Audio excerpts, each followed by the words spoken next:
brought us to this country as a labor force. We built a foundation and they hate us for it. They hate us for it. We built a foundation and they ain't pay us for it. They ain't pay us for it, but they gon' pay for it. Already prayed for it. Non-believers didn't pray for us. Non-believers didn't pray for us. We're black and we built a foundation. Stone by stone, generation to generation. Vultures said we had no culture. Them vultures got a Jay-Z poster. Them vultures got a lazy culture. Vultures eat what they didn't kill. Vultures sleep what they didn't build. They brought us to this country as a labor force. We built the foundation and they hate us for it. We built the foundation and they ain't pay us for it. They ain't pay for it, but they gon' pay for it. Already paid for it. Nobody prayed for it. Nobody doesn't pray for us. Nobody doesn't pray for us. We're black and we built the foundation. Stone by stone, generation to generation. Vultures said we had no culture. And vultures got a Jay-Z poster. And vultures got a lazy And it's a little bit harder because it's the truth about the places that these people left from to come here, and then to come here to undermine us and disrespect us. You don't like the fact that he does that, and people have picked up on that and they use it, some ignorantly, some wisely, and some informatively. You don't know my mind, sir. The issue is that FBA is a trademark. It's a trademark owned by Tariq. Hold on, we got to get some new people up here. Not get to do that and then run around and throw a stone and hide. Your lineage is a trademark, sir. Your lineage is a trademark to sell products. We're gonna rotate the stage, y'all. Tell the think tank. I'm gonna bring you back up, but I gotta get to all right. Thanks for having me. You're welcome to the think tank. And I just want to say Nigeria is trademark. Let me just say, you know what I mean? When people already have views that's like stuck in their mind, it's nothing, and that goes for immigrants and Black Americans. When it's stuck in your mind, it's just nothing it's nothing that can be done about that. Right. Can I get 30 seconds if you don't mind, sister? Okay, hold on, Simon. Let's get to some new people. Bose, you got anything to say? I'm just listening because the only thing that I have to say is, so me being African and immigrant, and my daughter being born in America to a Black American woman, so she doesn't belong. Is that what the FBA is saying now? She doesn't belong. She doesn't, have a right to. It's clear, sir. She has. And you boring. You don't have no charisma. You don't have a personality. You're just lying and fleeing. All right, nobody want to be around that shit. Lineage she is of our lineage, but she does not have the right to speak for us because she has a dual allegiance to you and her mama. But I guarantee you she's gonna side toward her daddy because her daddy feels like she's being disrespected. So we can't use that in our leadership, in our front line, because they are not solid. But do you feel like you being disrespected? Boss? Well, okay. Do you feel like you're being disrespected? By FBAs? Yeah, personally. Not really, because if whatever they believe in, that's what they believe. If they want to identify as a different group, that's fine. You understand? But I'm more worried that now she's growing up, and is she going to grow up to be receive some kind of hate from Black people because her father is from. Hey, we can't say the H word. I love TikTok shop. I'm gonna take it back. Is she going to receive some kind of rhetoric from black people because I don't think she would, long as her actions from a is different. Her daddy is different. Her mom is Black American. Buzz, let me ask you something. Where does her daddy and her mother live right now? Her mother is Black American, he said. No. I understand. In America. That. So tell me this: her mother and her father both live where? In the States. In the United States. Yes. Correct. So she doesn't live, respectfully. What country and tribe are you from again? Ghana. Ghana. Cool. What tribe are you? Ashanti. Oh wow. All right, that's a whole nother. I'm going to respectfully not even talk about the Ashanti. I'm just going to leave it on Ghana for the sake of your daughter. So she does not live in Ghana. We've made that clear. Why would she? And this is your job as a father now. Your job as a father is to tell your daughter you live in the United States. That's your job as a daughter, as a father right now, because guess what? The world is changing. This is not the first time Black Americans been through a renaissance. We know how this goes. This may be the first time that you immigrants have seen Black Americans in a renaissance. So your daughter is about to be first generation bi-ethnic renaissance of the great Black American. You should guide her down the correct pathway of letting her know, daughter, I can't even hold you, homegirl. You live in the United States. So you need to, unless you're going to move to Ghana, unless you're going to move back to your Ashanti tribe, right? Unless you're going to do that, you live in the United States. And you are of the foundational lineage here on your mother's side, and you kind of need to protect that. Because she can't protect none of that lineage of the Ashanti from the United States. You got to be boots on the ground. You know why? She too far away from her Ashanti damn dead folks or ancestors for that to even too far away.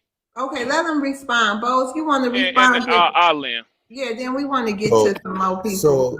So then the question is something wrong with a person or an individual who has two parents from different backgrounds actually learning both cultures? There's something wrong with that, because at this point she's basically. Are you going to tell her the true history of Ghana, like in how you going to tell her everything? And your she does know. Specific tribe. She does know. Right. Does she know that the Ashantis were one of the main slave traders right now? Does your daughter already understand that, or is that something I actually didn't tell her that history, but she learned it. Okay, you see, right there. You see. Well, you as a father should have sat your daughter down and said, "I got to tell you something about our tribe." The same way that lady that was with the Essence Festival, she said her father sat her down and let her know that her Kenyan or her Wanda Kenyan ancestors were the majority people that was selling slaves in Kenya. You should have sat your daughter down and said, "Yo, daughter, I can't behold you. That Shanti people from Ghana." Excuse me. How old is your daughter? Hold on, Belly. Hey, peace caller. Hey, what's going on? Good. Good day. Great day, man. Hey, I'm just tapping in. I ain't got shit to talk about. I'm just listening. As soon as I'm able to chime in, value, I got you. Okay. All right. No problem. All right. Let me you next. How old is your daughter, Bose? 16. And you haven't. She should have been knew that. Your daughter should have been knew. No, but this is the shame and this is why bi-ethnic shouldn't talk for us, because I know you don't want to see Black Americans, and I ain't gonna hog the stage. Black Americans, we accept our good, our bad, and our ugly. All right, we don't shove nothing under the rug. We take our greatness, our debauchery, and we take our middle. Right, but you African tribes, you want to put lipstick on the pig. I don't know if you know what that term means, right? You want to put lipstick on a pig and call it beautiful. You want to hide your.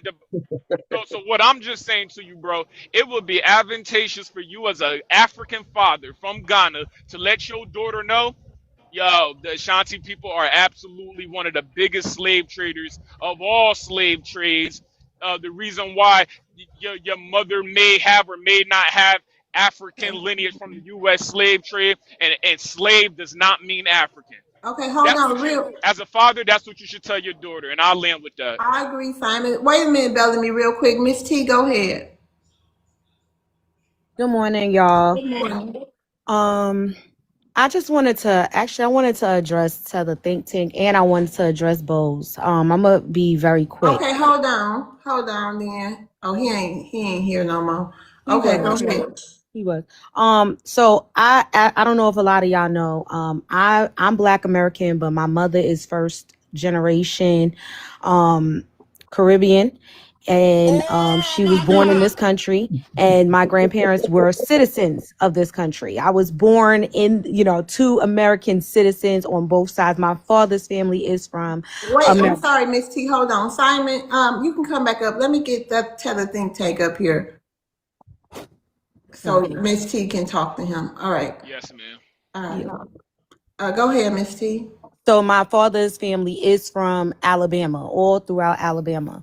So as a bi-ethnic, right, I understand people feeling as though a lot of people have dual allegiance. My allegiance is to my people. Okay.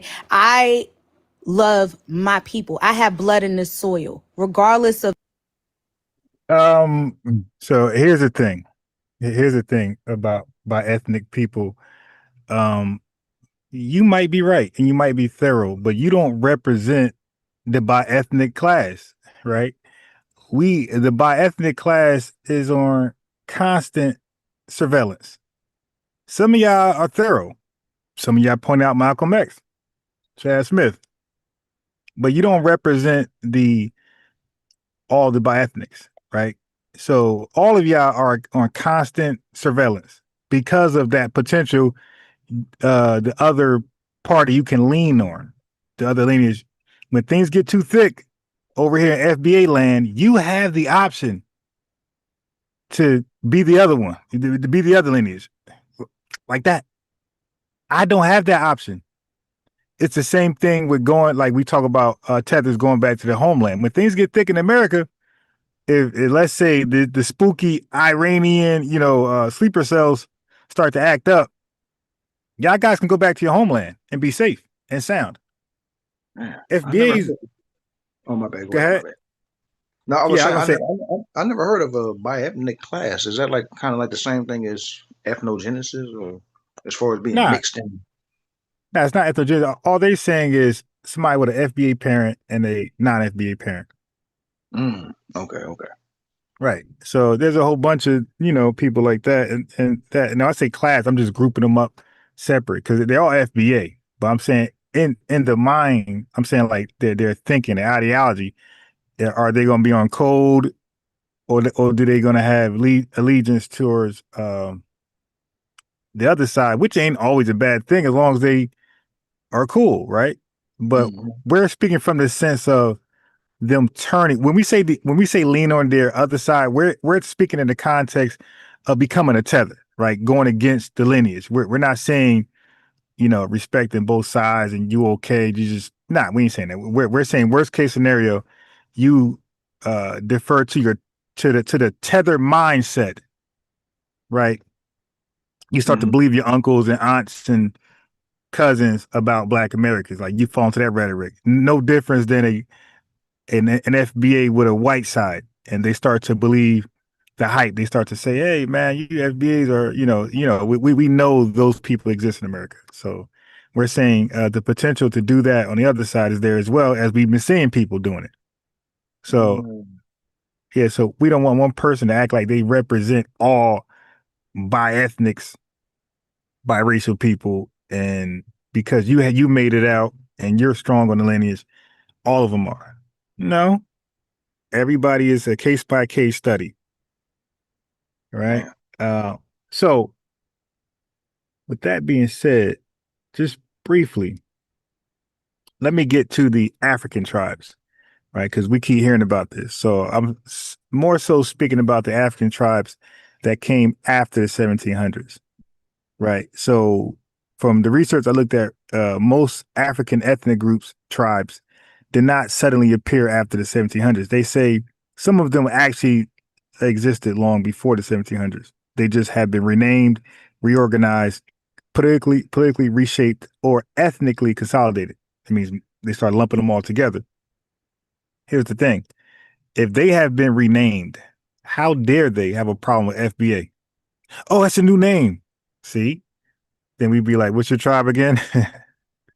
That's a new name, you know? All right. So that become the issue, right? So those issues that I just the rename, the reorganization of them, the reorganizing of them, the politically reshaped, right, or the ethnically consolidation that they face, those things came 17, 1800s, right? Islamic jihads in West Africa did some of the reshaping, and European colonialism in the later in the 1800s, 1900s, right? So many modern African ethnic identities were restructured or formalized after the 1700s. Many examples: the Zulu Nation. Okay, that's Southern Africa, right? That's early 1800s. The founder of the Zulu Nation was Shaka Zulu. That's 1816. That's a fairly new name of a tribe. All right. So before Shaka Zulu, they were just a small clan. After Shaka Zulu, they became a major centralized nation. So that is one of the clearest examples of a new ethnic political identity forming. So when they say FBA, we can ask them, well, do you respect the Zulu Nation, the Zulu tribe? Fairly new. I get that. It's kind of like the same thing when it comes to like the Mardi Gras and all everybody. That's my roots is New Orleans, even though I was born in Long Beach. But in New Orleans, they had the Mardi Gras and they got all niggas be dancing on big Indian business. And they try to tie that to the Zulus. You know what I'm saying? But come to find out, that whole Zulu shit is it's actually a social club. It's not a real thing. You know what I'm saying? So it's like, okay, well then where all these Indians coming from then? So yeah, there's different levels to this shit. I see what you're saying. Yeah, so you got the in the belly, right? Also those Zimbabwe, South Africa, again, 1800s, formed by Mzilikazi, a former Zulu general. So they start to branch off, right? They start to come up with different names as they branched off from the Zulu nation, the Zulu tribe, whatever. They broke away from Shaka and formed a new group. Like I just said, they got a mix of multiple peoples in one identity, right? So that can be seen as an ethnogenesis through migration and conquest. Then you have the Sotho, the Basotho, right, or the Lesotho. That's early 1800s. They unified under Mosho's Hope, the first, right? They were previously separate clans that just came together. They consolidated for defense during regional wars. So they just came together and poof, you got the Sotho. They came together based on political unification, becoming an ethnic identity. Nobody says, you're not Sotho, you're African nigga, or you're the generic African. How about the Fulani Jihad states, West Africa? That's late 1700s, early 1800s. Now, they're not a new people, but they rebranded. They got a new name. Okay? They were led by Usman Dan Fodio, Sokoto Caliphate. That's 1804. They created large Islamic states. They shifted towards Islam, political unity across regions. And then you got the Hausa, Fulani in Nigeria, 1800s. That's a hybrid identity. Hausa existed long before. Fulani jihads merged ruling structures. They created a blended political identity.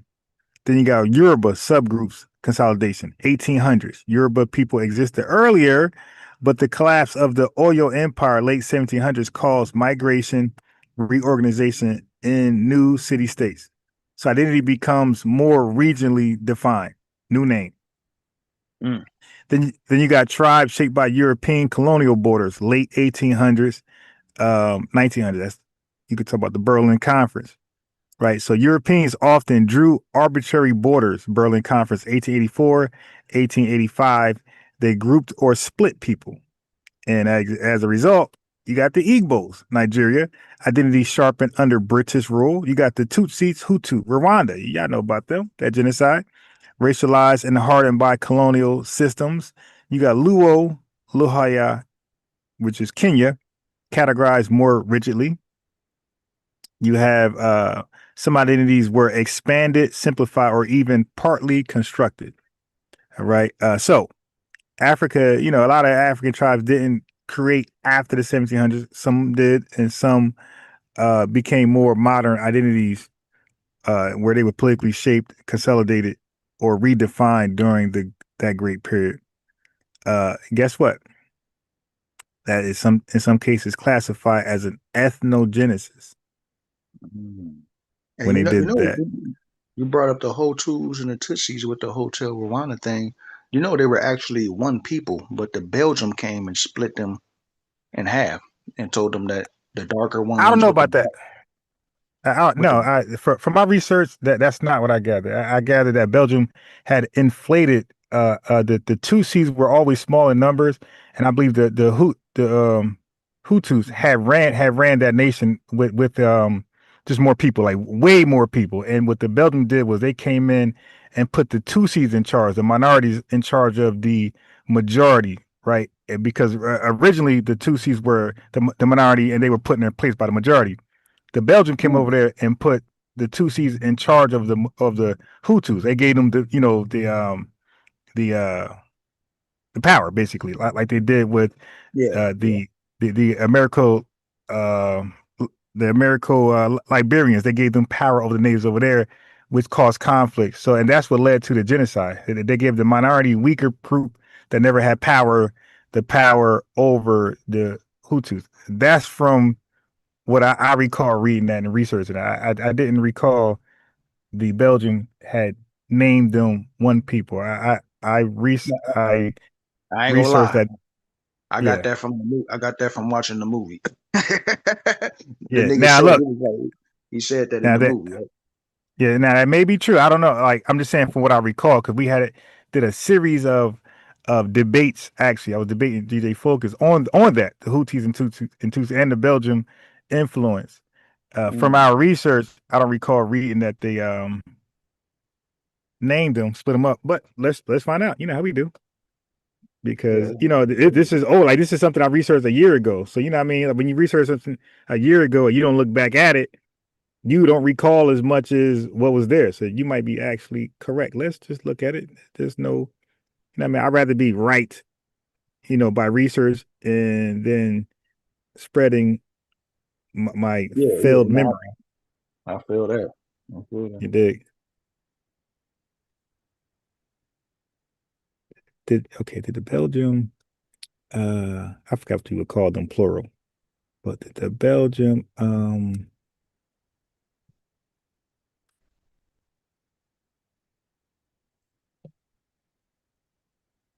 Tutsi,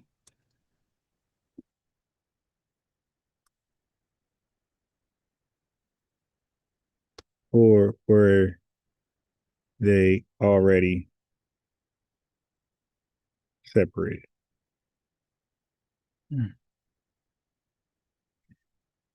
Okay, it says, let me bring it over here,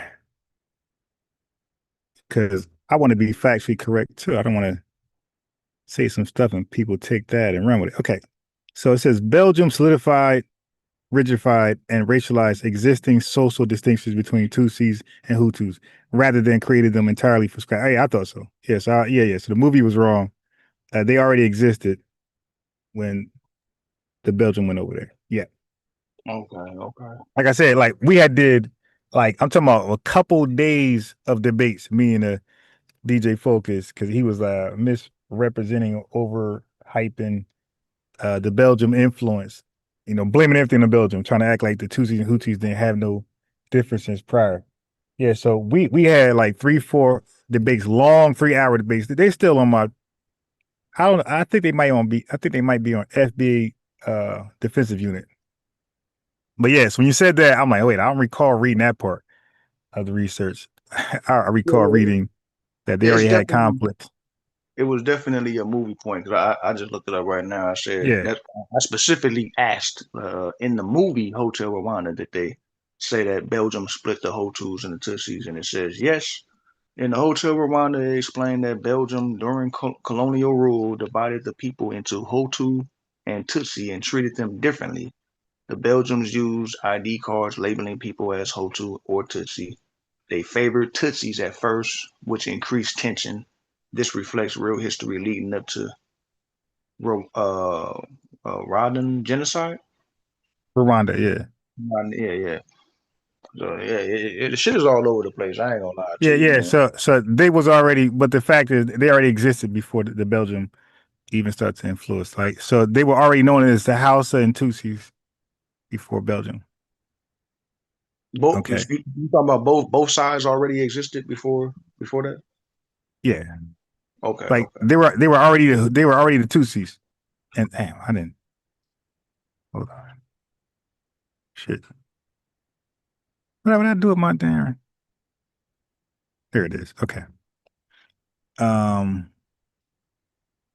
So real quick, when I went back, and the reason I'm doing the tribe thing, I went back. I like to go back and watch some of Tariq Nasheed dialogues with Tethers. This is what I do. Like when I'm not alive, I go back and rewatch and rewatch and rewatch, and that's why I pulled to the tribe thing. That's seems like a talking point that they like to debate.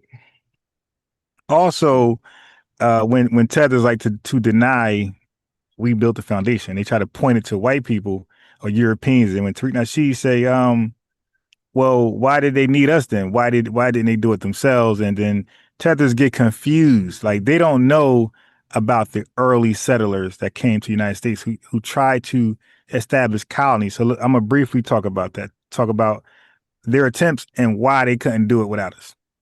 Mm. Okay, so before successful colonies like Jamestown, 1607, Europeans had many failures. So Tethers, the Tether News, the Jamaican Tethers. I hope y'all listen. Just said so now they fell because of disease and environment. They got weak immune systems. Europeans were not prepared for malaria, especially in the South, dysentery, and starvation, right? So early Jamestown settlers almost died off completely just by starvation for a whole year, 1609 to 1610. They expected easy settlement, got harsh survival conditions, right? Many settlers were gentlemen, soldiers, not farmers or laborers. So it makes sense to purchase people in a slave trade that are farmers or laborers. So when Tethers act like we were de-skilled or had no skills, no, it was the whitey man. It was your master, your zaddy who had no skills. So they went and purchased the right people. And look, Ghana couldn't give them anybody. They said, "Oh no." They asked some questions. They vetted them like they do now. I don't know why we think white folks are different. No, they always were particular on their evil missions. They asked questions, interviewed, vetted. You did screen like they do now. Folks who come to the country and they wanted. They didn't want Tyrone. They didn't want Pookie. They wanted to buy Ron. You come. You. Give me how much for him? Oh, nigga, just give me a Smirnoff, apple Smirnoff, and you got him. Hey, not the apple smeared off, man. And you got him. You dig? Shit. So, Wait. hold on. My bad. I'm gonna pull back up. I got a phone call. I'm All gonna pull right. right back up. Okay, sure. The link's there. So it says, so now they were not farmers or laborers. They didn't know how to grow food. They didn't understand local conditions, right? So they starved and they had dependency issues, right? Now, what also caused them to fail, they indigenous people, right? The indigenous people knew the land, they controlled trade routes, and sometimes resisted violently, right? So an example was the Roanoke colony, 1580s. It disappeared.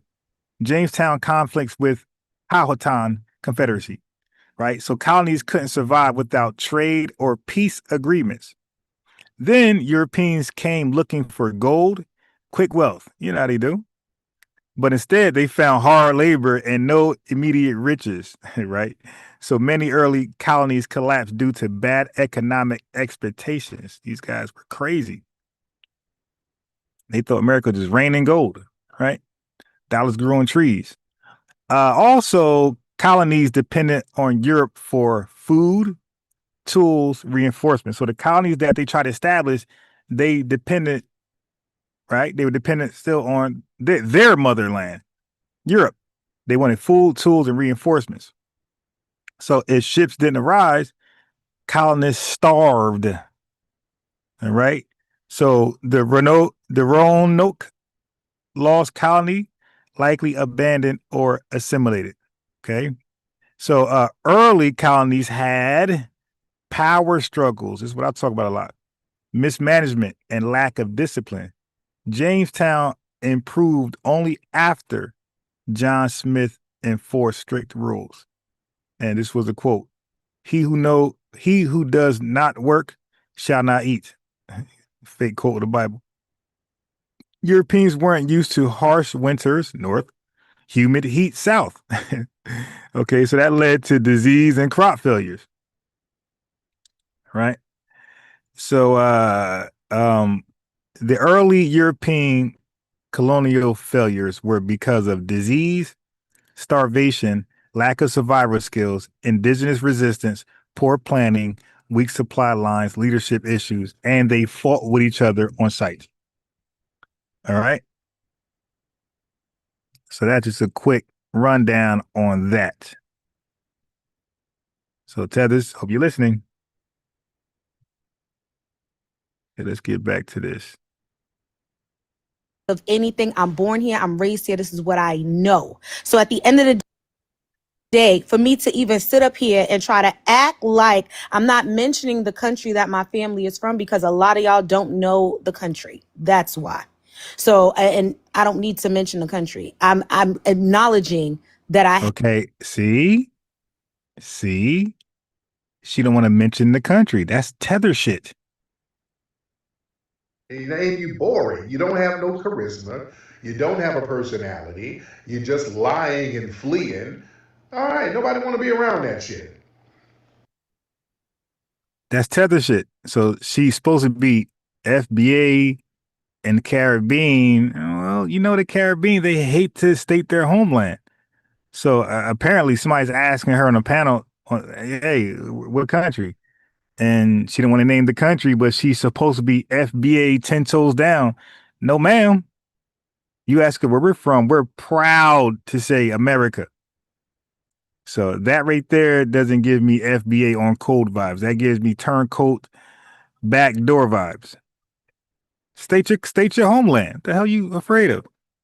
Have Caribbean background. I have Caribbean heritage, and I'm proud of that. However, my family came to this country. You're not proud of that. You wouldn't even say your country. They assimilated, they became citizens. So as all of my family is American, right? And they're all citizens. My allegiance is to the country that my family pledged their allegiance to, became citizens to. Nah, we can't rock with her. Can't rock her. And this is the problem right there. That is the problem right there. You can't rock with her. Are from. So it does not make sense for me to sit up there and go against my people, right? Because at the end of the day, I have blood in this soil. I don't understand why. Blood weird. Okay, she's all over the place. Now, look how she's talking. I can't go against my people, but the other side, I'm about to go against. That's what it seemed like she's about to do. Why this man sitting up here talking crazy, talking about, oh, FBA this, FBA that, all this other stuff. And you sitting here talking about, oh, well, they're an HATE group and they're this and they're that. But you have blood in this soil. So to me, I feel like you're a liar. And you're not telling the truth. And you probably up here trying to, be funny, because at the end of the day, if you don't connect to the blood that's in this soil, if you don't connect to the family that's here, if you don't connect to that side of you, and you sit up here talking about people, this is a lineage. So how are you talking about X, Y, and Z, and you're disconnecting from your lineage that you couldn't possibly be from here. X, Y, and Z. All right, so, ma'am, just speak English. I can Don't answer that. respond. Don't respond yet, because I'm not done. Now, to Bose, the fact that you sitting up here as an Ashanti man, knowing the history of what your people did, and you had a child with a woman that's from here, and you sitting up here and you trying to say, well, maybe, is my daughter going to be looked upon as she's not going to be accepted? When the truth is, you should be worried about whether she should be accepted from the side that's sole ancestors. That's what you should be worried about. But you sitting up here trying to deflect on Black Americans and try to make it seem like we're the problem here when it's your people that's the problem. Don't come up in here being disingenuous. I don't like that at all. And I'm going to point that out, and I'm always come at y'all with that, because see, the problem is y'all people love to sit up here and talk trash and point fingers and da-da-da-da-da, but y'all never accept accountability for y'all shit. And that's what I don't like about y'all. Y'all love, accept us. We are this and that, but y'all do the most worst shit. And we've done nothing to y'all. We fought for y'all to come here. We've paved the way for y'all to come here. My ancestors on my father's side paved the way for y'all to come here. And you sitting up here and you going to try to act like we the issue when you should be worried about her going to Ghana and somebody looking at her like Akata. Maybe we should sell her too, just like we sold her ancestors on the other side. Or they may not respect her. You got to be a little bit more real. You got to be very real. You can't be serious right now. And to be honest with you, I kind of want to hear your response, but I already know it's going to be some bullshit. But I'm going to listen to you anyway. But let's tell the think tank, tell us why he's sitting up here salty and trying to act like he's something that he's not. Because I don't care. I'm going to rock 10 toes down for my people. And anybody in here that know me, know that's what I'm about. I've never ever came sideways, and I've never ever tried to be on I'm not something that I'm not. I know exactly who I am, but at the end of the day, I'm going to rep for the blood that's in this soil all day, every day. And I'm going to go ahead and land. No, hold on, Miss T, and I just want to, no wonder you kind of get what I'm doing, and I appreciate you too for all your support. But tell the think tank, she has some great points. Like you don't have cousins, like, because it seems like I don't understand like how you separate FBA from Black American, African American. I mean, we all should be family. Whatever, if we want to call ourselves Solon, FBA, Black American, how is it hard? Because we do have the same struggle as a people. How is it hard for you to connect the two? Like, where is all this anger and vitriol? Okay, so the dude that calls himself Tether Think Tank, he's supposed to be half FBA and half Tether. Okay, but he calls himself Tether. Yeah, well, he's supposed to be half FBA and half Caribbean. All right. But he's a full Tether. He's not half Tether, full Tether. All right. So he wanted, but I suspect he's full Tether, full Caribbean, full Tether, full Caribbean and full Tether. There's no anger. Okay. So a couple of points. So Miss Steed, you're still a Tether. Her name is Miss T. Don't play with me, Tether. Don't play with me. You're still a Tether, ma'am. FBA. No, I'm not a Tether, Bookie, but you're the Tether, and that's why you're up here salty and mad about it. Okay, you ain't half nothing. You ain't half nothing. Don't even sit up here and lie like that. We know you done. Are you done with your emotional outburst? No, are you done? I'll give you a minute with your weak ass voice. So we can get to Bellamy. Go ahead, Tether. Okay. FBA is Black identity extremism, as is shown by Miss Steele, or whatever you call yourself. You're still a Tether according to FBA. You're an immigrant. You will always permanent. That's not true. You will be a permanent immigrant. No. That's not true, though. Tether Think Tank. She is not. Okay. You are not, but your actions is definitely tethering. So what this is an attempt to police Black immigrants. Unless you agree with this foolish rhetoric, you are not. You're a permanent immigrant. You're a Tether. This is. I don't subject myself to thought police. I've heard FBA's call African. I'll have to run and do something real quick. I've heard FBA's call African American people tethers because they disagree with this Black identity extremist rhetoric. See, yeah, this is the problem with these FBA platforms that's off code. Yeah, you don't provide a platform for tethers just to disrespect Black Americans with no breaks. Like, come on. Like, we got to stop. We got to stop. And that's what they're doing. They're FBA platforms, they're FBA channels providing platforms for tethers to speak and disrespect the lineage. And we got to stop that. That's off code. There's no way this tether should be able to come on here and just rain free with just rain disrespect, insults on the lineage. FBA is a product that's sold by Tariq Nasheed. There's no such thing as FBA offline. This is an online identity that you guys are buying, and you're blowing this up. But your this time is up. trademark. Shut your goofy ass up. You don't even know what you're talking about. Shut Ma'am, your goofy you're tether participating. ass up. You're You is not no participating half in a American. trademark. You need to stop Ma'am, lying. you're participating you in don't a even know what Ponzi you're scheme. talking about. Did you even You're go to the participating website? in a I mean, there's Ponzi a whole entire website This is where a you can Ponzi go scheme, and read ma'am. up This on is it. not a lineage. Ain't nothing HATEFUL FBA exists about to it. sell If it's products. a lineage, how FBA is is it merchandise. This is HATEFUL? merchandising. As an African This that is you are, merchandising, ma'am. shut This your is not ass a real up. lineage. When your African ass comes up here and says that you're African, right? Don't nobody got nothing to say about that. Why is it a problem that Black Americans is identifying All right, as I'll their let you own have this stuff? emotional Shut outburst. your I ass got better up. things to Shut do. up. You sound stupid. You sound dumb. You sit up here trying to defend. I don't even know what you're defending right now, because why is it an issue when Black Americans want to define themselves as something? We've been reclassified over and over and over and over and over again. Why is it that it's a problem that we saying that we something and now y'all like, oh, that's HATEFUL. You guys are being divisive. A Jamaican is not looked at as being hateful. I'm sorry, as being like that. A Trinidadian, anybody else that's within a certain lineage that's Black, they don't have that issue. Why is it a problem when it's Black people in America? We have there's a specific lineage here. There's a specific experience that these people did not share that is totally different from everybody else's. Everybody has the right to classify themselves as whoever and however they want, especially when the fight is not the same. And that's what y'all mad about, because y'all been tethering your asses to something that don't belong to you. And that's what the problem is. You can't do it no more. Okay, and I don't like that. I don't like that at all. As a you claim this is your lineage. How you gonna sit up there? I don't get that. Like, my thing is this. My allegiance is never going to be torn, because at the end of the day, I would never let the other side beat up on the other side. I came from a family that was respectful. I came from a family, my grandmother was extremely pro-Black. My grandmother loved this country. My grandmother came here and became a citizen. So my family on both sides is citizens. You get what I'm saying? I don't know what that even means, to be pro-Black and you're not even Black, but go ahead. My family from here is from the dirt. They from here. They're from here. And then the other side is a citizen.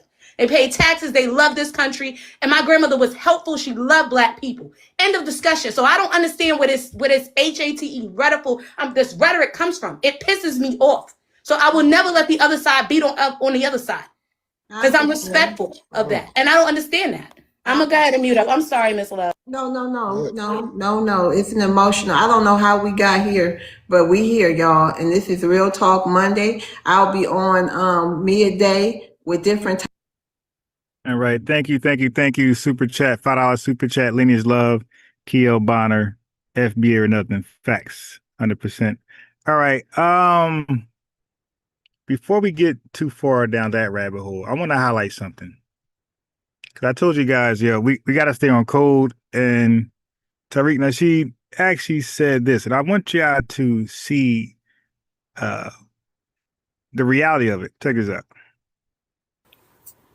And they mad because ain't no people ain't rocking with that shit. Y'all have had decades to get the solar powered city in Angola somewhere, and ain't nobody on board. People are cool on that.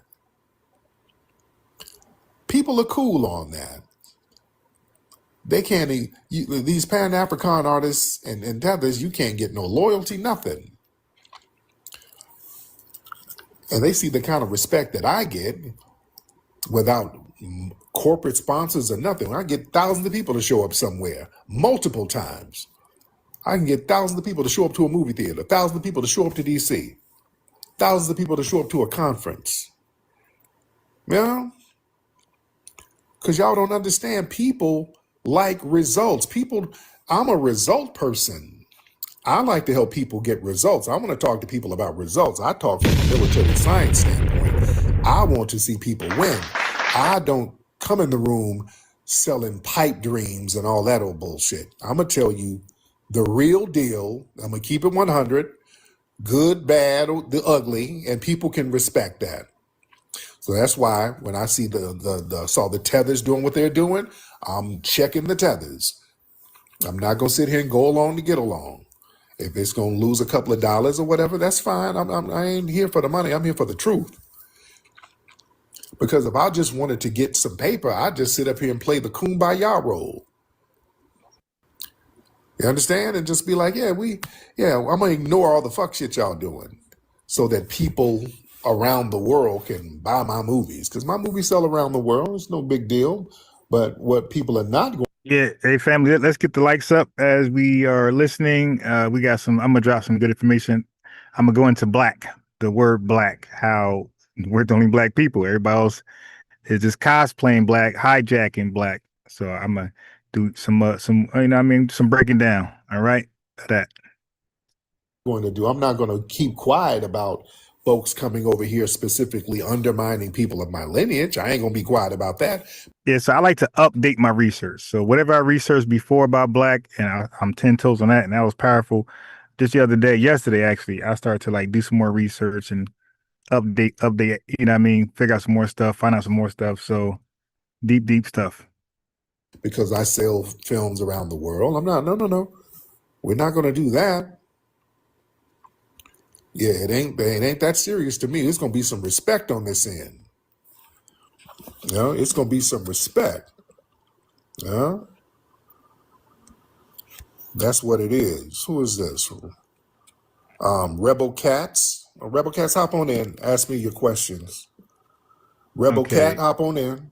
So now I'm going to back up to how we got there. Right over here somewhere. Us. Oh, doing the hippity. And the fact that we're owning our culture, now you have to acknowledge you're acting like us. That's the thing that's whooping his ass. We all black. No, you're acting like a foundational black American. I'm address that old we all black thing. Trying to have our swag, sir.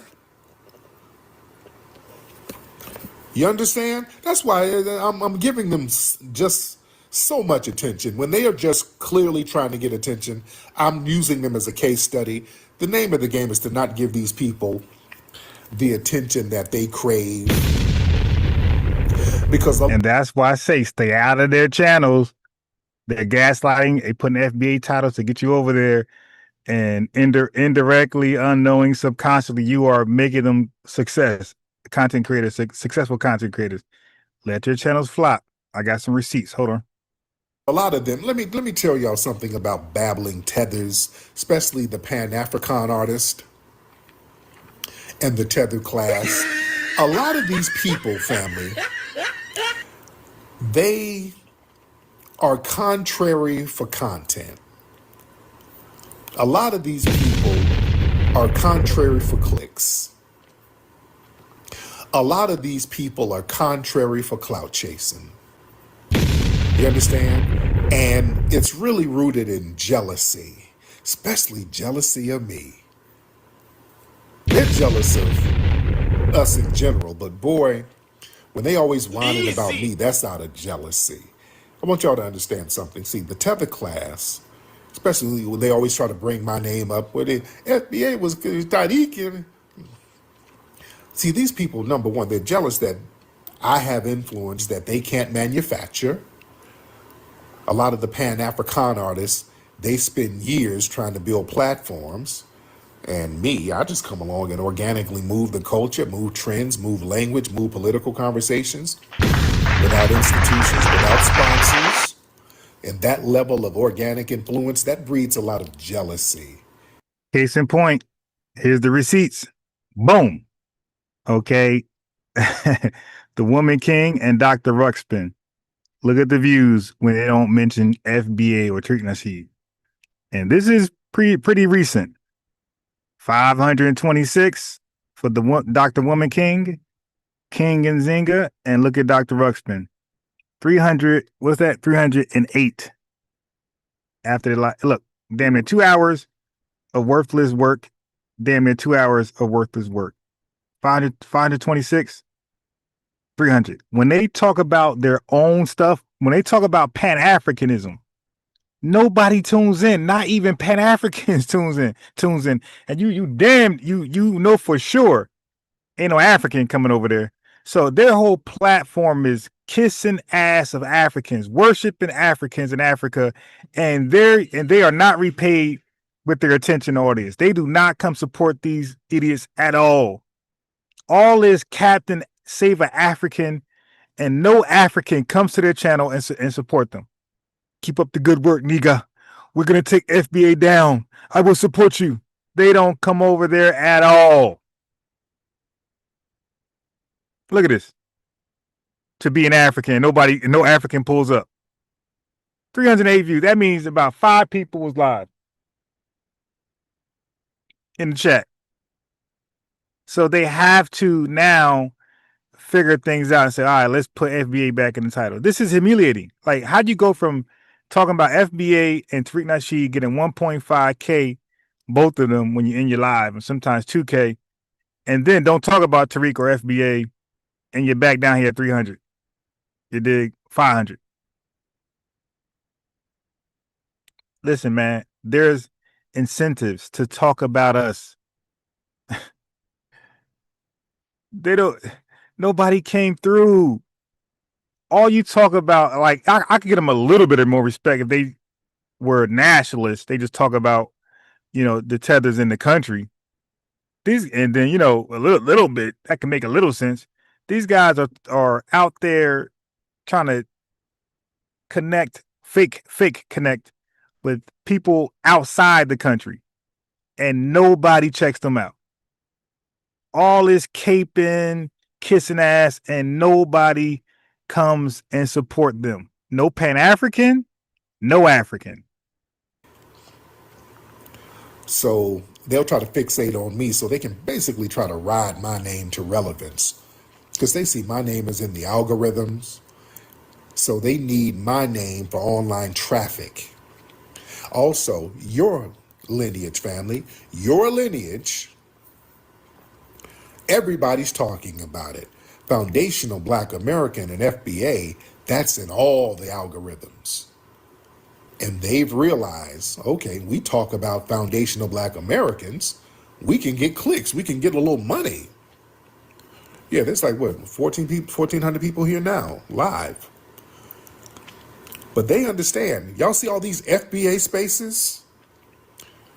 They start talking about foundational Black Americans, they know that's going to get some clicks. Easy. You look on YouTube, all the channels using foundational Black American. There's people trying to get clicks, trying to get views. You understand? FBA discourse, that's one of the biggest Black topics online. And the tethers and the Pan-African artists, they depend on that algorithm boost. So they're farming for engagement. Notice when they ain't talking about foundational Black Americans, their videos don't get no clicks. Don't nobody want to hear what they got to say. They have to talk about foundational Black Americans in order to eat. So they get into this bad faith contrarianism. That's their branding strategy. Foundational Black Americans, their engagement. Notice when they ain't talking about foundational Black Americans, their videos don't get no clicks. Don't nobody want to hear what they got to say. So they're farming for engagement. Notice when they ain't talking about foundational Black Americans, their videos don't get no clicks. Don't nobody want to boost. So they're farming for engagement. Notice when they ain't talking about foundational Black Americans, their videos don't get no clicks. Don't nobody want to hear what they got to say. So they're farming for engagement. Notice when they ain't talking about foundational Black Americans, their videos don't get no clicks. Don't nobody want to hear what they got to say. So they're farming for engagement. Notice when they ain't talking about foundational Black Americans, their videos don't get no clicks. Don't nobody want to hear what they got to say. They have to talk about foundational Black Americans in order to eat. So they get into this bad faith contrarianism. That's their branding strategy.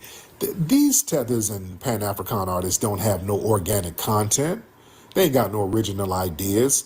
So their brand is basically whatever foundational Black Americans say, they're going to oppose it. You know, that's just them desperate for attention.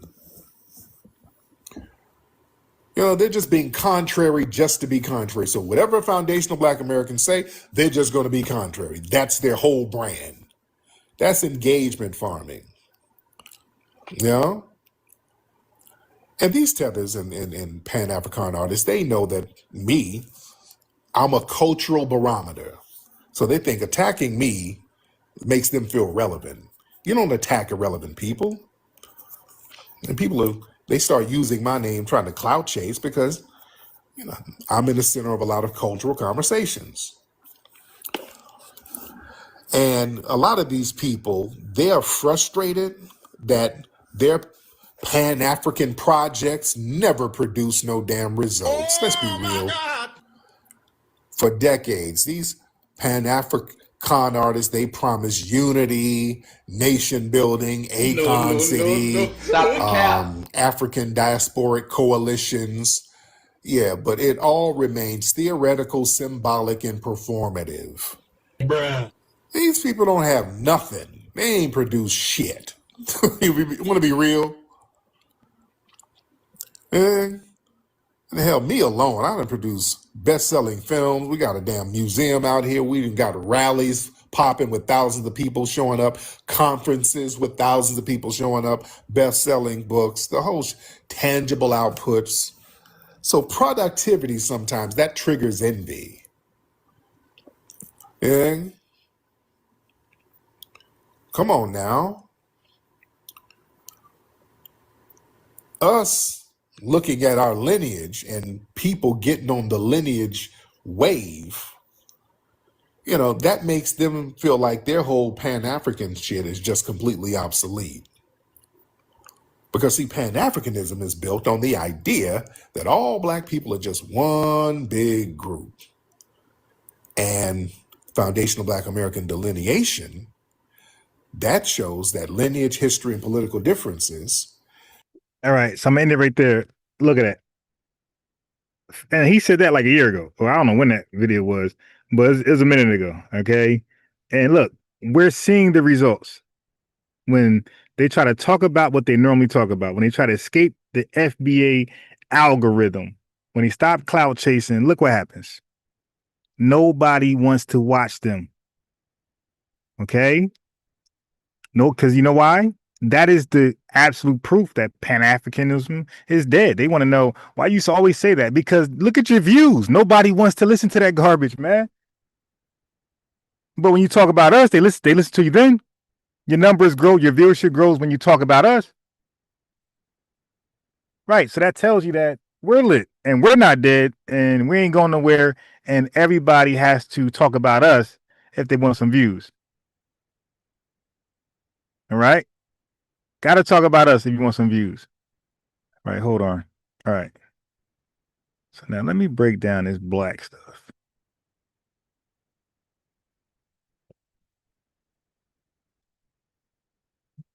Let me break down this black stuff for you.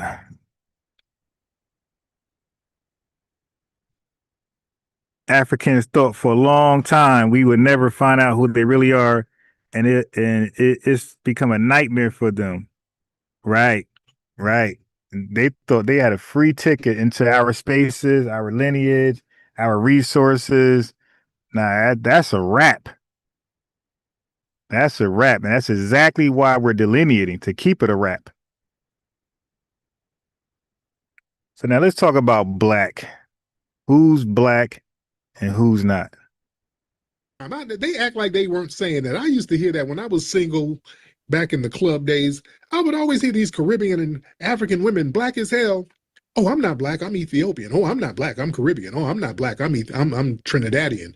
They would always say that. They wore that shit as a badge of honor. Let me say that again. I am not black, okay? Hear me out. Growing up, my mom absolutely hated when we refer to ourselves as black. Growing up, my mom absolutely hated when we refer to ourselves as black. Now, family, that's deep. That's deep. So we're going to ignore that. That wasn't said. She said her mom hated. Don't you call yourself that. Those ain't lost people. They're niggas. They're slaves. Don't you call them? You're African. You be proud. You're Nigerian. You be proud. You are somebody. You are somebody. You Igbo. Don't ever say you black. Those successful niggas. They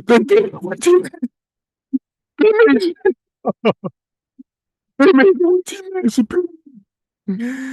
Oh my God. They made America a first world superpower rich nation ever to exist. Don't you ever say you're black. Africa would never rise. Oh my God. 50,000 patents. Trademarks. Brilliance. Culture. Influence. Greatness. Innovators. Inventors. Oh my God. Don't you ever say you're black. We can never be that. Oh my God. How could you say you're black? And we're shit in the streets. How could you say you're black? And we eating hot dogs for that. They're eating hot dogs just by name.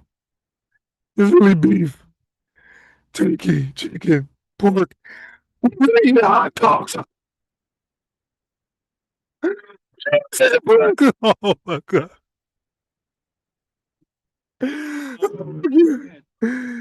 Don't you ever say you're black. Those people are great. Well respected throughout the world. The world want people. The world want them in their country. The world wants them in their country. Oh my God. Trump said you're black. Everybody's deporting us. Oh my God. Never say you're black. My God, I smack the shit out you. Never say some shit like that again. Look around. We're living on floating slums. And you're saying the black, you bitch. Oh, the cosplay has to stop. Oh my God.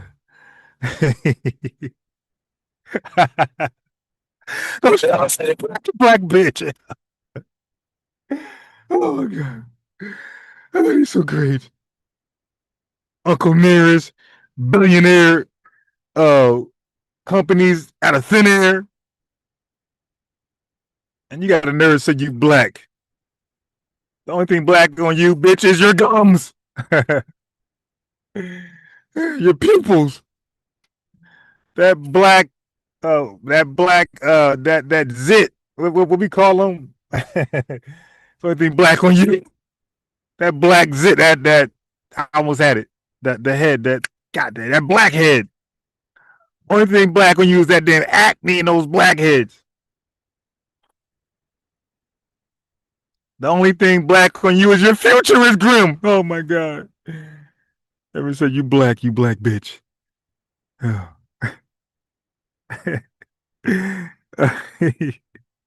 He said Nigeria's upset. He got me at speakerphone at work. Hey, man, nah, but come on, man. Acting like something. My mom hated the word black. Fuck out of here. Daddy, and they would always say that. They wore that shit as a badge of honor. Let me say that again. I am not black, okay? Hear me out. Growing up, my mom absolutely hated when we refer to ourselves as black. Growing up, my mom absolutely hated when we refer to ourselves as black. Stop the damn cap. Entire world call themselves black now. Let's talk about it. Okay, in most of the world, black is a racial descriptor and exonym, okay? That means outsiders told dark-skinned people they were black, okay? That means dark-skinned people didn't call themselves black originally. Outsiders did that. But for us, Foundation Black Americans, ADOS, Foundation of Freedmen Americans, black is an ethnic identity. Endonym. That means we called ourselves that and gave it a definition. Black Americans, we are the only population to adopt black, B-L-A-C-K, not some other French African word, the English word black. We are the only people to adopt black as a primary self-defined endonym. Check it out. Okay, so every other group with African ancestry has a pre-contact name. The link is in the chat. Okay, one more time. Every other group with African ancestry has a pre-contact name. A Yoruba man is Yoruba because his lineage traces to a specific kingdom, language, and land. A Haitian man identifies as Haitian because despite the Middle Passage, the 1804 revolution created a nationality, a national identity tied to a specific piece of soil. Black Americans, we are unique. Why? Look, think about tribal names like Mende, Igbo, Wolof. They were beaten out of the lineage through the seasoning process of American plantation. So the people who might have came with that, out.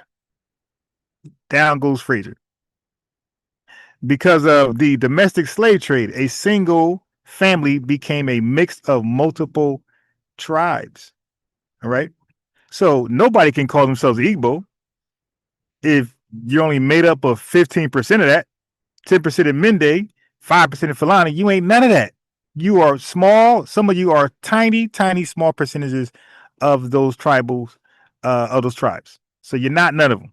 So they try to combine all the tribes and make you see my DNA 87% African. Every time they do that dumb shit, I say, all right, let's break it down. Tell me about these percentages, and you'll see they're very tiny in every tribe. Oh, so you 50% Mende, you're not Mende, right? 15% of Igbo, you're not that. And then you'll see it goes less and less and less. So damn, bro, you ain't none of those tribes, but you're somehow the genetic African. Stop. Nigga trying to combine different percentages to say he's that one thing when everybody else just have a large percentage of that one thing. So anyway, so all those mixes that we endured in America, it forced the creation of a new ethnicity, ethnogenesis, right? So in the absence of a tribal name, our lineage adopted the descriptor. Okay.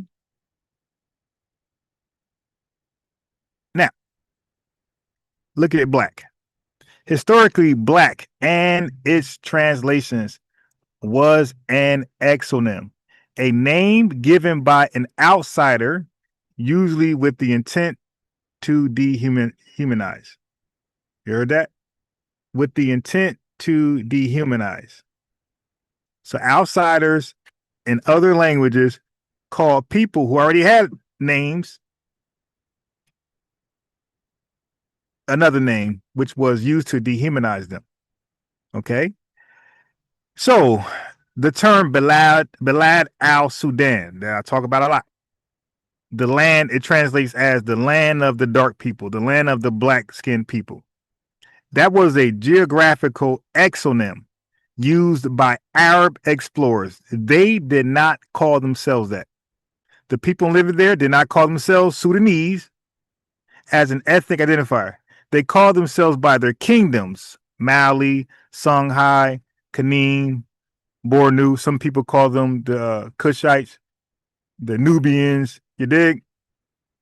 Negro, colored, and black were legal classifications used by the U.S. government to define who could be owned and who could not be owned. Okay? Black American Revolution in the late 1950s, early 1960s, that was during the Black Power movement. Black. The lineage, we made a conscious collective decision to move away from negro, which was a colonial exonym. That means outsiders gave it. And we moved away from colored, which was also an enslaved exonym. We moved from them and we said, we're black. We reclaimed the black, but we made it an exonym. I'm sorry, we made it an endonym, no longer an exonym word by enslavers. Okay, we made it an endonym because we use the same word. It's an English word, right? We use the same word and we gave it a definition, which uplifted the lineage, right? So this wasn't just a change in preference. It was an act of linguistic sovereignty. We took the very word that was used to denote emptiness or evil and redefined it to mean foundational, powerful, and beautiful. Okay. So now let's talk about les noir. That's something that Haitians want to bring up, or people who try to look into the history of Haiti. That was in French, right, or other terms. It's important to understand why these groups treat les noir, which supposedly means black in English, why the Haitians, they didn't call themselves that as a primary ethnic identity, tethers. They use that as a temporal word or a secondary word. All right. So now let's go to primary identifiers by Nigerians, Haitians, Brazilians, and Black Americans. Watch this. Nigerians, their primary identifier, their endonym, Yoruba, Hausa, Igbo. Haitians, primary identifier, their endonym, Haitian. Okay. Brazilians, their primary identifier, Pardo or Preto, right? Black Americans, our primary identifier, endonym, Black. Now we have FBA, ADOS, Foundation for Freedom Americans, things like that. But the Nigerians' use of Black was a racial descriptor for international travel. Later, they adopted it. Haitians, a political descriptor in relation to France. Okay, Brazilians, census categories, not a unified ethnic group. And we Black Americans, Black is just the name of our lineage. It's the name of our ethnic group. So for a Nigerian, Black is what they become when they land at JFK Airport. Back home, they are Yoruba. Oh my God. For Black Americans, we are Black at home, at work, in the census, and abroad. And on our graves. Okay, our tombstones were Black. Black is the primary and only ethnic name for us.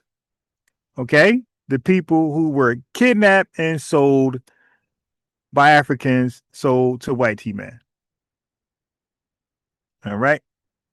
Now, in Western and Arabic linguistics, Black was associated with darkness, mourning, and sin. Let's go back. This is why the Arabs call the Mali, the Kushites, Nubians Black, or well, they didn't call them Black, but they spoke Arabic, they didn't speak English, but they called them Bilal as Sudan. They called them Sudan, and so Sudan supposedly translated as Black, but the meaning of that Black was, it was a black land, and the Black meant sinful people. Okay, people of darkness, mourning, just always in sadness. Evil looms them. Dark clouds follows them. Okay. But when we established Black as an endonym, we performed a linguistic hijack. We tied the word to jazz, blues, soul, and hip hop. We tied the word to civil rights, invention, and resilience. We tied the word Black to blackness as just everything we do, great and bad. Okay. So we were very successful, Black Americans, very successful at redefining Black from a slur into a badge of honor. Other groups now want to stand under that umbrella for the benefits of the cultural capital. This is where we need to delineate. This is why delineation becomes a talking point and is necessary. If everyone with African ancestry is now Black all of a sudden, then the specific depth and lineage of us, the people who are actually old and did the work to redefine the word, is erased.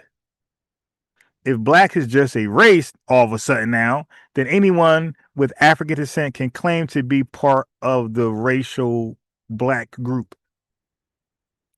But if Black is the endonym of a specific lineage, then it acts as a legal boundary. Okay. An immigrant from Ghana is Black by race, exonym. By the way, It's an exonym because white folks call them black by race. But they are Ghanaian by ethnicity, endonym. They call themselves Ghana, the country Ghana, so it's Ghanaian. They have a home, a flag, and a sovereign government that protects their lineage. We, Black Americans, this is our home, America. We built the foundation. And our flag is red, white, and blue. And we got other flags, red, black, gold, and then we got 1526 FBA flag. We got the Black American Heritage flag. Okay. So, like I said, with 10 toes down, we are the only people on earth who looked at a derogatory slur used by enslavers, oppressors, right? Colonizers, and said, we will take this word, we're going to clean it up, sanctify it with our blood, sweat, and tears and labor, and we're going to place it on our ethnic identity. Okay, so the shift from Negro to Black in the 1970 U.S. Census was more than a clerical update. It was a watershed moment in the institutionalization of an endonym. It marked the point where the U.S. government was forced to recognize the psychological and political revolution happening within our foundational Black American community. Yeah, like that. Yeah, like that. No, I ain't done. We got a super chat from First Class Citizen, $5 super chat. He said, hold. Let me read that. He said, okay. Scam Africanism is dead because it never was a genuine framework to begin with. The people who the cult was intended for don't even believe in it. Right. It's sad. It's fact though. All facts. All facts. I mean, I'm just scrolling to make sure we got no trolls in the building.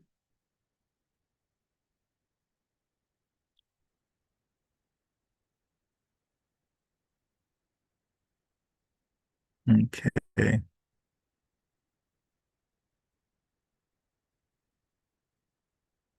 So Yes Bayham said there's new channels that's copying the name FBA News and they whatever in the so goody. And that's the real reason why I got rid of Unbiased Sports, because I started to see other channels coming up with that name. And I wrote them like, y'all don't check the net to see if a name is taken. Y'all just take a name and don't. Yeah, weird. All right. So look, pre-1970 landscape, right? So before 1970, our identity was largely determined by an outsider, the census, enumerator. These were government agents who went door to door and made a visual judgment of a person's race, right? Census forms historically use terms like free colored persons, mulatto, or negro. Okay?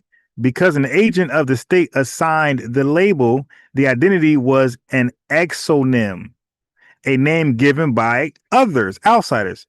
All right. So Black Americans, we had no legal agency in how we were to fill out the form in the national record. Okay. The 1970 census was a technological and sociological revolution for two reasons, right? For the first time, the majority of Americans we all got our forms by mail. This meant the enumerator was eliminated. The person in the household checked the box. Okay, now watch this. For the first time, the term Black was added to the race question alongside Negro. The category read Black or Negro. It's 1970. 10 years or so after we said we're Black. Before then, I told you, mulatto, Negro, some other stuff. But now, Black is there. Why is Black there? The 1970 shift was a direct result of the Black Power movement. See, ain't nobody stand up and say, hey, we want to be called Black and put that on the census. No, that was a natural transition. It was very organic, right? So so what Jesse Jackson did was off code and deliberate agent work. Again, the 1970 shift was the direct result of the grassroots movements, the Black Power movements, 1966 to 1975. Okay, so you could say Malcolm X, the Black Muslims, Elijah Muhammad. You had Stokely Carmichael, James Brown, the Black Panther Party. They pretty much argued Negro was a slave name or a colonial label associated with submission. So activists demanded that the government use the term Black because it represented a self-defined global and proactive identity. So why would anybody, when they come around and change that? The Census Bureau was initially hesitant, fearing that changing the name would break the longitudinal data, right? Making it hard to compare 1970 to 1960. Like they fearing now to change it to FBA ADOS, Foundational Freedmen Americans, right? However, the social pressure, what they say we don't have, these idiots, was so high that the Bureau realized that if they didn't include Black, the community might boycott the census entirely, leading to a massive undercount. You see that, family? We can do that again. Hey, we ain't filling out those forms. So now it's going to read 15 million Foundation Black Americans, not 50 or 60 million. Look, this is it. Now we got it. Hey, if you don't put FBA ADOS, Foundational Freedmen Americans, on one of them on that form, we ain't gonna fill it. We ain't gonna touch it. We ain't trying to fill out nothing. No, we gotta check Black, African American, then write something. No, we're not doing that. We're not doing that. Okay. So we can do it again. We can do it again. The dual labeling, as a result of Jesse Jackson introducing African American, the dual label now it's a race and an ethnicity for some, and some people just a race, right? So the dual labeling of Black or Negro served as a transitional bridge. It acknowledged the older generation who were comfortable with Negro as a formal term of respect, while legally institutionalizing Black for the younger, more radical generation. So that's talking about Black and Negro. This is before Jesse Jackson. The younger, they said the older Negroes wanted Negro, but the youth, they called them a more radical generation. They wanted Black. You see how that works, family? But they try to convince us we don't have power. These stupid tethers. You got no power, nigga. Okay. They put Black on there very quickly. And I'm saying we should make a public announcement like, yo, we ain't filling that thing out. We don't see something specifically for the lineage, excluding anybody who's not the lineage. If it ain't lineage language, we ain't filling it out. Let's do a boycott on the census, which they fear the most, because the FBI is all about, the OMB is all about collecting data. They can't collect the right data to suppress us. You dig? Oppress us if we don't fill that thing out. All right. So once Black, so we're talking about when it got first introduced to the census. Once Black appeared on the census, it trickled down into every other government and private institution. So birth certificates, hospitals began updating records, employment, EEO-1 forms for businesses adopted the term, education, university enrollment forms follow suit. Family, there's nobody that probably on the earth that goes into Black more than I do. Proven we're the only Black people on earth. Everybody else is what they said they were. Their endonym. They are their endonym. We are our endonym. Ours is Black and their endonym is not Black. Okay. So check this out. The black endonym solidifies by 1980. So we're approaching Jesse Jackson. By 1980, the term black had effectively replaced Negro in common parlance, making the U.S. the only English-speaking nation where a racial descriptor became the official ethnic name for a specific domestic population. Okay, so devil's advocate for Jesse Jackson, like let's say if he had the right intentions, he was a coward then, because he would then be saying, "Well, I don't want you to call yourself black because black is globally recognized as a derogatory term. You know, I want you. We're going to be a laughing stock before the world if we take on black. You know, and people gonna laugh at it and be African American, whatever. But that's because you didn't see the bigger vision, my guy. You're stuck. You're stuck on stupid, and the word or the term I made up, you just aged out. You're unrelatable to your lineage. You can't see it. You can't see it.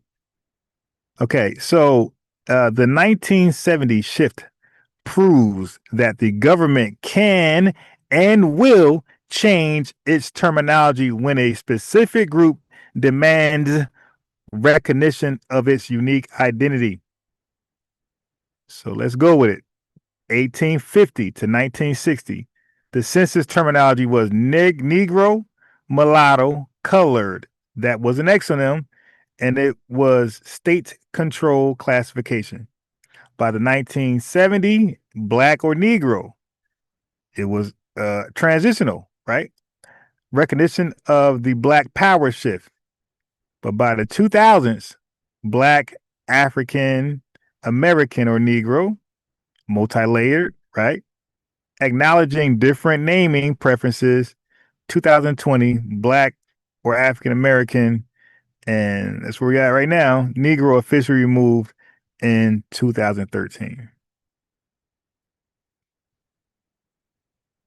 So the 1970 transition provides the legal precedent for the current push for foundational Black American, American descendants of slavery, foundational freedmen Americans, check boxes.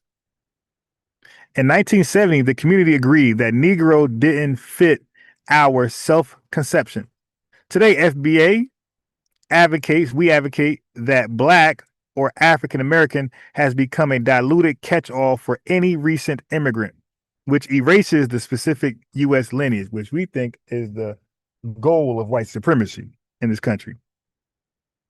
So just as the 1970 census was updated to reflect a new consciousness, the 2030 or 2040 census could be updated to reflect lineage-based boxes to ensure accurate data for reparations and resource allocation.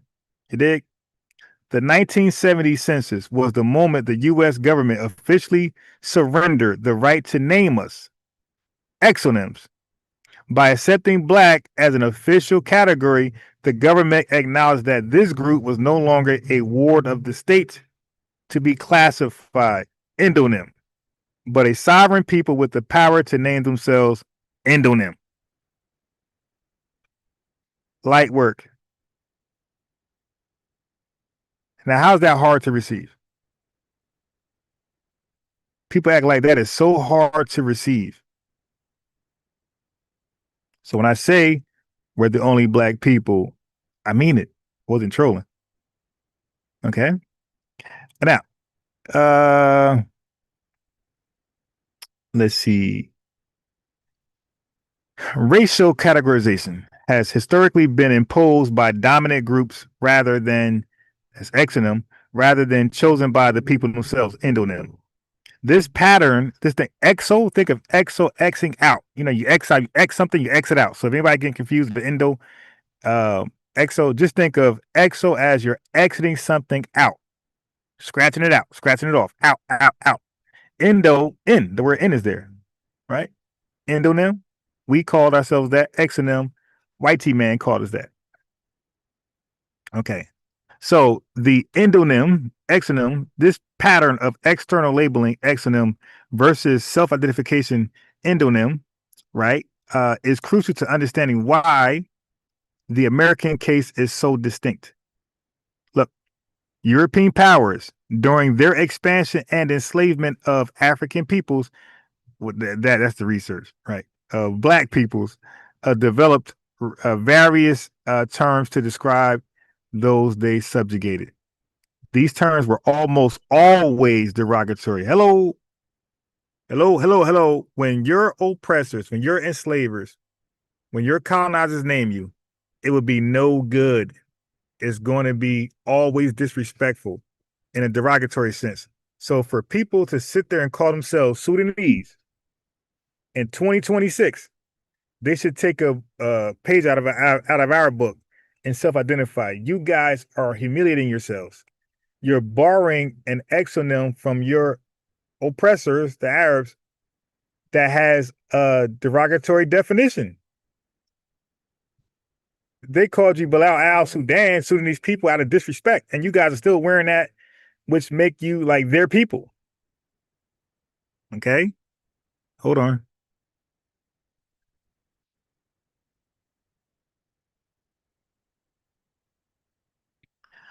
Okay.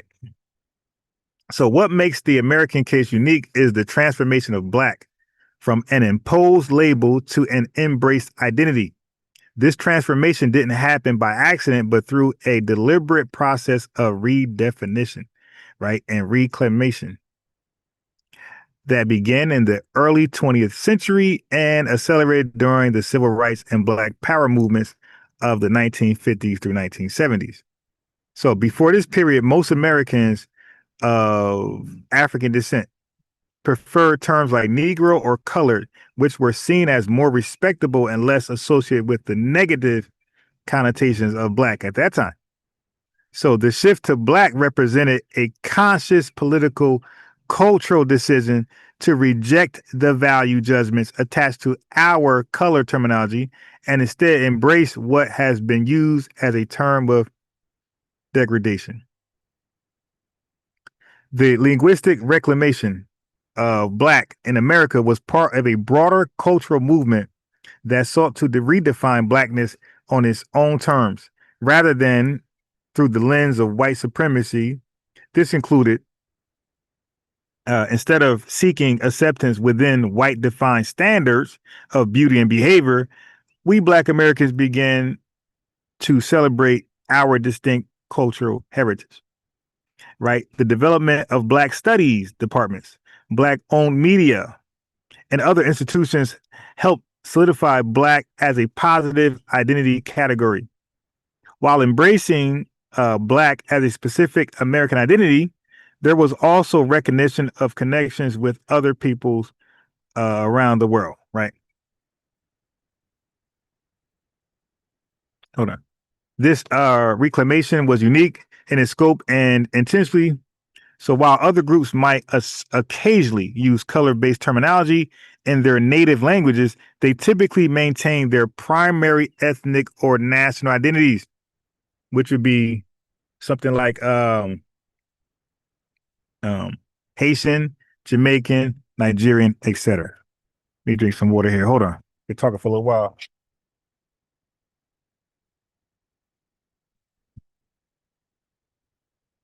Give me a second.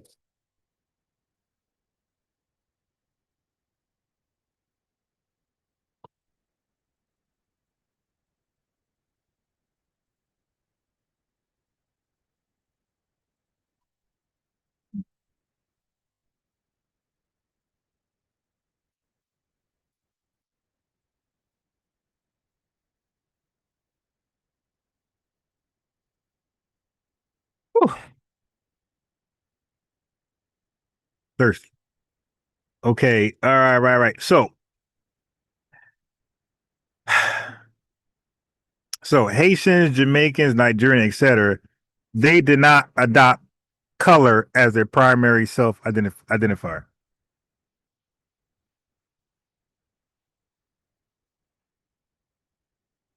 They didn't do that. So the distinction between endonyms, self-chosen names, and exonyms names given by others is critical here, right?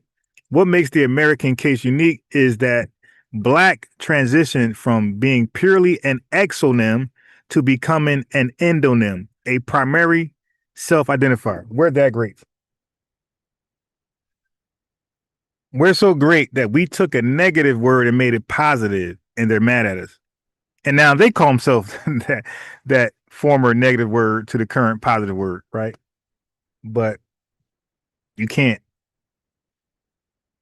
touch this. So in other contexts, color-based terminology remain primarily exonymic. Okay? So when other nations, when they use black, white, red, yellow, brown, that is exonymic. For example, let's go back to Haiti. Let's Noir. Noir might be used by others to describe people of African descent, but these individuals typically identify primarily as French or by their national or ethnic origins, Senegalese, Malian. Okay? In Brazil, racial categories are complex and fluid, but Negro hasn't been embraced in the same way as Black was in America. In Caribbean nations like Haiti, identity is primarily national, Haitian, rather than racial, despite the population being predominantly of African descent. The adoption of Black as a primary identity in America was deeply political. It represented so by embracing what white society had used as a derogatory term, Black Americans, we rejected the power dynamic inherent in racial naming. Black provided an umbrella term that could unite people of various ethnic backgrounds in America, FBAs, different lineages, right? We were uniting in America under Black. The Black Power movement and other political initiatives use Black as a rallying point for community organizations and resistance, right? This political dimension was largely absent in other contexts where color-based terminology remained primarily descriptive rather than aspirational or identity forming. One more time. When you tell us, keep saying, whoa, the Brazilians, the Sudanese, the Haitians, they call themselves Black in their language. One more time for you. One more time. This political dimension was largely absent in other contexts amongst the Haitians, Jamaicans, and Africans, right? Where color-based terminology remained primarily as descriptive. So they called themselves Black literally because they were Black. they were that dark. That's what I just read. Okay? So they called themselves Black because they were actually, their color was Black, rather than aspirational or identity forming like we did in America. So it is important to note that while other peoples, right, of African descent around the world have faced similar struggles with racial categorization, the specific embrace of Black as a primary self-identifier is distinctly American. Okay?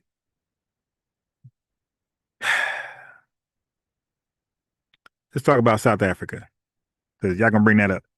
Well, during apartheid, terms like Black were used politically, but the post-apartheid era has seen a complex negotiation of identity that includes racial, national, and ethnic dimensions, right? In the UK, they say Black British, right? That emerged as an identity category, but it typically incorporates national identity along racial identity. So in other words, the people who call themselves Black Brits, these are recent immigrants from Africa, like first gen, second gen, 2000s. In Caribbean nations, identity is often primarily national rather than racial. This is why nobody calls themselves Black in the Caribbean. So when people be like, yo, my uncle in the Caribbean, they call them, stop lying. They call themselves after their nation. So this unique history of Black as an American endonym has contemporary implications for discussions about reparations, identity politics, and international solidarity. It helps explain why There's tensions between foundation Black Americans and recent African immigrants over identity and resources. Don't know why.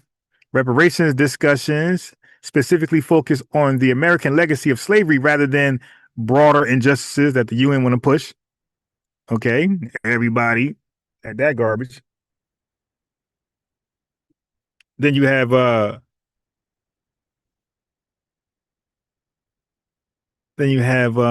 we have here. Okay.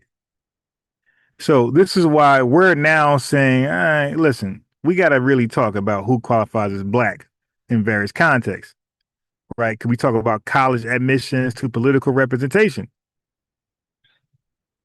It gets weird, and white supremacy is using Black as a weapon against foundation Black Americans, and nobody wants to talk about that. Everybody just want to gaslight and just have bad faith conversations. So the adoption of Black as a primary self-identifier by Black Americans represents a unique historical and cultural development, while other peoples of African descent have been labeled with color-based terminology by outsiders. One more time, the adoption of Black as a primary self-identifier, that means we named ourselves that by Black Americans, represents a unique historical and cultural development, while other peoples of African descent have been labeled with color-based terminology by other people, white people and Arabs. Black Americans, we are distinctive in having transformed this external label into an embrace endonym that serves as a primary identity marker. I don't know why these tethers came over debating me about this. Like, you can't beat me on this topic.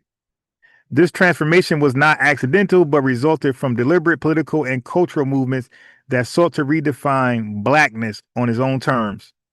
The American case stands apart from other global contexts where color-based terminology typically remained exonymic rather than becoming endonymic. Exonymic means when you hear other people saying they're Black, it's because Europeans or Arabs called them Black. And it was in a nasty way. And that's exonymic. We endonymic. We call ourselves it in a good way.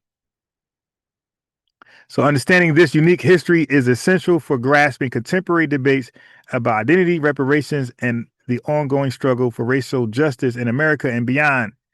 Okay. All right. Let me see what the chat talking about. So when I say we're the only Black people and nobody else is Black in the world, I have nothing but facts and receipts that defends me. Okay, now I understand that Black has been co-opted into a race category out of nowhere. I get it. So you have tether news and people will say, hey, I'm Black too, but racially, right? Yeah, okay, all right. So racially means you were called Black. The whitey man called you Black and you're proud. You're proud the white man called you Black. Congratulations. You didn't call yourself Black. The white man called you back. So you guys are still rolling with exonyms. You guys are still pussyfooting. You're allowing white people to name you. We're past that. White folks can't name us.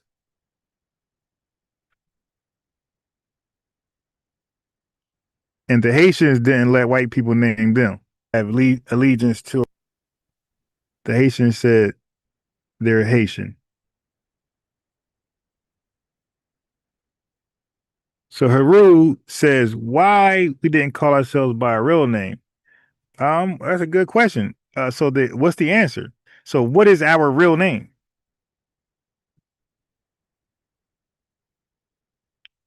Haru, the Duke. What, based on your research, what would our real name be?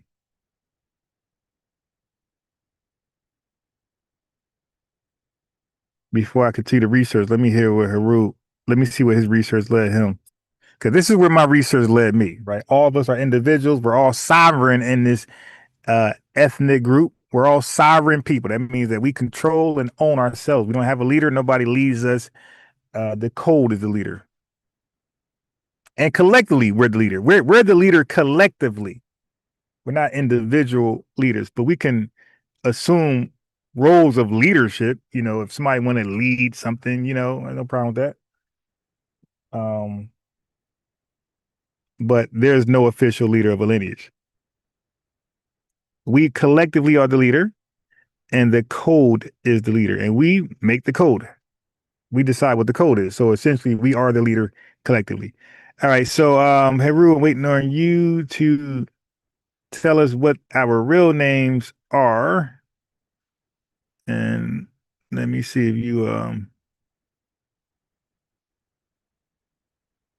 Warrior Cherub said, this is an excellent dive into black. And guess what? I ain't even done.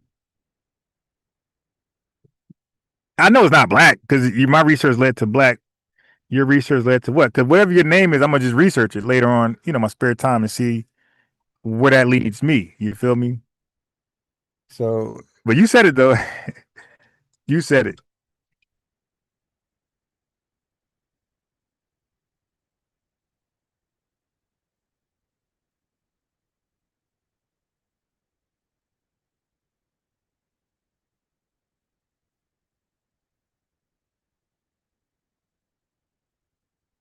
All right, my bad. I had got a phone call. All right, so Heru, Heru don't want to tell us the real name. All right, see, he's help us out, buddy. We want to know who the hell we are. All right, so until you do that, I mean, I guess that's why I said according to your research. So we're not gonna hold you, down like that. That's why I said according to your research, what would our real name be? All right, because you got people saying Sulan is the real name. You got people saying ADOS is the real name. You got people saying FBA is the real name, and people are saying Foundational Freedmen America is the real name. So all you doing is throwing your name into the bucket. You dig? You shouldn't be ashamed of that. There's a bucket of names. Throw yours in there.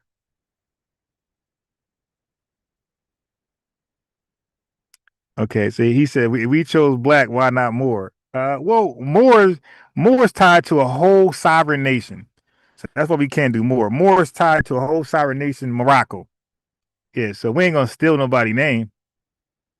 We ain't gonna do that. There's a whole nation, and there was a bunch of people that were called Moor already. That was called Moors. That we don't share a history with those guys.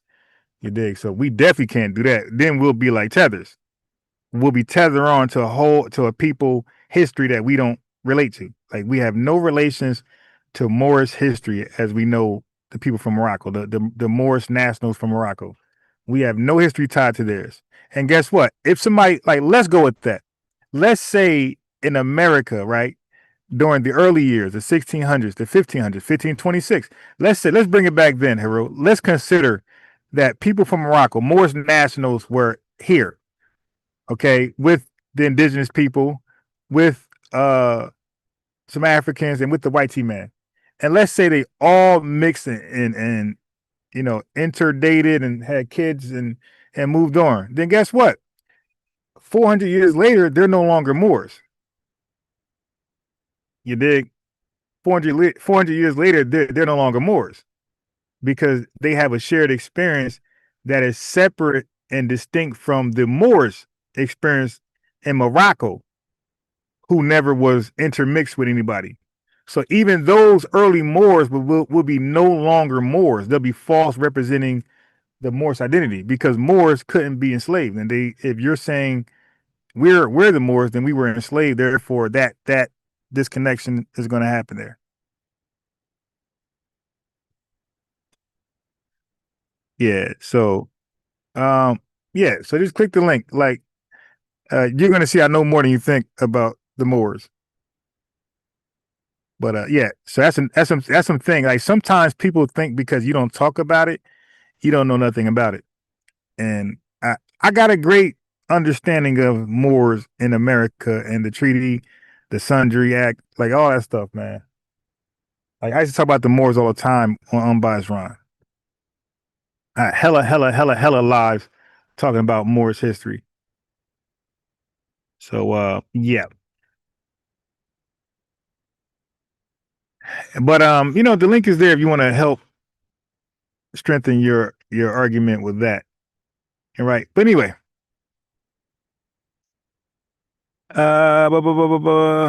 Let's see where we at now. So Chat GPT likes to go easy. And that's why like people have like the unlocked versions, right? Because like they go soft on tethers.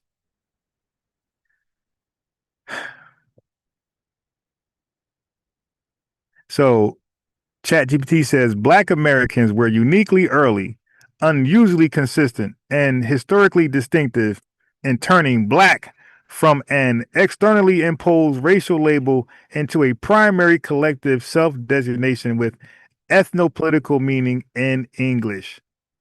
Okay? That's how they break it down.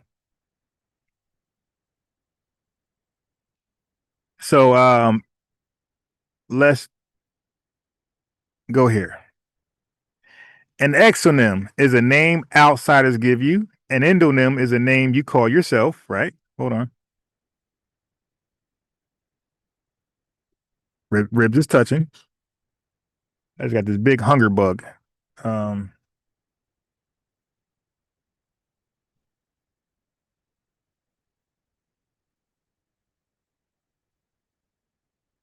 Big hunger bug hit me.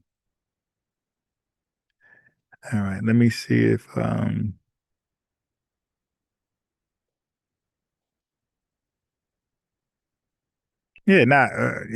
do everybody chat? Why do everybody look at it as a debate? Bro, I literally said this is where my research led me. I'm curious to know where your research led you. Well, I know where it led you. It led you to more, but I'm curious to know about the research. It's not a debate. We're sharing information. I just said there's many names in the pot. FBA, ADOS, Foundational Freedmen American. We got Solon. We got African American. You dig? And you could throw in more. Throw more in the pot. Right now, clearly, Foundational Black American leads by a large margin. Right, as far as like a preferred ethnonym for the lineage chose right now. The lineage chose Foundation Black American. So that's not about me or you. We're two people, right? But the lineage chose FBA, and I think in second, far second place is ADOS, and then somewhere not too far from that is Freedmen, and somewhere not too far from that Solon. But anything else is like super far from those four. So this is the time to put your bid in for more, because more is like nobody ever, outside of people that's into that right there, the average Black American don't say the word more ever in their life, unless it's MORE. You dig? Or somebody's last name MOORE. But this was your he said the chat ninjas attacking you. Yeah, because you won't call in. Like you won't articulate yourself what you're saying on the live. If you called in, they'll relax, but you can't just say, you said our real, this was the words you chose. You didn't say, well, how about we just use more? You didn't say that. You said our real name more. So yeah, they're going to get on you. You dig? But the link is there to, nobody's attacking you. We're just curious to hear you out. See, that's the thing. The thing is, family, y'all gotta have confidence. You gotta stand on 10. Like we claim to be them ones. You dig? We claim to be him and her. You gotta stand on what you stand on. You got 5 and 6 and 7-year-old FBA stand on what they stand on. Can't be all timid. Well, I showed y'all guys old videos of me debating Pan-Africans when I had just came into this, like the whole that my lineage should be named FBA, and I'm trying to defend it the best I could, and I'm just winging it. I had no real research, and Pan-Africans were attacked. They were now that's called attacking. They're attacking me. But look what I did, Haru. I stood on 10. Yeah, I couldn't defend the way I can defend now. You dig? They had gotcha moments here and there, but I was resilient. I stood on 10.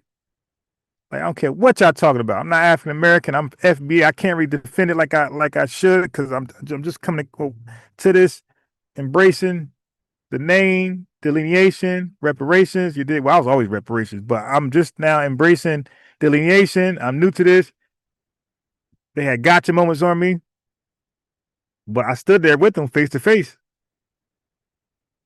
Yeah, so all this timid stuff got to go. Well, retype it then. This guy Rue said, if I mistype, okay, then retype it. I don't know how you mistype. Hold up. Where's it at?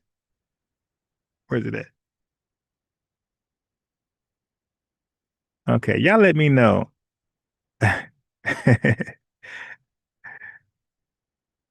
How do you retype this?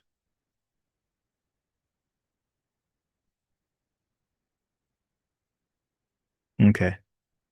All right, watch this. I'm going to pin it. Boom. How do you replace? How do you move out the way? Okay.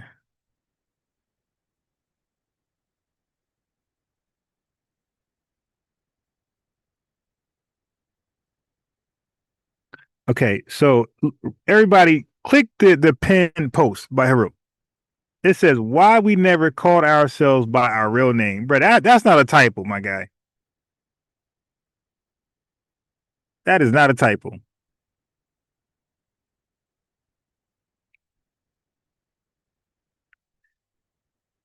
Yeah, that's not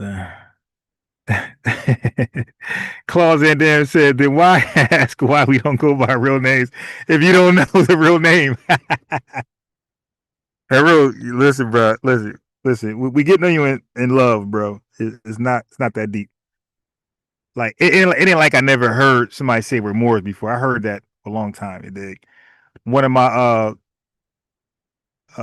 peoples was a former Grand Sheik of a Moorish temple. You dig? Actually, I had him right here one time. You dig? So we're not people up north aren't like unfamiliar with folks saying we're Moors. Now the South may be like, "What you talking about, Willis?" But up north, we kind of heard that before.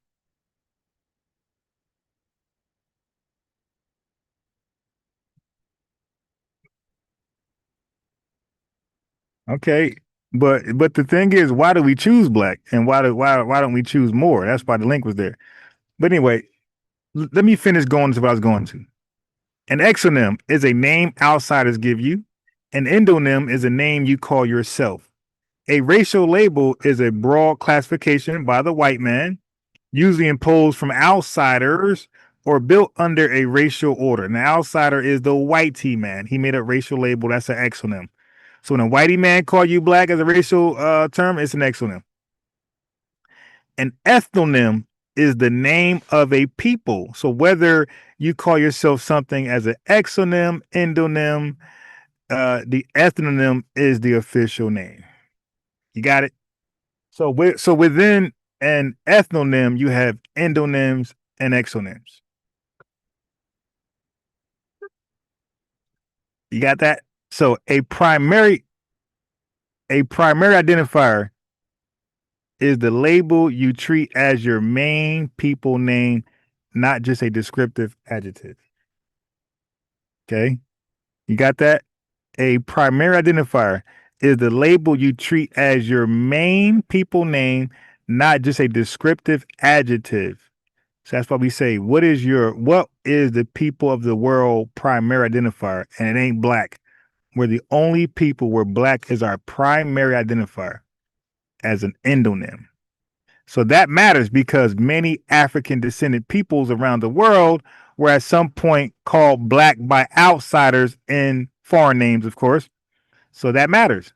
Sometimes call themselves black in response, like the French, but did not make black their deepest or main people name, Tether knew. Jamaican dream. They usually, so these other people of African descent of the Caribbean, Brazil, Haiti, you listening, Chef? Are you learning, Chief X? And Africa, these people prefer a national identity like Haitian, Jamaican, Trinidadian, a colonial identity, an island identity, and ethnic identity, or later an African or Afro-national label. Okay, so my key point is that Black Americans, we did something more radical and more durable. We took the word Black in English, not French, not Arabic, and made it do, and not in, yeah, and we made it do the work of a people name. That's my argument.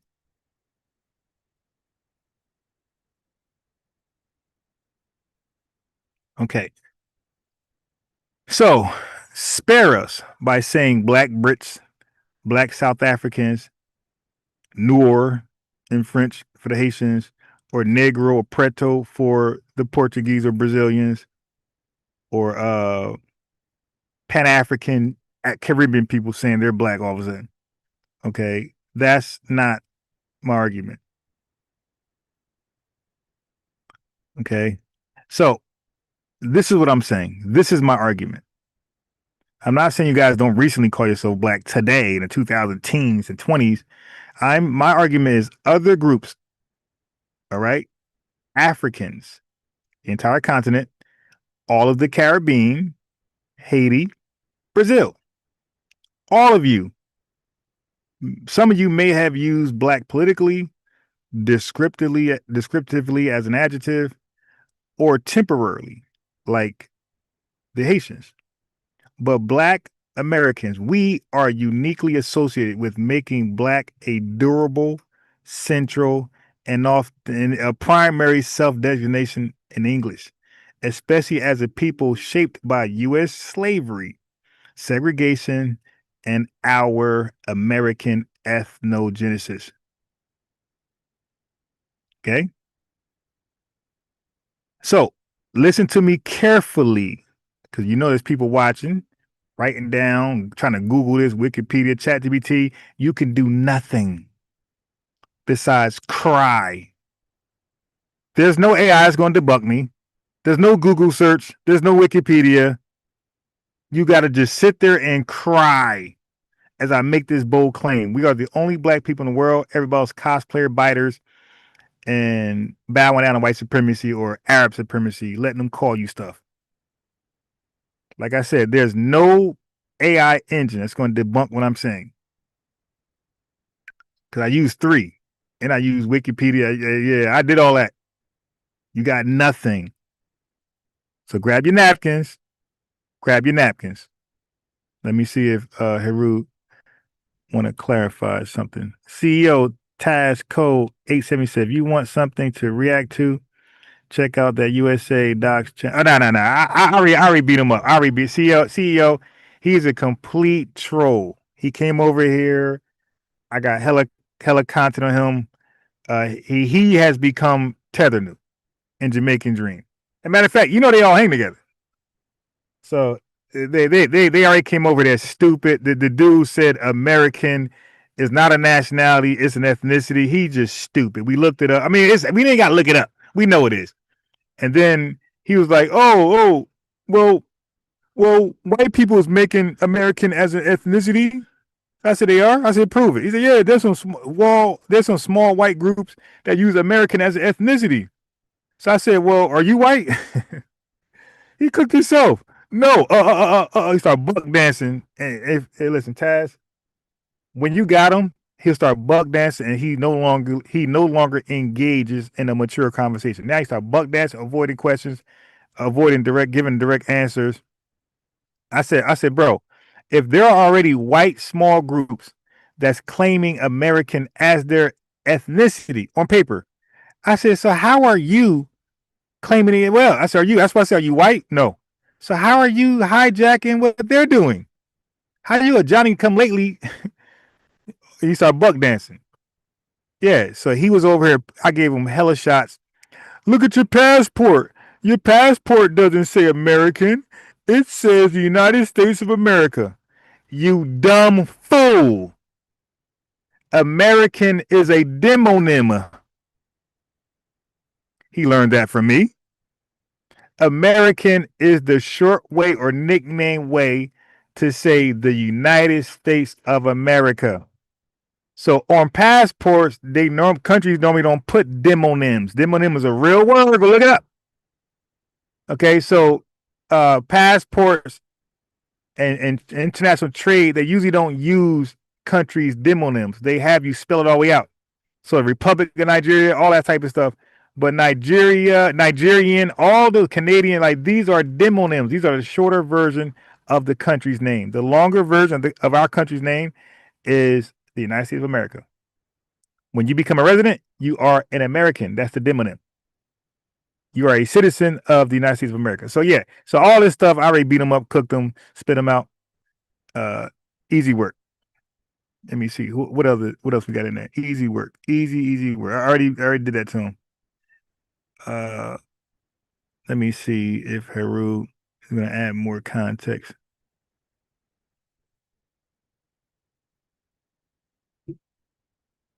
Yeah, so I already beat the dude up.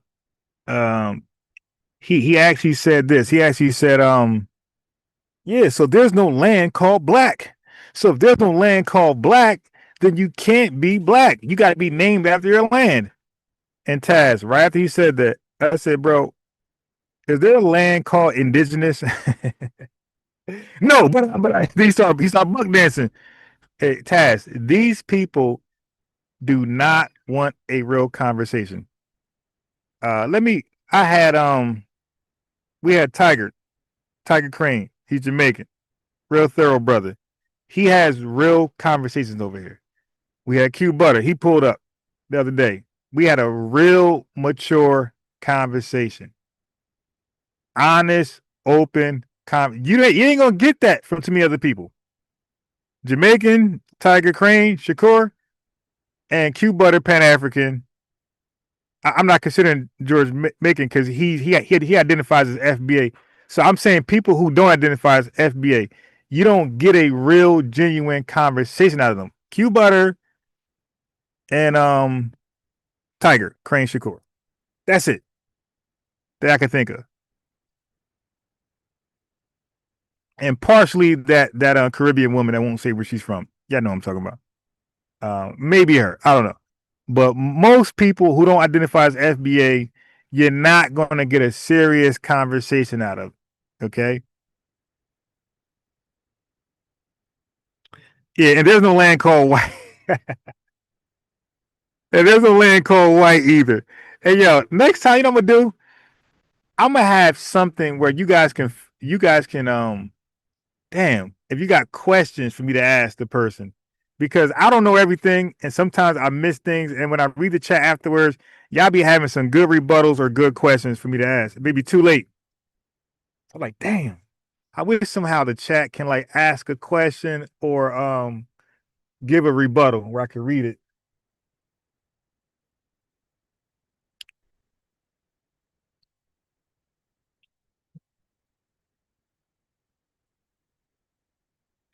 I don't think he is foundational either. I can't prove it, but the first time he came over here, the first 3 times he came over here, I took his word that he's foundational. It wasn't until the 4th, 5th, 6th, 7th, 8th, 9th time where I'm like, all right, dude, you really are coming off like an immigrant. Like the way he's just dishonest, no integrity, don't give a damn how he sounds. Like that's usually buffoon behavior. And that usually come from tethers. Like, bro, you know you're on a live, right? Thousands of people going to see this video, and you got no shame being wrong. Like, yeah, I don't know, because we got pride. We got black pride. We don't go out there and just be exposed like that, where people could resurface the footage, and you just deliberately lying. And the dude's like a fake cult leader too. Yeah. So I had combos with him. The only way he's allowed back over here if he's not because listen, when you have something to lose, you can't afford to be honest. Like, he has a small cult following. He ain't trying to lose them, so he's not going to he's not going to be honest. Okay. But they go to link. Yeah, I already had a few discussions with the guy. I had like several discussions. I had about 8, 9 discussions with him. Listen. Look at this. Case in point. Let's see if I can find it. All right, here you go. Who descend from American nationality, the United States of America. Just like 2020 census offered Black and white Americans the opportunity to write in their ethnic origin for the first time. Right there. Right there, right? Let's read it again. The 2020 census offered Black and white Americans the opportunity to write in their ethnic origin, their ethnic name for the first time. And what is our ethnic name? African American. Just like the ethnic name of Somalians and Ethiopians and Nigerians and Haitians and Jamaican. That's actually wrong. Yeah, how do you read a census and saying ethnic name? The census is racial based, right? It's because of our pressure. They have other options for ethnic names. That's our pressure. That didn't come with just the white man have a good heart. Ethnic name is official. Ethnic name is African American. It is not Black American. All right, I don't know where he got that from. I don't know where he got that from. This guy lost his mind, but this your man's. It is not Black American. It is not Black American. It is African American. Kwame defeated Ron last week on this. Ron did. He said Tether defeated me. You know this nigga lying. Not know that our official federal classification, our ethnic name at a federal level is African American. So now he's one of those weirdos that use federal definitions. He cherry picks it because I was like, all right, well, federally is American ethnicity or a nationality. Federally, our government defines American as what? A nationality. Anybody could Google it. See, but then he throws that away. But see, that's called confirmation bias research. When it comes to trying to debunk us, we got to go with the federal, which I'm okay with that, but he's not okay with that because you said America was ethnicity, not according to the OMB, not according to our government. They define Americans as nationality, my guy. Ron did not want us to sign. What language do you speak? I Anglo-Saxon roots. You can Google it. That's our own. So look at your man's. Your man's is a zaddy lover family. This is you don't got to hear no more after this. Listen to this. I think they're like, okay, if you ask them, where does your language come from? The foundation of your language. Like, how many of us realize that English is Germanic? We speak a Germanic language. It's just our own version, so that makes it indigenous to us. But how many of us realize that the language we speak, English, is Germanic? We're literally speaking a Germanic language, just our own version of Germanic. That's how foundational elite European culture is to us. That the language we're speaking, the language you're writing in Pinky and Tosh Club, the language you're communicating in is Germanic with Anglo-Saxon roots. You can Google it. That's how foundational elite European culture is to us. Pause. Foundational European elite culture is to us. Y'all in a cult. Y'all in a cult. Pause. See, elite European culture is so foundational to us. You are deceiving people. Elite European culture is so a family. This guy that I don't know why is this dude name in the chat. This guy said elite European culture is foundational to the people that is known for cultural influence. One more time. This your guy. Saxon roots. You can Google it. That's how foundational elite European culture is to us. Pause. See, elite European culture is so foundational to us. You are deceiving people. That even we got church from Europeans. Church. Like, it doesn't get any more blacker than that. You want to say black? Okay. It doesn't get any more blacker than church. And then he uses black. Then he makes a mistake and uses black. This is crazy. Then he makes a mistake and uses black that he's so against. He don't get no blacker than that. He made a mistake because he says we're not black. But now he don't get no blacker than that. If you want to say what's the blackest thing you black people have culturally, church. So that's how foundational elite European culture is to us. That even the blackest thing you can call, we have to get a handful of powerful white people. That's all we need. Bruh. We need to get a handful of powerful white people, family.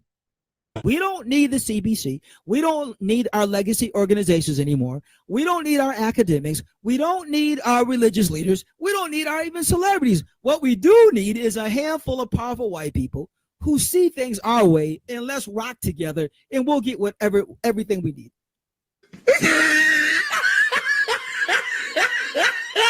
Elite foundational white culture, he calls it. Yeah, these guys not my level. Not my level. Dominique Hudson. You kick A. Continue. Thank you. $10 super chat in the building. Lineage love on deck. Yeah, so Taz, I did more than react. I spoke to the guy directly about 7-8 different times. The guy's a troll, fake cult leader, and he makes up words on the fly and redefine them. Yeah, so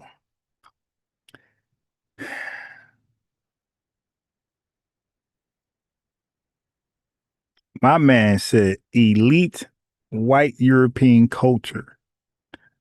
I'll pass. But he's a cult leader to some people. Some people believe what he says. I'm like, man, go ahead with your cult group. Okay. So let me get back to where I was, family. Now,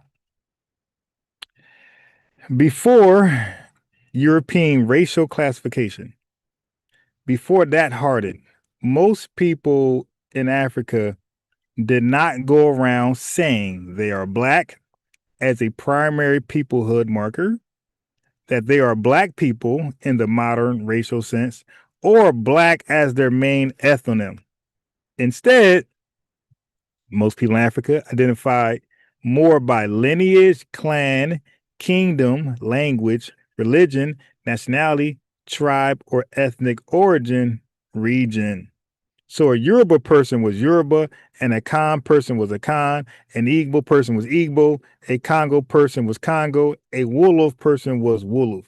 Even where broad civilizational or religious identities existed, black was generally not the main native organizing term in the modern racial sense. So yes, the broad racialization of African descended people as one black category was primarily the product of whitey man and the Arab man. That was their racial contact systems. Okay. Slavery systems and colonial classification. That means black was originally more often an outside facing category than an old indigenous self name. You dig? Black Americans, we occupy a different place because U.S. history did something unusual. In the United States, enslaved blacks from many different ethnic backgrounds were violently mixed together, stripped of many original languages, cut off from specific ethnic countries, reclassified under a rigid racial regime, and forced into a new social existence under the category Negro, colored, black. Out of that, a new people emerged. That is called literally an ethnogenesis. So while many groups kept or rebuilt nationality first, tribe first, island first, language first, we Black Americans often had to build a collective identity out of a condition where old specific identities had been shattered or made inaccessible. That is why to be Black in America did more work than it did anywhere else. For us Black Americans, Black was just not a color, an adjective, a loose racial description, temporal name, a buffered word. It often became a civilizational claim, a political shift, a solidarity claim, a peoplehood claim, and in many contexts, the closest thing to a mass ethnonym before more redefined terms emerged. That is a huge, huge, huge, huge distinction. This is the part many opponents miss. When Black Americans use Black, especially from the mid 20th century forward, we were often not just saying our skin is dark because Prince ain't dark. We were saying when we say Black, we were saying we are a people.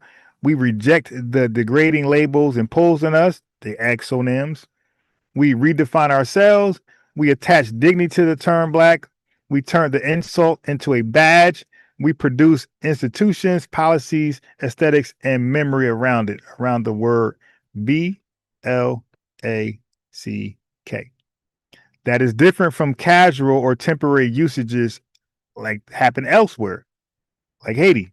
So for many of us, Black Americans, Black function in practice like an endonym, an ethno-political identifier, and a world-making term, not just a descriptor, not just an adjective.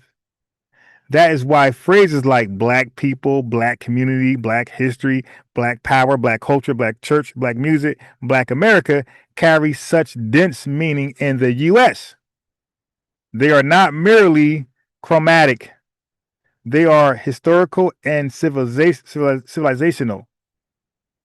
All right. We tap back in with the chat. Are we on one accord there? Truth Appeal says subversion would be that.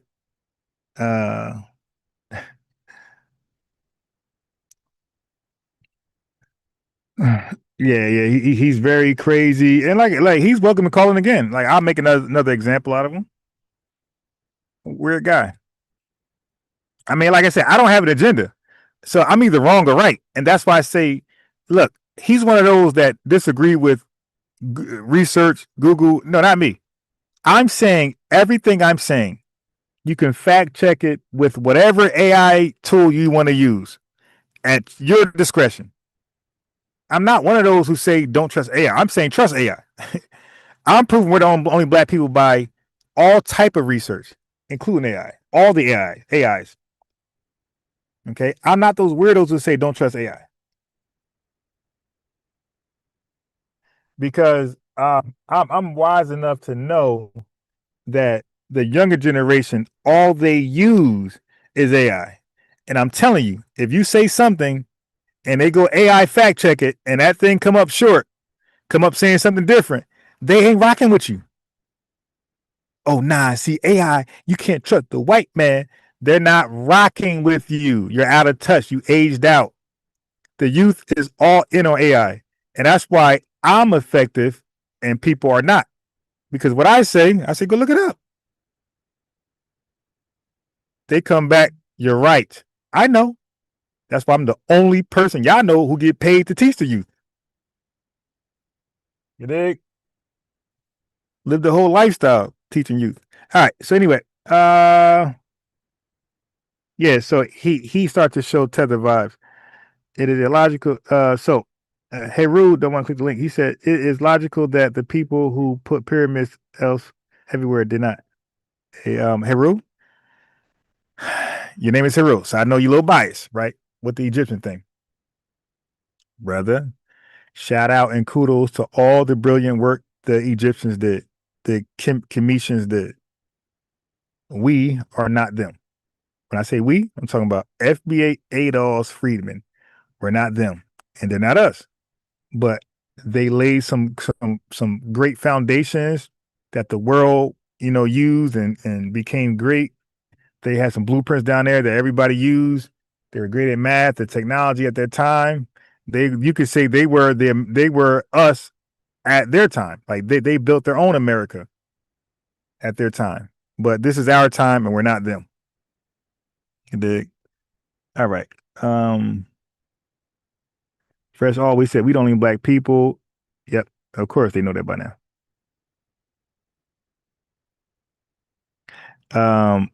Tandria Williams says you have to know how to play with an AI because you can get it to say whatever you want, program it with new information, and it will update it stand right then.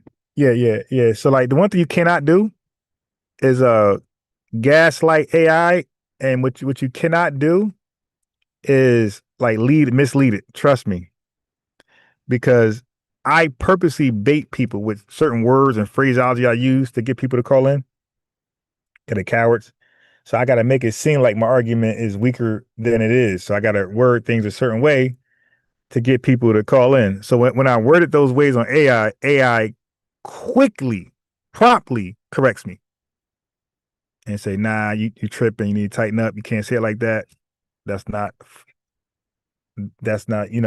like, it's telling me like I'll lose a debate. So when the way I talk online with you guys to get people to jump and call in, AI said if I use that in a real debate, I'll lose. They said because which I already know. Like again, I'm twisting words around to get people to jump out the window. They click that damn link. Now, Haru said, we don't know where Egypt is at. No, my guy, you don't know where Egypt is at. I'm sober. I know where Egypt is at. You might be high like a kite. You dig? You might be high like the damn moon, like the astronaut. The what's that, Artisan 2, whatever. You might be up there somewhere in the clouds and moons in the galaxy. But I'm right here on Earth. You dig? I'm in tune with Earth. I know where Egypt is at. Okay. But yeah.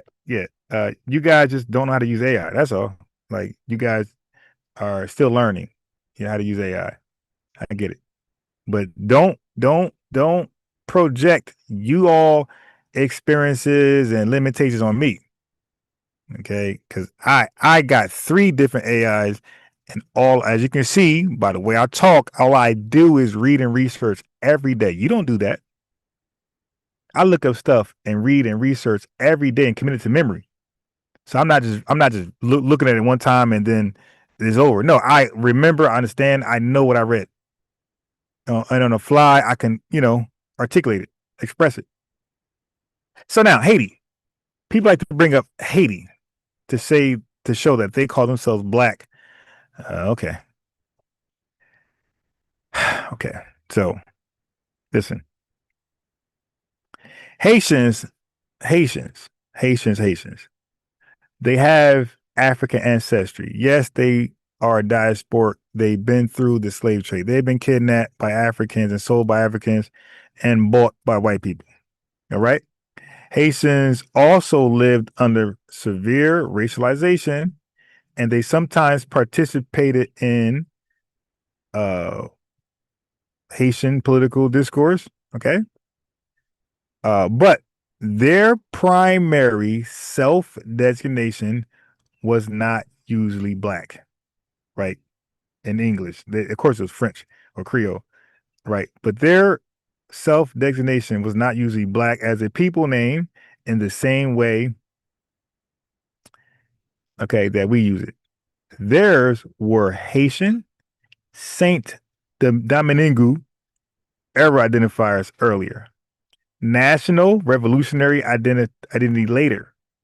So Haiti helps show the distinction between being racially classified as black in their language, politically defending black humanity, and choosing black as your main enduring collective identifier.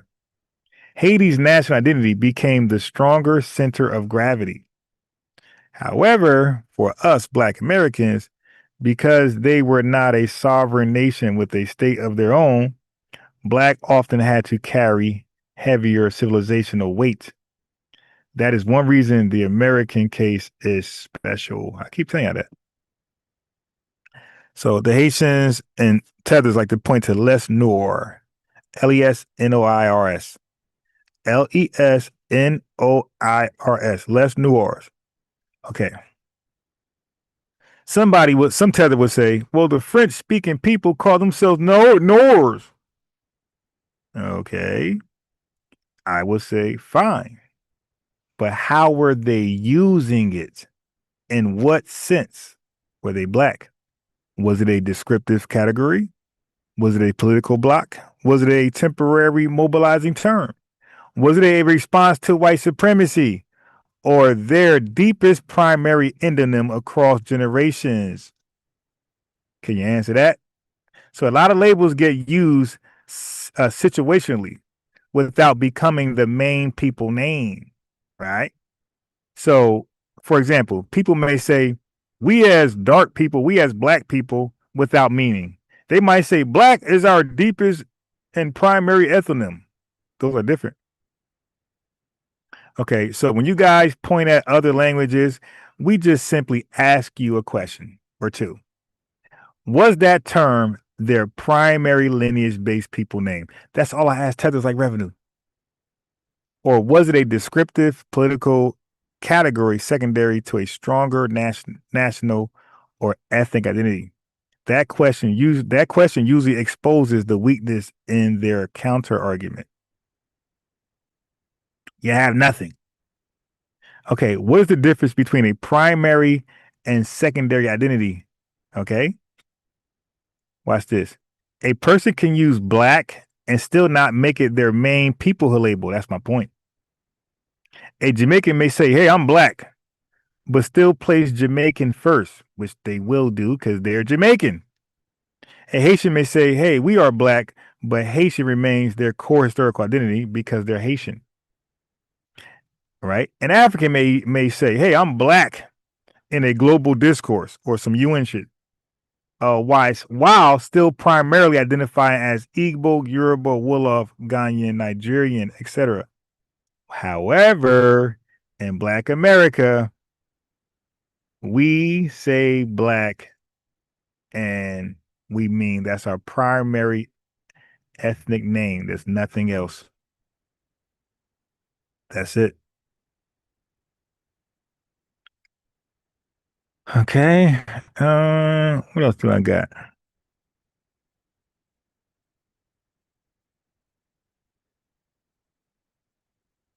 Okay. I might want to end it there. And I think I got enough done. I think my point is made clear. Anything else is overkill.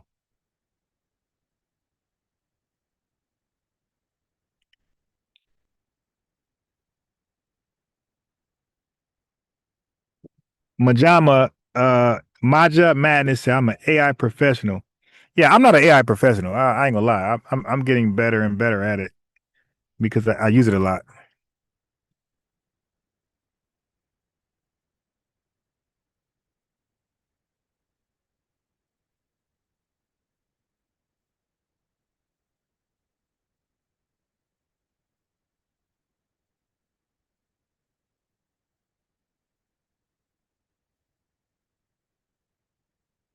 All right. I'm just looking at the chat. Voodoo Island. I'm reading the chat. Yeah, I'm not an AI professional. I ain't gonna lie. Why is Black used? Ryan Patterson. Good question. I mean, it's not that difficult of an answer. But Ryan, if you want to click the link and ask the question, go ahead. Click the link, Ryan. Let's get a guest on. Right? Let's get a guest on. Click the link, Ryan, and I can answer that really easily for you. Okay. E. Carl says, thank you, Ron. You are absolutely welcome. Donnie in the building. Matter of fact, let me get a roll call. So we got E. Quarles in the building. We got Tandria Williams in the building. We have Ryan Passing, who just checked in. We got Heru, the Duke of the Great Lakes. Needle Swain in the building. We got Yes Mayhem. We got World Chatters. We got First Class Citizen. We got Lucky Formac. We have Fresh Always in the building. We have Claus and Dam in the building. We have the family. We have who else? Trying to go. CEO Taz Co 870 in the building. We have hold on.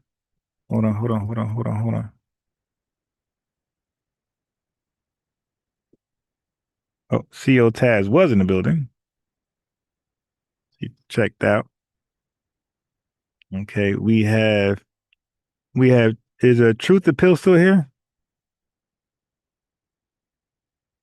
Nope. Okay. So some people checking in to see what we got going on. And we got Roth Love in the building, TV. We have who else we got? Try to go back further. We got Dominique Hudson in the building. We have let me see. I'm trying to go back as far as let me. We got what is that? We got Ubuntu in the building. We have also we got FBA Mr. CJ in the building. It's letting me go back pretty deep. We got Still Tripping in the building. We have Affectionate Earth in the building. We got Leo Soul in the building. That's a dope name. We got I'm with Alice in the building. We have it's let me go. It's let me go. Usually it don't let me go back this far. Songwriters Sunny in the building. We have Israelite IQ in the building. Yeah, it's letting me go really far back. Darlene Chestnut in the building. The Observer Melanin in the building. We have we have Cool Baby in the building. We have it's letting me go really far back for the first time ever. We have is that it? Adi Head. Yo, it's letting me go really back. Adi Head, April Jewel in the building, April Jewel in the building. Ricardo Flott in the building. Tony Morano in the building. Yo, it ain't let me go back this far ever before. $5 super chat in the building or super sticker. We got World Chatters, $5 super sticker in the building. Thank you very much. Lean is level on deck. Hey, Ryan Patterson, what's up? Can you hear me? Ryan, you're on mute. Wait, can I? Is it me? Oh, Ryan, your audio's not checked. Ryan, you gotta connect your audio. Hold on. Let me write them.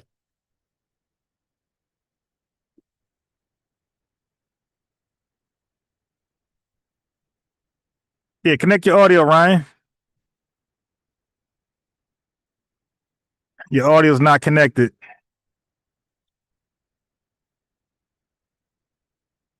Connect your audio, Ryan. Okay. We got a $9.99 super chat in the building from Sleek Bay. Oh, yeah, he's become a complete him and Fresh always are like complete sponsors of the channel. You dig? $9.99 super chat by Sleek Bay. Hey Ryan, yeah, your audio wasn't right, so I'm gonna put the phone number in too, Ryan, so you can call in. Let me put the phone number in because he did definitely call in. So Ryan, if you can hear me, I'm gonna throw the phone number in as well.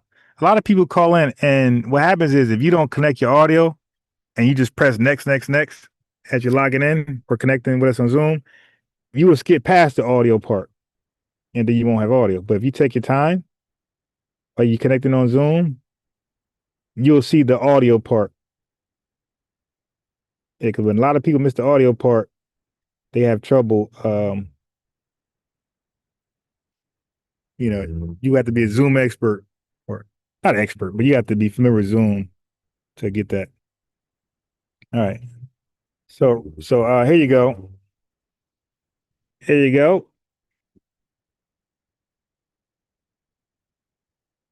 That's for Ryan.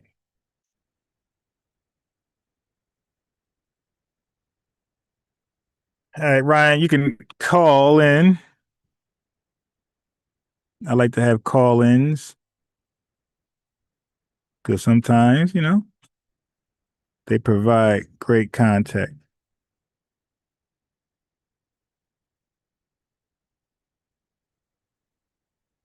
So Ryan, you can call in. We got Magic Madness. Did I shout you out? He said, do the 28-day challenge AI course. It'll help you in the long run and help you figure out how to actually communicate to the right answer instead of beating around the bush and coming with a weak prompt. I mean, you said weak, W-E-E-K. I mean, you might have meant W-E-A-K prompt. I thought you said like a week prompt, like the 5-day, 7-day week. All right, well, click the link. Maja Madness. I never heard of that challenge, but it sounds like cool. That's something that I see. I hate to. It says 28-day challenge. It won't be a 28-day challenge for me because I'm not gonna have time every day to to do that. That's why I can't really I can't commit to something like that. Because like family, like if I'm not motivated, I'm not interested. So I might be into like learning about AI for 3 days straight, but then 2 days straight, I might want to take a break. Don't want to look at it at all. Might want to play basketball, go online, play chess, don't want to touch AI. So that's why I can't do a 28 day nothing, because I can't guarantee I'll be fully committed that whole time.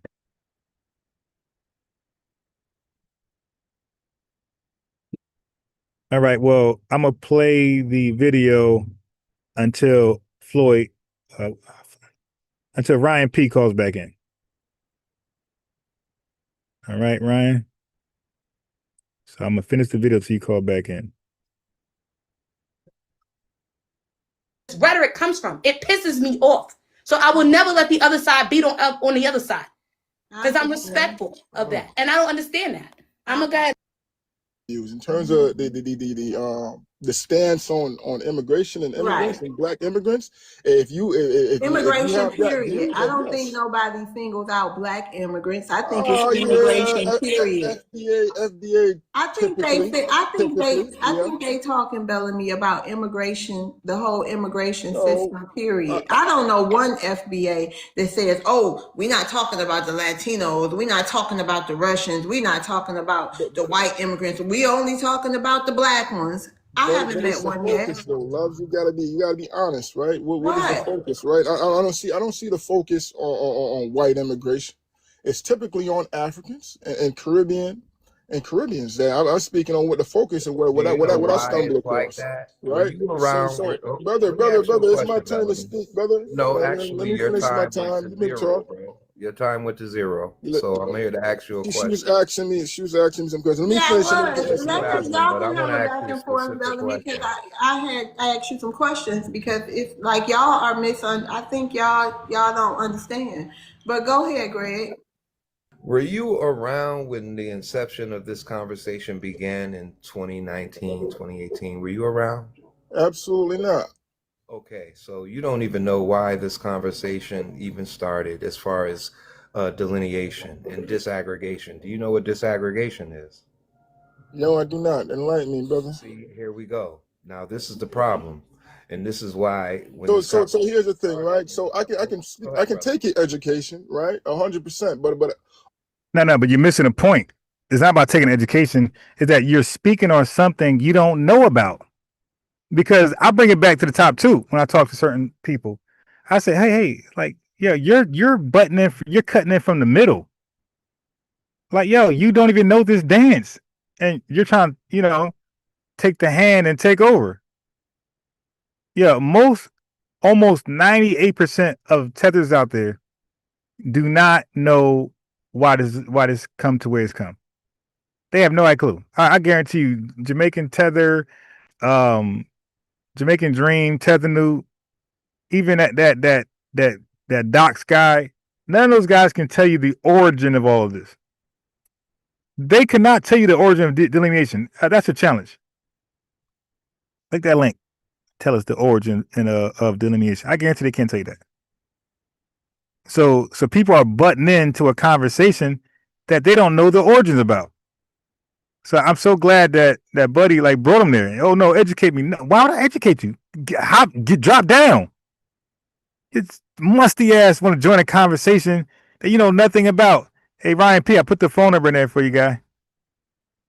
Only thing I hear is the rhetoric, right? The stance on. Okay. So you see what happens here? Now the host should have got him out of there. Like he admitted he has no idea what's going on, but he's giving commentary or statement. It's just reckless. Immigration, Caribbean Americans, Africans that came across. That's what I hear, and that's the only thing that I care about, right? So you can tell me, why it started and the lightheartedness, or why it started, what the intentions were. I'm speaking to where it's at, right? And if you're calling people leeches and tethers, and I know how. What about slave auctions, Bellamy? How do you feel about black melanated immigrants having slave auctions? You heard it. I like her though. She's on code. She said, "How you feel about black melanated immigrants?" I like that. So okay, sis on code. She ain't calling them black. One more time. Black melanated immigrants. Slave auctions, Bellamy. How do you feel about black melanated immigrants having slave auctions? I like that correction. That auto correction. Hey, let me.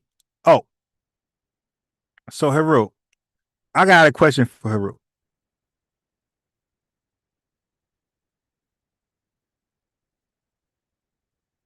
I got a question for Haru. Hold on. Let me see if I can find it. Let me see if I can find it first, Haru. It's a question for Haru. I wonder if he ever seen this article.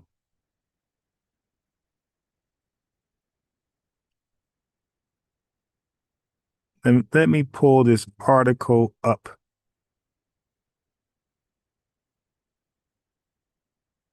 Here we go. Haru, have you ever seen this article before?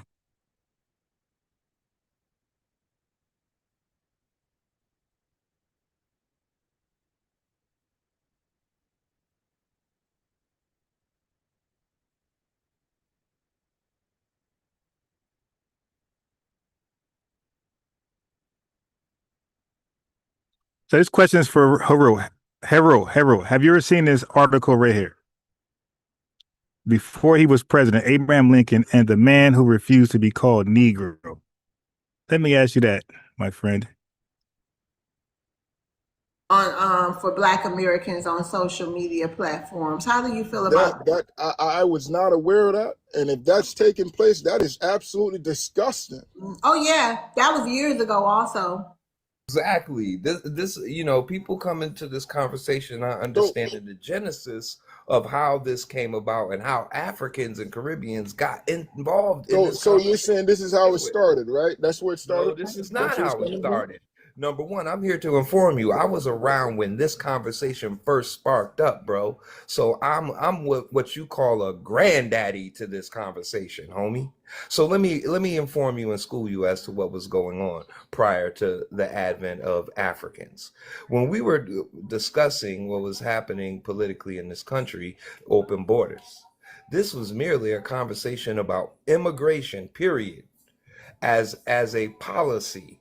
Not as people, specific people coming into this country. And it really was focused on the Mexican and how they were coming, taking these entry-level jobs that Black people once possessed.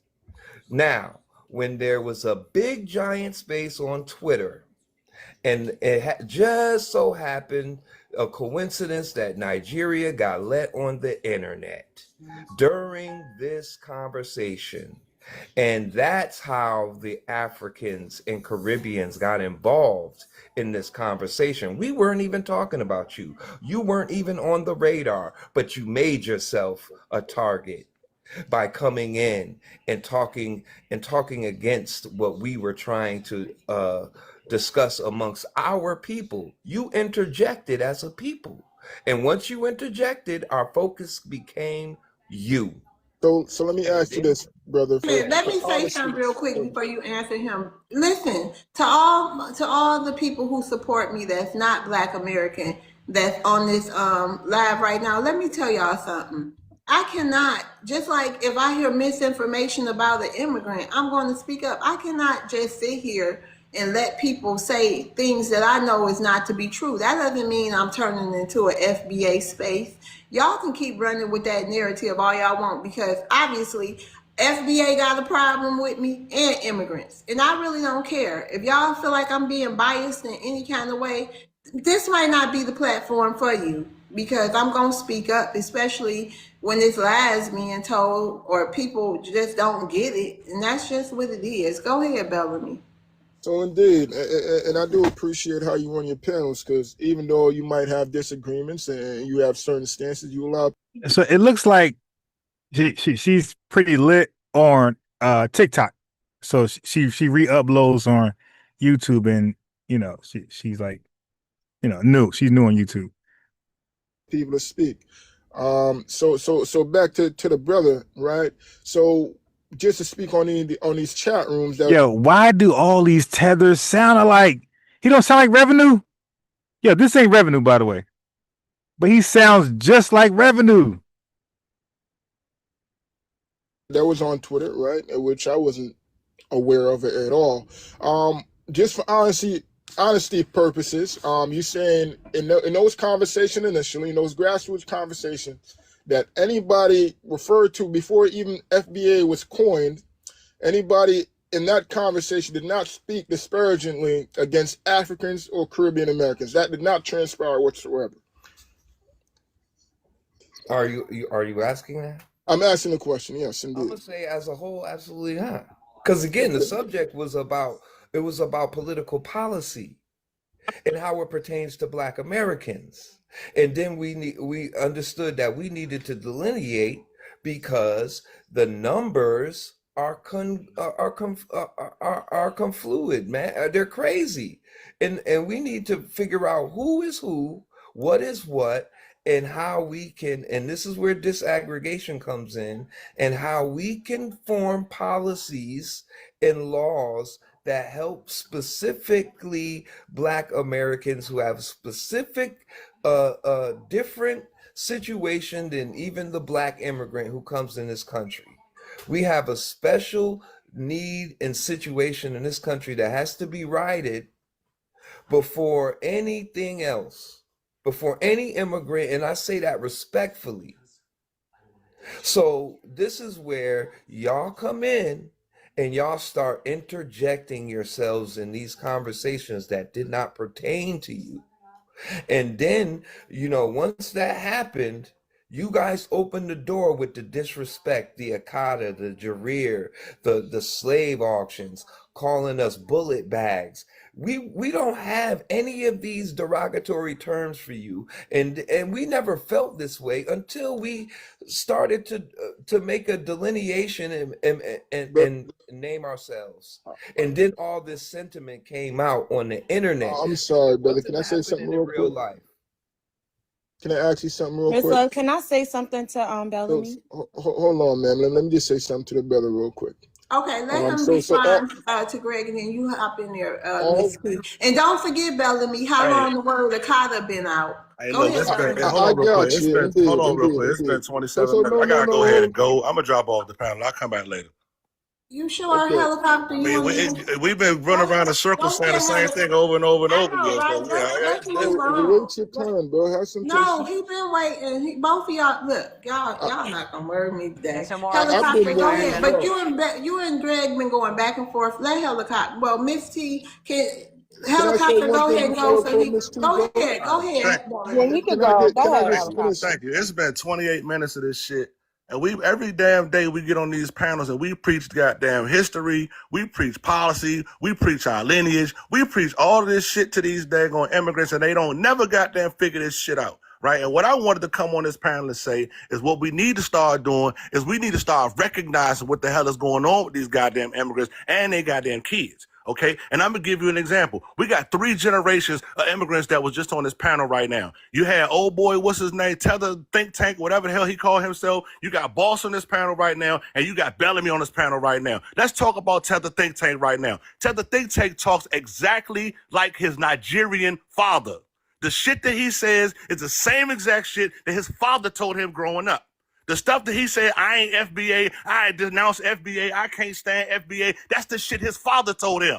His father told him he was Nigerian. His father's the one that told him he was African. His father's the one that told him that he has no ties to America and all of his ties are to Africa. And y'all sitting on here trying to convince this dude at 30 fucking years old that he needs to be understanding of our history. No, cut that shit the fuck out, right? And here's the second example. You got Boss on this panel right now. He just admitted he got a 16-year-old that has absolutely no history of the bullshit that Ghana had to do with America and the daggone slave trade and all the other shit that they got going on. She probably ain't got no history, no clue of the bullshit that Ghana just tried to pull at the daggone United Nations on behalf of the daggone FBAs. She probably has no goddamn clue of what the Asante tribe was, what the Gold Coast tribe was, what all of that shit was going on daggone back in her past, because guess what he told her? Ghana is great. The Ashanti tribe is great. And now she gonna grow up and she don't know what the fuck it is to be black because he raised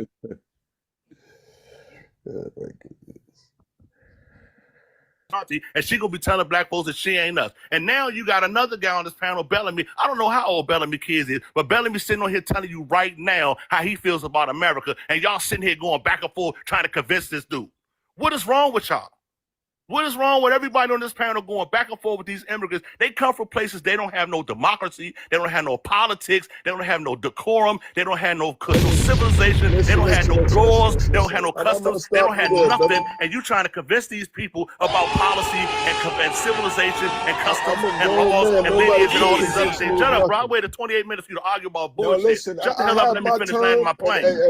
Okay, that's so y'all been on here arguing with these goofies, and now this goofy can't even keep his Bellamy, shut up, bro. Shut up. We That's know what I'm you trying to got tell you. These butterflies. people We know you come got from butterflies in your civilization. They come from stomach. places. Hold Let up, him bro. I got speak, this. Bellamy. I got this, bro. I don't need no help. Okay, Can I like say I just something real said, quick? they come from places that don't have no civilization, don't have no decorum, don't have no lineage, don't have no written history, don't have anything, and he's proving it to y'all right now. And since he can't shut the fuck up, I'm gonna go ahead and land my plane. You see. Okay, love, and that's why I'm an issue, absolutely right, though. I mean, if black Americans, hold on, brother, you don't see that he right, that he got a point. Why do we have to sit here, especially you, Bose?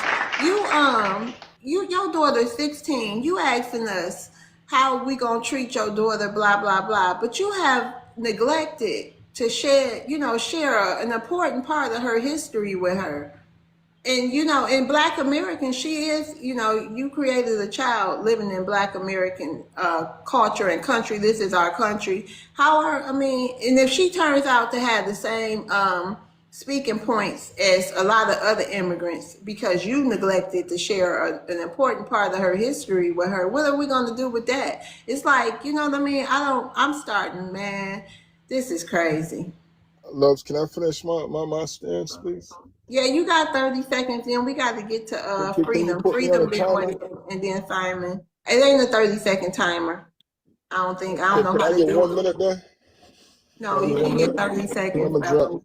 You can get 30 seconds. So here's the thing, right? And towards the end of the brother's sentiment, he started to say some disparaging things, talking about other countries not having democracy and decorum, X, Y, and Z. That's your perspective, brother.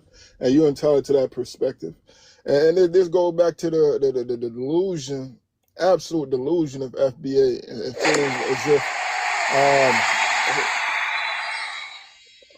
I'm sorry, I got thrown off by that noise there. But yeah, the delusion of FBA and seeing as if they on some level of pedestal that other people can't attain, and because they were born in America, that makes them better than someone. Brother, you're not better than me. You know what I mean? I can only talk to you as man to man. You can't look at me and call me a tether or a coward. Okay, it ain't gonna go. You know what I'm saying? So right. I'm saying what you did in your personal life, and that's how it stack up. You know what I mean? So for all these disparaging things. Hey, I'm gonna jump off the panel Can real I say something real quick? Hold I on won't be real quick, long. Miss T. Let me jump off the panel real quick. Bellamy, I'm gonna say this real quick. Brother, I will run circles around you professionally and personal life, and I'm gonna land my plane. All right. I just wanted to say something to him real quick before he left.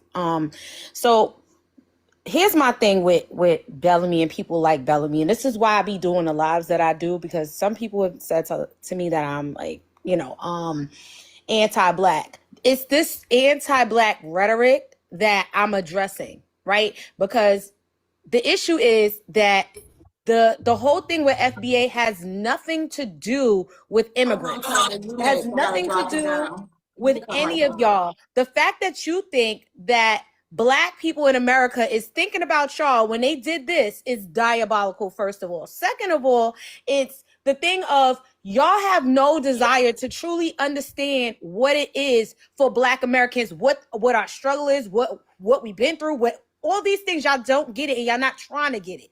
It doesn't make sense to me. Y'all come here with this thought process like, oh, well, this is America, everything's free. Nothing in this bitch is free. Nothing. Everything came with a fight.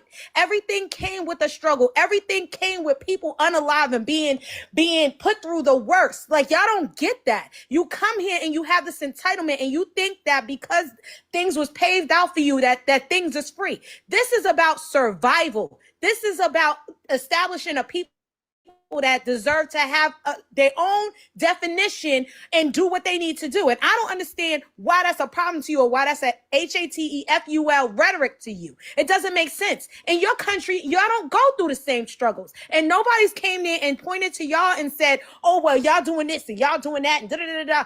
People are respectful of y'all stuff. But y'all have the issue with being disrespectful because y'all know that y'all are tethering onto something that doesn't belong to you. And that's what the problem is. And you know what? Y'all mad because for the first time, Black people stopped turning the other cheek and letting y'all talk crazy. And now we saying it back to you.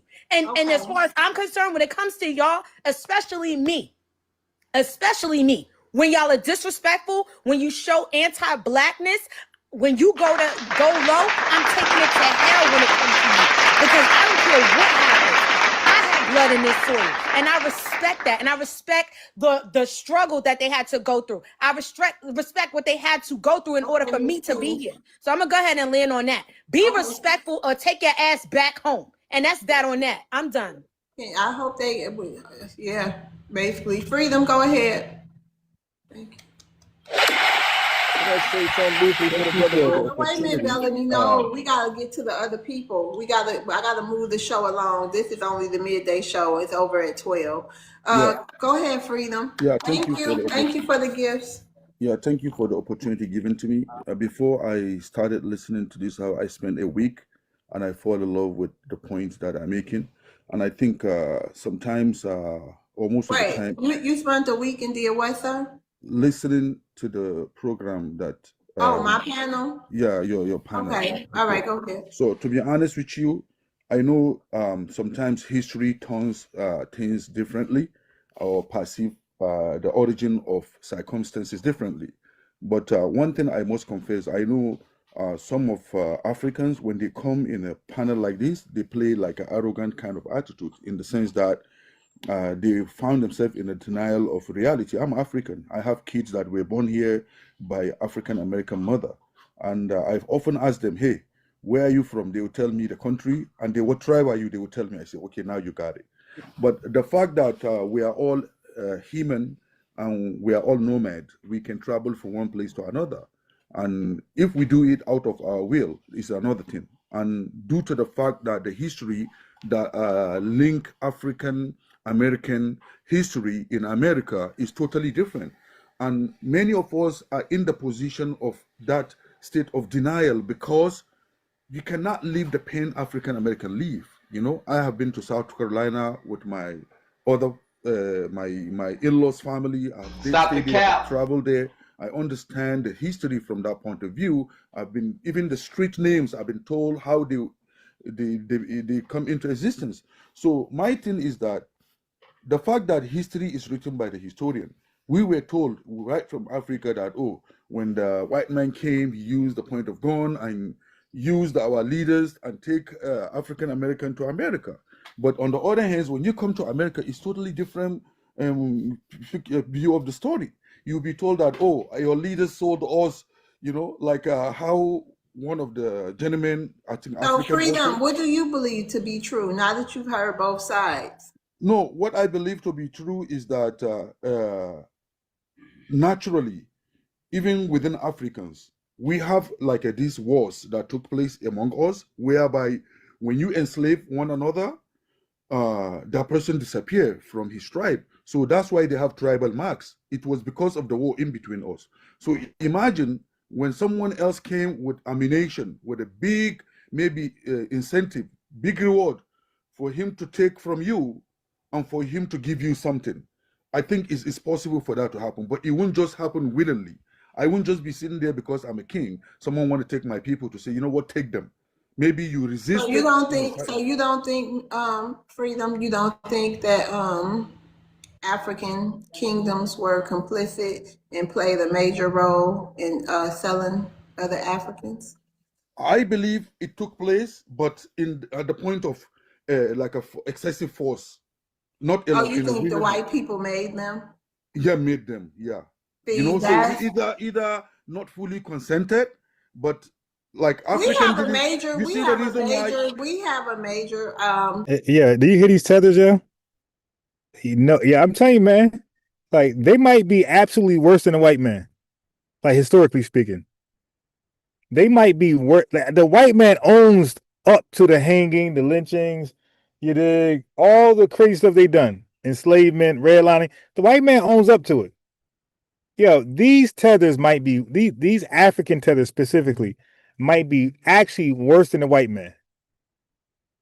They want to pretend that you can't make this up.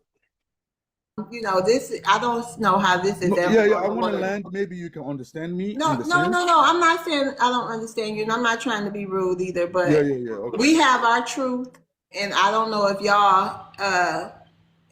y'all just willfully want to believe what y'all want to believe, but I don't see how we can come together like that as a people. I agree. When we have our truth, because and then other people won't fully admit the truth. Love, this is where I came to America. Wait a minute, Bellamy. Go ahead and land, Freedom. Briefly. Hold on, Bellamy. It's his turn. Hold on. Yeah. Go ahead. I came to America. Is this Ryan caller? Yes. Okay, hold on one second. Let me change your name.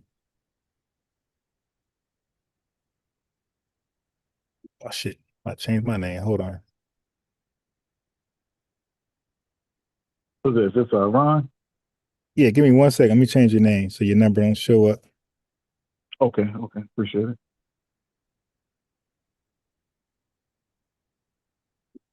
Okay. Ryan Patterson. Yes, okay. Sir. Got it.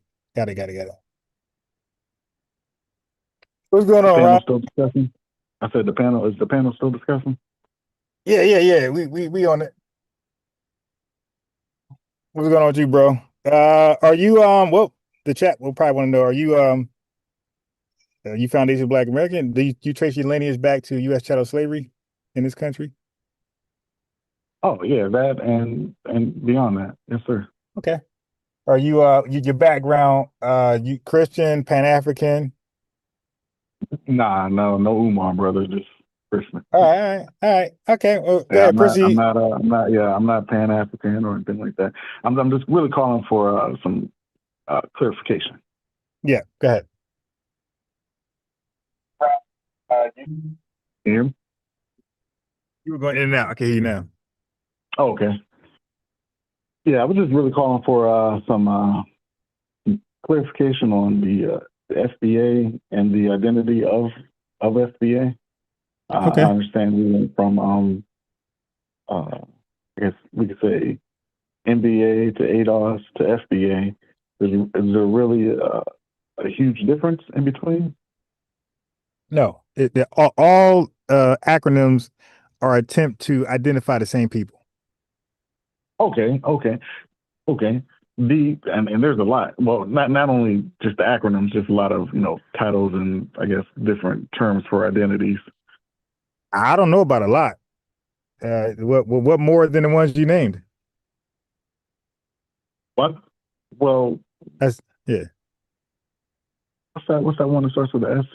Solani, Saladini? Oh, Solan. Right, Solan as well. Yeah. Yeah, but I mean, you call that a lot? Like you named 4. Yeah, we're talking about one group of people, or we're talking about? Yeah, well, look at Nigeria. When you say a lot, they got 300 different ethnic names over there for Nigerians. 300. That's a lot. 4 is not a lot. Yeah, they got three. They got a lot of different tribes and whatnot in Nigeria. And yeah, but those are 300 different. But aren't they all Nigerian? that I'm not too sure. When you go over there, bro, I mean, it depends on how far you want to go back with that title Nigerian. Bro. If you go to them, no. Hey, no. Come on, that's babble. Hey, bro, I'm talking. You're still talking. You're babbling. All of them right now. They're okay. Hey, bro, but give me a factual answer. All those people, all those tribes they're under the banner, the nationality Nigerian. That's I don't give a fuck how young it is. Today, they all call themselves Nigerian. All those hundreds of tribes, they call themselves Nigerian. When they come to America, they're Nigerian. They're Nigerian American, in spite of the different tribes. Right. So I could care less about what they do in Africa and Nigeria. Yeah, but I didn't say you got to. I didn't say you got. I didn't say you got to. Hey, bro. Hey, bro. Listen, bro. You're babbling. I didn't say you had to care. I was making a comparison. You said you named 4, and you said that's a lot. I gave you hundreds, and you tried to go somewhere else. No, they're all Nigerian. We're all American, Black American, and we have different names we want to call the lineage. And it's not even close. FBA leads it by a margin, a large margin. Solana is nowhere near FBA. ADOS is nowhere near it. FBA is the one that's on TV, CBS News. That's everywhere. That's in the mouths of politicians. They're not saying ADOS something else. FBA is clearly the name that everybody's using. It's everywhere. One interview is everywhere. Okay. Are you okay? Let me get this guy off here. Okay, family. I'm doing something new. Okay. Again, who said everywhere? I made a comparison of the acronyms. I said FBA leading the way of acronyms. How we're renaming our lineage for clarity. I got them off here, and if I see you in the chat, I'm gonna block you. Look, hey, what we doing? What we doing? Like, if I can't have an honest conversation, whoever it is getting off. And the fact that he didn't identify a tether, he got to get off even faster. Now, if he was a tether, I would have entertained him a little more. But no way I'm gonna sit here and waste time with a so-called FBA person about simple shit. Get your ass off here. My man said a lot and named 3 or 4, and I go to Nigeria. Oh, that's a recently turned. What are you talking about? They all. Oh no. Yeah, get off. Yeah, you too stupid. Matter of fact, I'm gonna try to go back and find your name. Let me see if I can find your name Ryan in here. Okay, I found it. Let me block your ass. I found your name, dummy, and I blocked you. All right. Yeah, I'm only interested in mature conversations built on integrity. Dude, I'm making a comparison. Like, yeah, it's only 4. It's not a lot. Like, a lot is a mathematical expression. If you say I got a lot of money, you're not talking about $4. I got a lot of girls. 4, that's not a lot.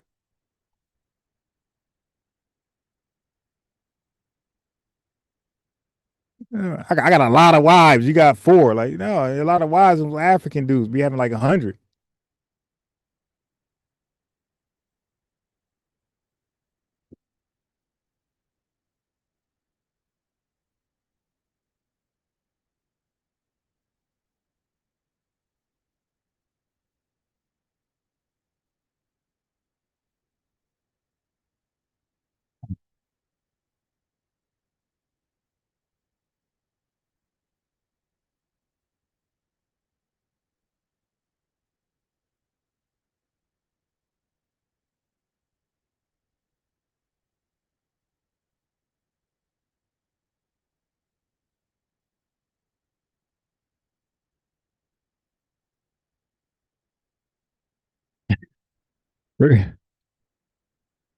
Yeah, most likely he was not FB as a tether because he got offended when I named all the all the names. It's a lot.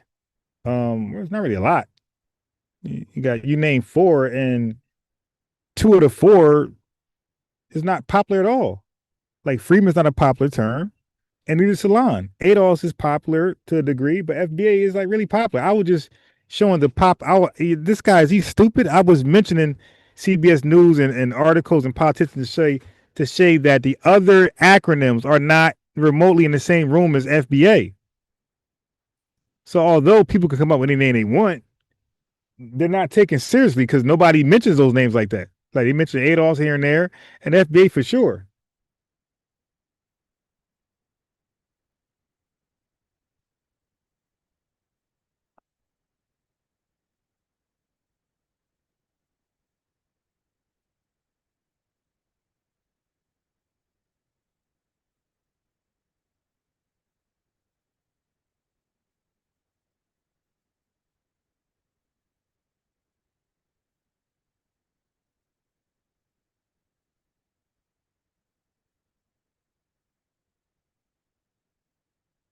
My fault, family. I'm playing a video and I'm not sharing my screen. My fault.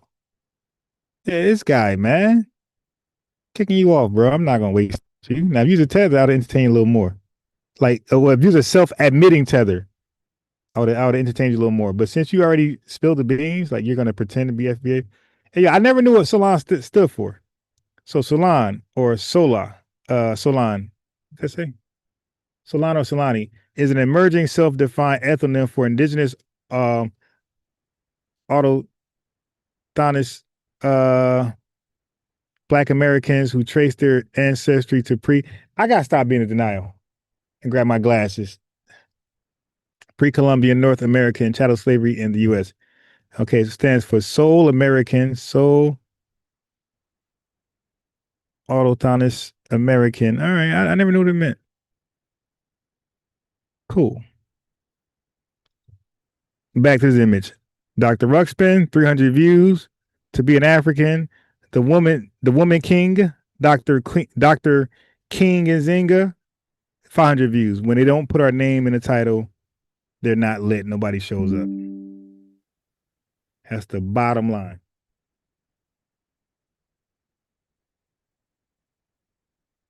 Gone, then African America, I believe they're in the position to also stand up to start talking.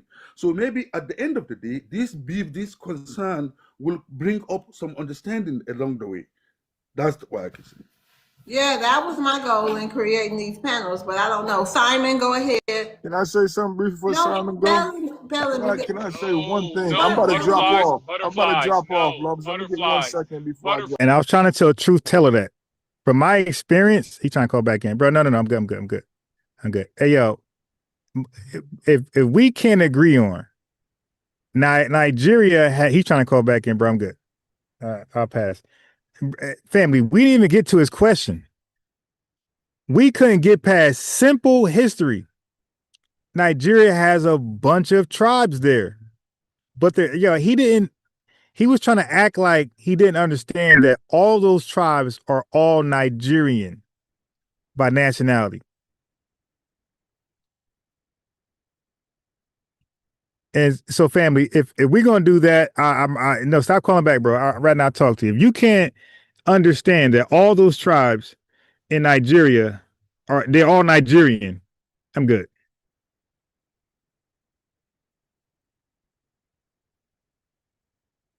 Okay.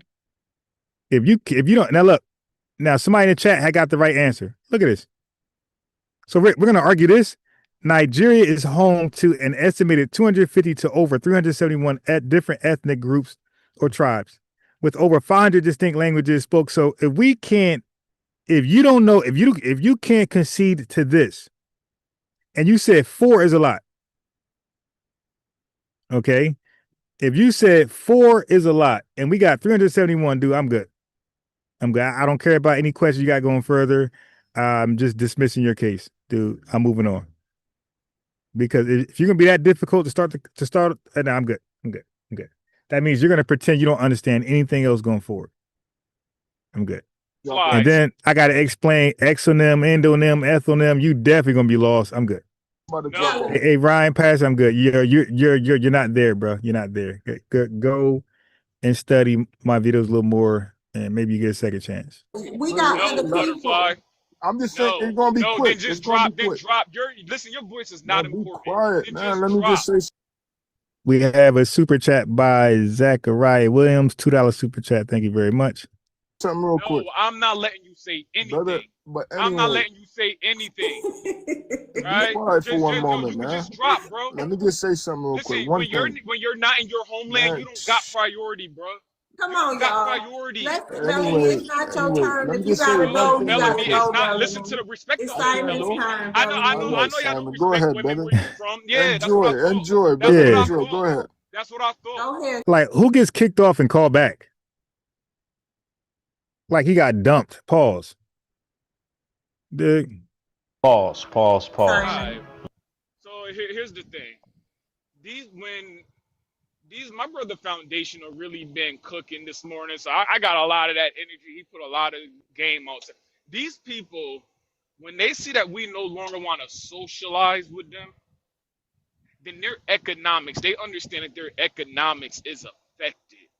This is why they're holding on and kicking and screaming and catching butterflies every time we correct one of their little misinformation, historical, oral passed down lies. Africans and Caribbeans have oral passed down lies. Black Americans have documented signature truths. Okay, they are upset that, like I said, they're going to be first generation to Black Americans exiting Pan Africanism. So and once we do something, everybody follows. The Caribbean is going to drop Pan Africanism, and Africa never had Pan Africanism, right? Pan Africanism is done. Pan Africanism was this tool of social religion. We're dropping that social connection with people, which means we're dropping the economic connection with people, which means we're dropping the protection. Immigrants will not have protection in the United States no more because Black Americans are not sacrificing our history for other people like they have. There is no history. Any African tribe, any Caribbean nation. Hold that point right there. Let me switch to my phone. Give me a second, family. Let me switch to my phone. Hey, man. I'm calling and trolling. You don't understand. There's hundreds of tribes in Nigeria. But act like 4. That's a lot. Oh, wow.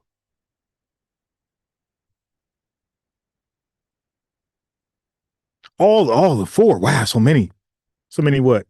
So many identities for the same lineage. Wow, 4. Like, bro, you would think he said 400.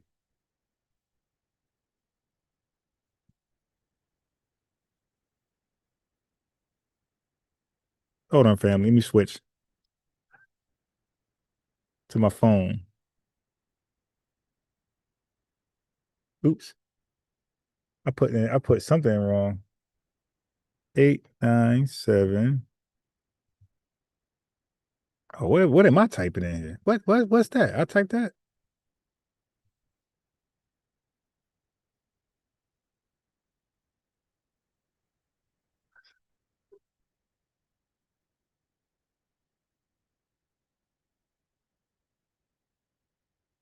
Right? Should be switching over right now.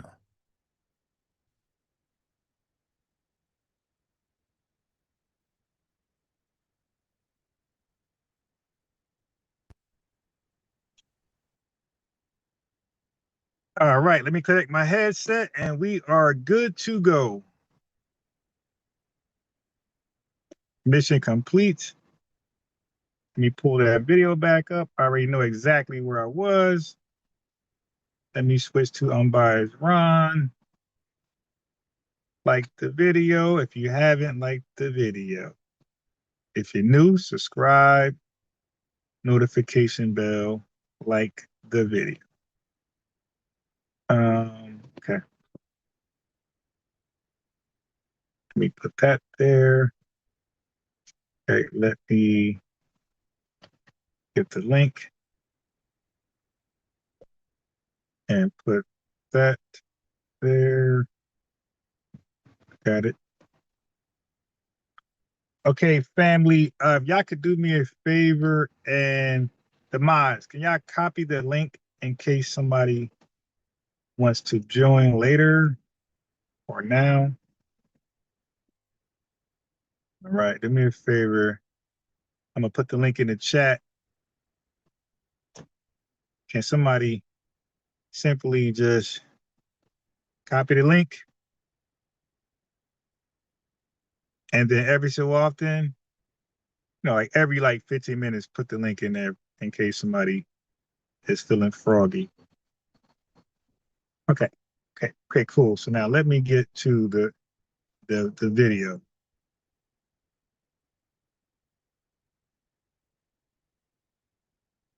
Okay, all right, we're here. Hold on, family.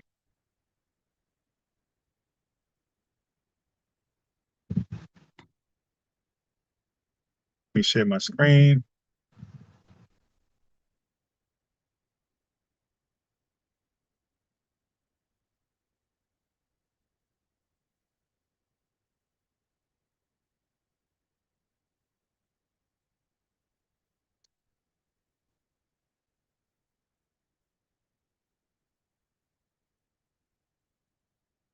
Damn, hold on. I forgot one more thing.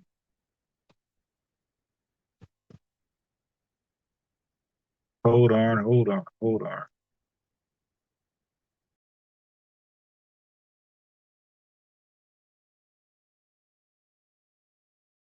30 days worth of history. None of them.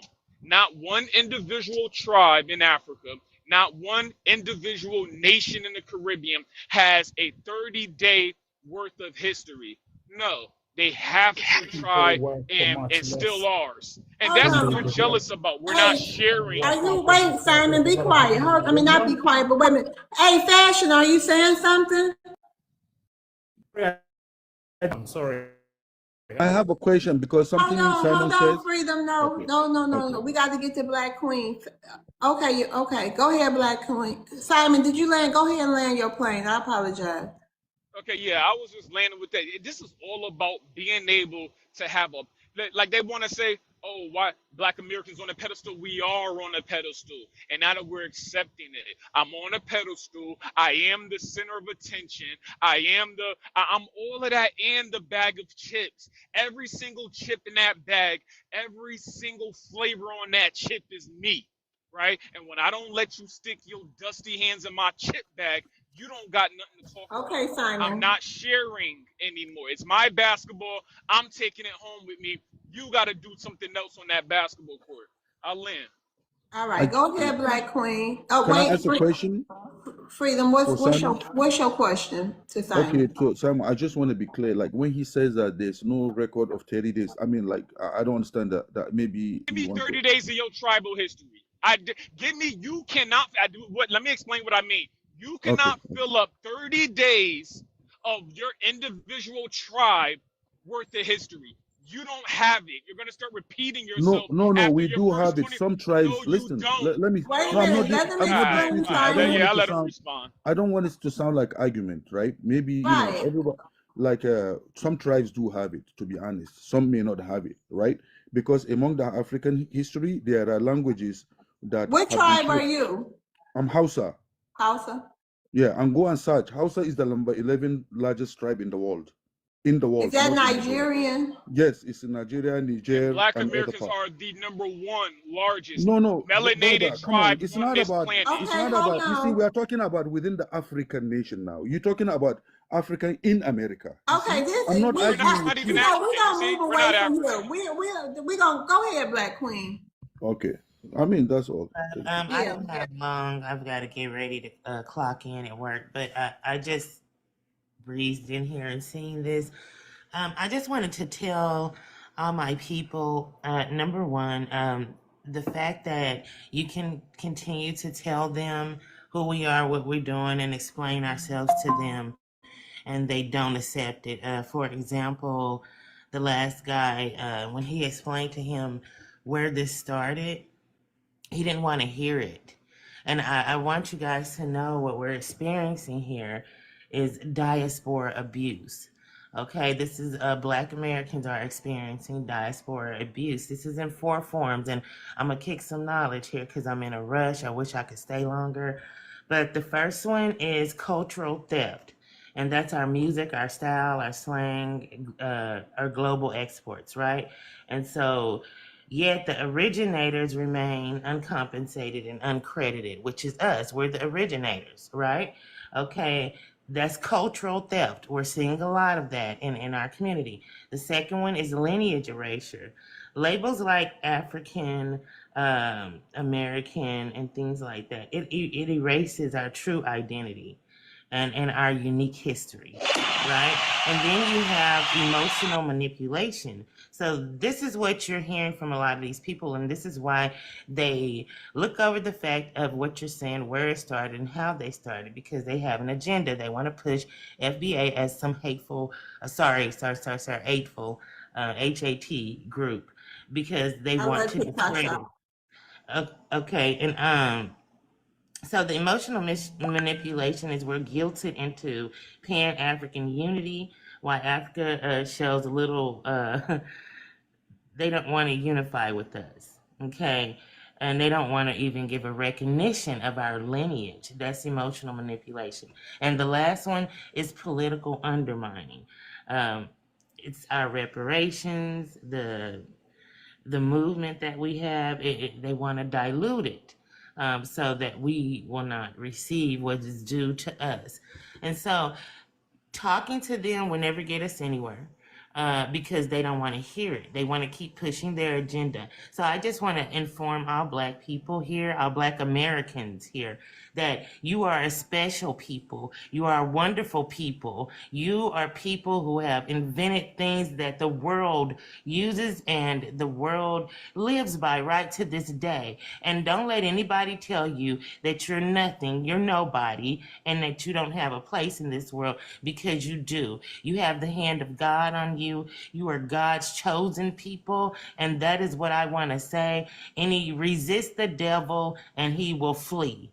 Okay? Resist the devil and he will flee. Do not let these people gaslight you. No matter how much we hold panels and try to explain, they will not accept it because they have an agenda. And Tether Think Tank, it's no way any parts of you are FBA. Because if it is, what a shame that you are just totally ignoring your whole side of your lineage to come against you, using one side of your lineage to come against the other side of your lineage, and that's what you call HATE. These people have displayed nothing but HATE towards us, okay? And I just want you guys to stand strong. We know who we are. We're resilient people. We have beat out YT supremacists and what all they have done to our people. We have a mission that we have to get on, which is reparations, bettering our community, and keeping the lineage going. So that is what we need to be focused on more than anything.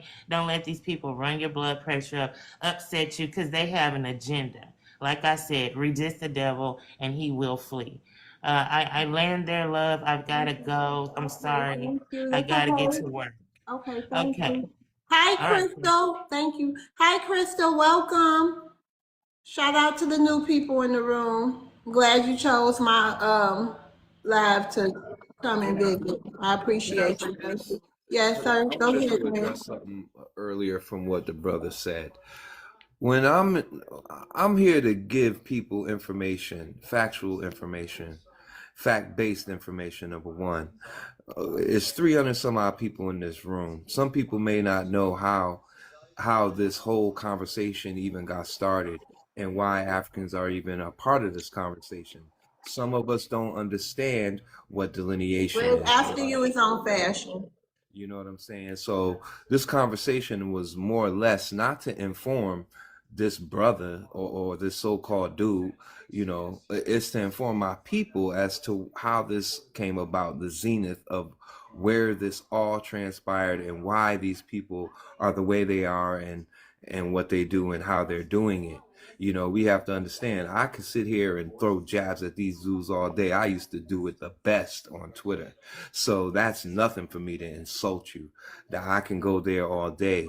But I'm here to get some record straightened going on, to inform our people as to what exactly delineation is about, what disaggregation is about, and how we can combat some of these ignoramuses. Because I'm in agreement with the brother Helicopter. I'm getting tired of trying to inform people who don't want to know, who don't have an understanding, who really just look at us as opposition and not somebody as help and support. These are people who, like the sister said, don't want to hear anything we got to say about our history, about how we came about and what we are about. You see how they quick to disavow, disrespect FBA, but really this is about them disliking one man and one man only. And that's the thing. And that's how we got to combat this. I'm not here to give no more information to no African. I'm here to inform my people, and that's all this is. And when they get these arguments and they come in here with that FBA rhetoric and disrespect and HATE talk, you got to understand this is not about the collective. This is about one person and one person only.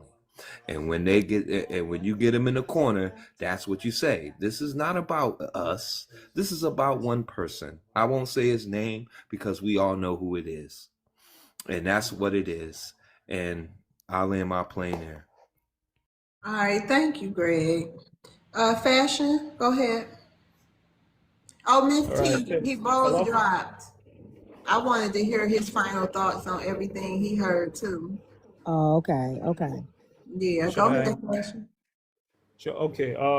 So apologies. Well, first of all, thanks for letting me up, and apologies when I tuned in. I heard one of the men talking about the slavery, and I thought it was about that, but I've seen that it's more on a broader topic. So I just wanted to speak to that. First, just to clarify, I'm not trying to convince any person, Black American, FBA, or whichever, that you're African or Pan-African.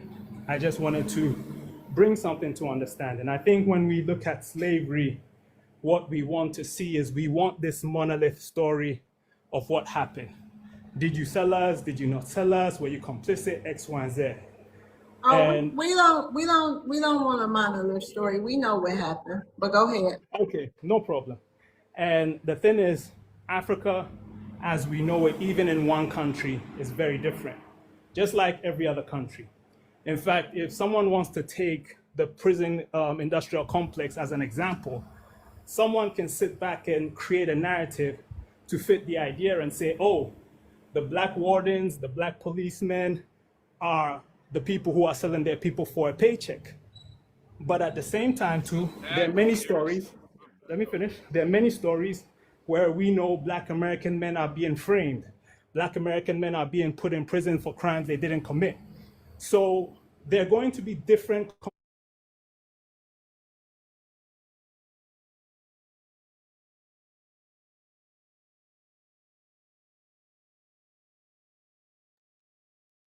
Yeah, that is literally tether babble.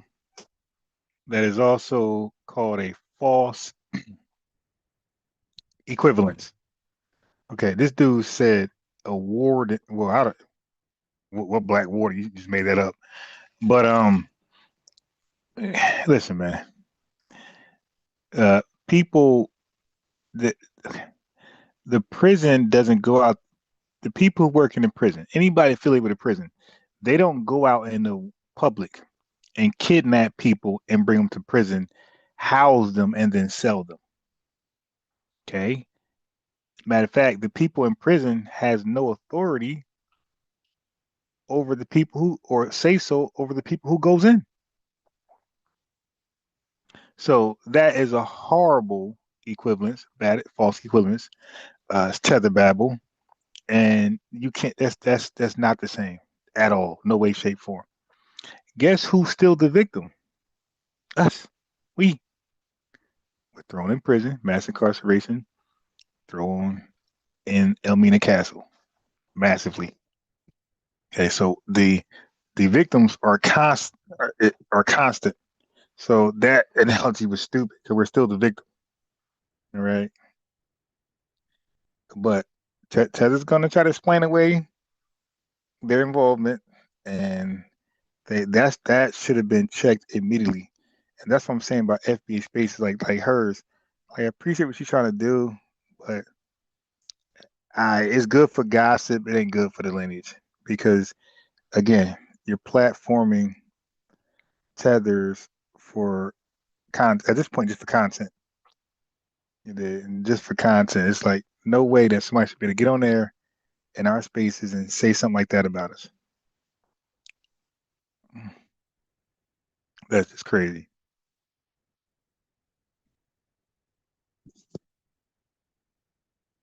Complexities of stories, even within the same location. And so if you want the story that tells you that Africans fought against slave traders, you will find that story. If you want the story that says the kings went and shook hands. Okay, all right, he's conflating, dude, stop. And but again, he allowed 2 minutes to just lie, and nah, that ain't happening over here. I'm having a dialogue, but once you lie about something that's historically documented, I got to stop. And traded you for bottles and shreds and whatever. Or if I make a mistake in something where I'm not actually correct historically, stop me mid-sentence. You'll find that story. But wait a minute, Fashion. I don't think you will find those two stories here in the country. If you live in the United States, I don't think you will find that story. We know the truth here. Well, that's exactly, and that's what I'm saying. That's in this country. I don't know about on the continent. I've never been there, but I know here in the United States, we already know what happened. Right, and you can Google tribes that fought against slavery. You see Yasantua, you see the Oyo tribe from Nigeria, you see a whole bunch of tribes that fought against it. What are you talking about? What are you talking about, man? A whole bunch of tribes. What are you talking about, man? You were complicit in it. That was your income. You guys didn't do shit over there. You didn't build nothing. You had no real commodities. You ain't deal with commerce like that. You only dealt with human trafficking. So whichever one suits you, you can pick that one and run with it. But what I'm trying to say is Africa is more complex than that. Europeans, if we want to focus on something, I always say focus on the nature of the people you're looking at, and two, focus on the objective. We know Europeans for causing wars based on... land your plane, Fashion. Okay, I'll be real quick. We know Europeans... Oh, there we go, the white man. I'm telling you, Africans and the white team, man, they just play good cop, bad cop. We have this whole story of weapons of mass destruction, and if not for the internet, we would believe that. If not for the internet, we would believe that Atola was killing his people. So we know... We know you were, and whoever that was, they were too. Know them for fabricating information to suit their narrative. A lady spoke... Like you, right? Spoke about cultural theft. So okay, let me land on that cultural theft because I'm trying to get it out because I gotta rush. If we see cultural theft and we see some 0.005% of African people and Caribbean people that mimic or do what you do, the real cultural... This dude says 00. Oh my God. Theft is the record labels, the people who own your masters, the people who built houses, the people who control your videos. That's where the cultural theft is. So Simon, stop talking to him. You have a criminal record. He doesn't. Stay in your place. You do. You do. Hold on. Simon. Okay, wait a minute. I'll switch and take a phone call for 1 second. Hold on, Miss T. Go ahead. Okay, so I wanted to respond to Fashion, whatever your name is. First of all, I just wanted to ask you, where do you live currently? In Ghana. Okay, good answer. So first things first, right? You could say whatever you want to say. You could try to spin the narrative, spin the story, but none of y'all can explain that if y'all was fighting so hard and y'all was trying so hard to stop it, where were the warships 400 years ago or up until now? Where were the warriors? When did y'all send money to help us? When did y'all try to help us? When in any time in history before now, when you sent your bum ass president over here trying to get reparations on behalf of what your country and your people did, right? Because actually y'all wasn't even a country when y'all did this. Y'all was just a bunch of tribes, right? So when did y'all ever send when did y'all ever send help? If that's the story that you're trying to spin, but the facts don't exactly match up with what you're saying. Now, does it? So I don't give a damn. And I think, don't speak when I'm speaking. I don't think, again, I'm not done. When I'm done, I'll let you know that you can answer. And actually, the host will let you know. So anyway, like I was saying, y'all never sent a warship. You didn't send a bag of rice. You didn't send shit to help us. You saw us fighting over here. None of you came over here and helped us. You always sent your support. This is why I'm sorry, man. Like, y'all gotta let me handle this. Really, because you guys are trying. You out there cat fighting. You gotta let me go out there. Mike Tyson, Mayweather, Gervonta Tank Davis type shit. Deontay Wilder power. You gotta let me out there, man. Like, these guys are so lightweight, and a lot of the emotional rants is like bailing them out. Nothing she's saying is contradicting the lies that he said. It's like, God. From way over there, but none of us ever seen you come over here and do anything for us. So at the end of the day, build people for once. Y'all come up in these spaces here in the first place. Well, I'm not one of those people that's trying to convince you to be African or Pan-African or tell you that we love you, whatever. And I didn't come in and spin a narrative. I came in to say that you can pick a narrative and claim it to be true, but all those other narratives are true as well, because all the history is documented. You have tribes that fought against it. You have tribes that... And this dude is just flat out lying. Dude, the slave trade was two parties. Africans, white people. One party doesn't commit to their role, there's no slave trade. Real simple. Two parties, Africans, Europeans. If one of them say, nah, I ain't gonna do it, there's no such thing as a slave trade. So you guys largely had to be complicit.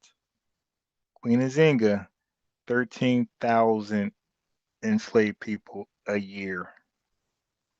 Another guy, can't remember his name, 15,000 a year. Okay, stop. We're not fighting with the European like that.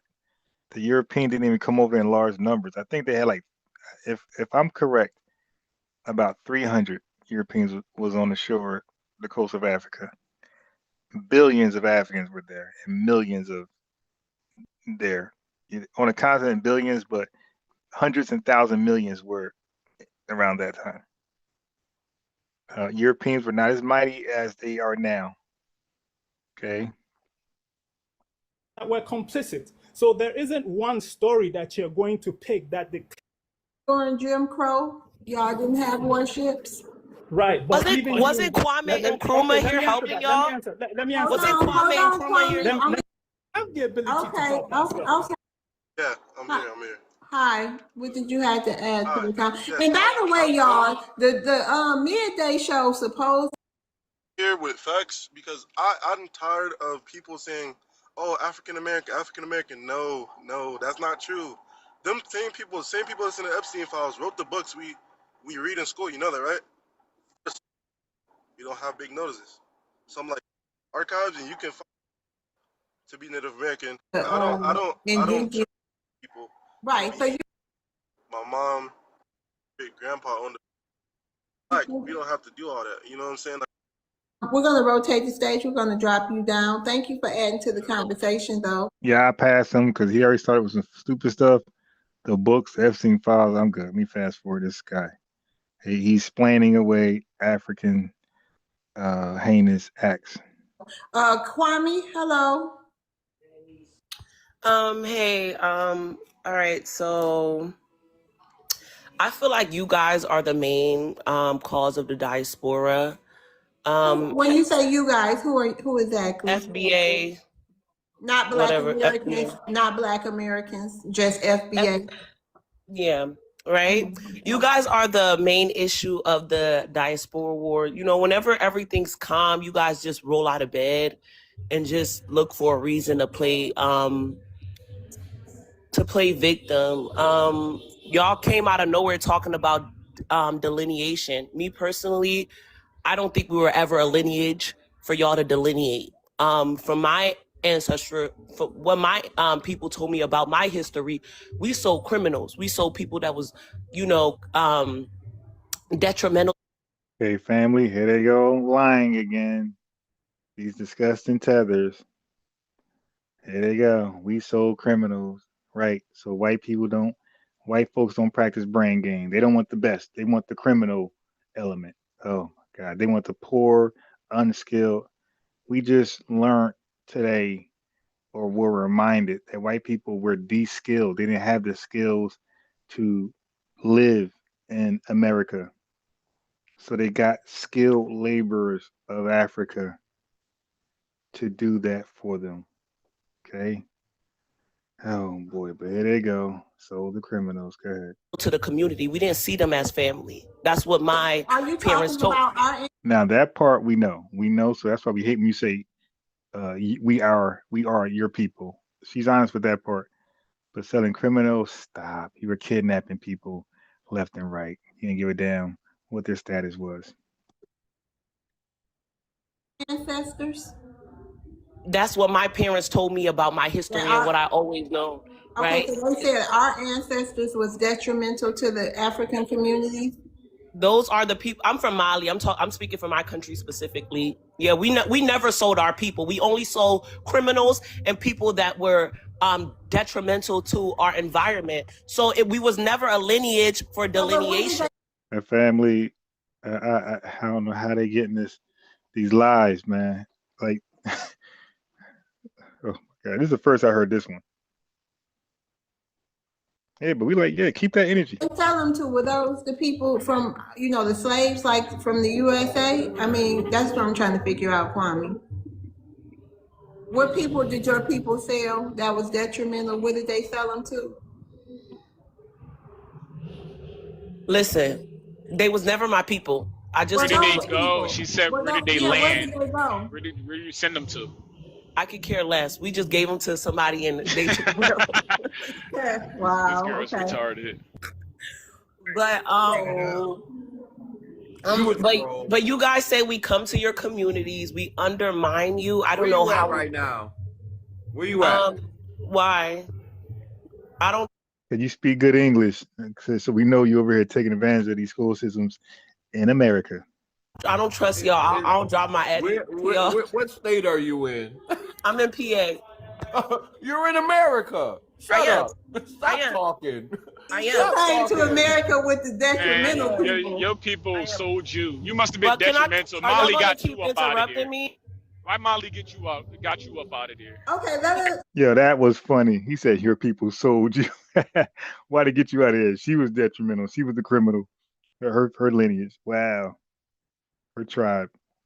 Let her land her. Let me just land. Go ahead. I wouldn't have came here if y'all was the majority.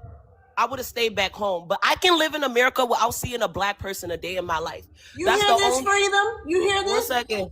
No, and I can live in America honestly, without seeing a black person a day in my life. Whatever Sister Kwame is saying, I think she is getting off the hook, honestly. But I'm just letting you know. This isn't rare. This is an everyday occurrence. Let me tell you something. Wait a minute, Kwame. We gonna let her land. They post panels about us every single day. Go ahead. Finish talking. I'm gonna give you a whole other minute. Go ahead, ma'am. Freedom, please don't let these people gaslight you. If you see the lives and the disgusting things they say about Africans constantly on this app, and turn around and play victim? No, we don't have to be nice to you guys. We don't have to. And people like you, Freedom, I'm sorry, you older Africans, y'all come here and y'all take shit. Us second generations are not going to take shit. We're going to defend ourselves. Y'all come here and kiss their ass, and why they cussing you, telling you to go back home, telling you to speak English. We're not doing that. No. You're the one who kissed the ass. We're not letting them disrespect us. You can't be we're so not our arrogant. Parents. The way y'all used to disrespect we want to hear all this and mistreat our parents and talk to them. No, we're going to defend our people. We're going to stand behind our people. When y'all say something, we're going to say it back, and y'all can play victim. Stop throwing rocks and hiding your hand. Stop throwing rocks and hiding your hand. You know what's crazy? Can I respond to her? Hold on, let Dr. Girl, your mother is an immigrant. If your mother not in her country, stop talking to me. Go ahead, DJ. All right. So what's crazy is I went to the United States in 1989. All right. So I was able to kind of experience the separation and the division between colorism. And that's basically what I've always seen, even with the Africans that came over to America.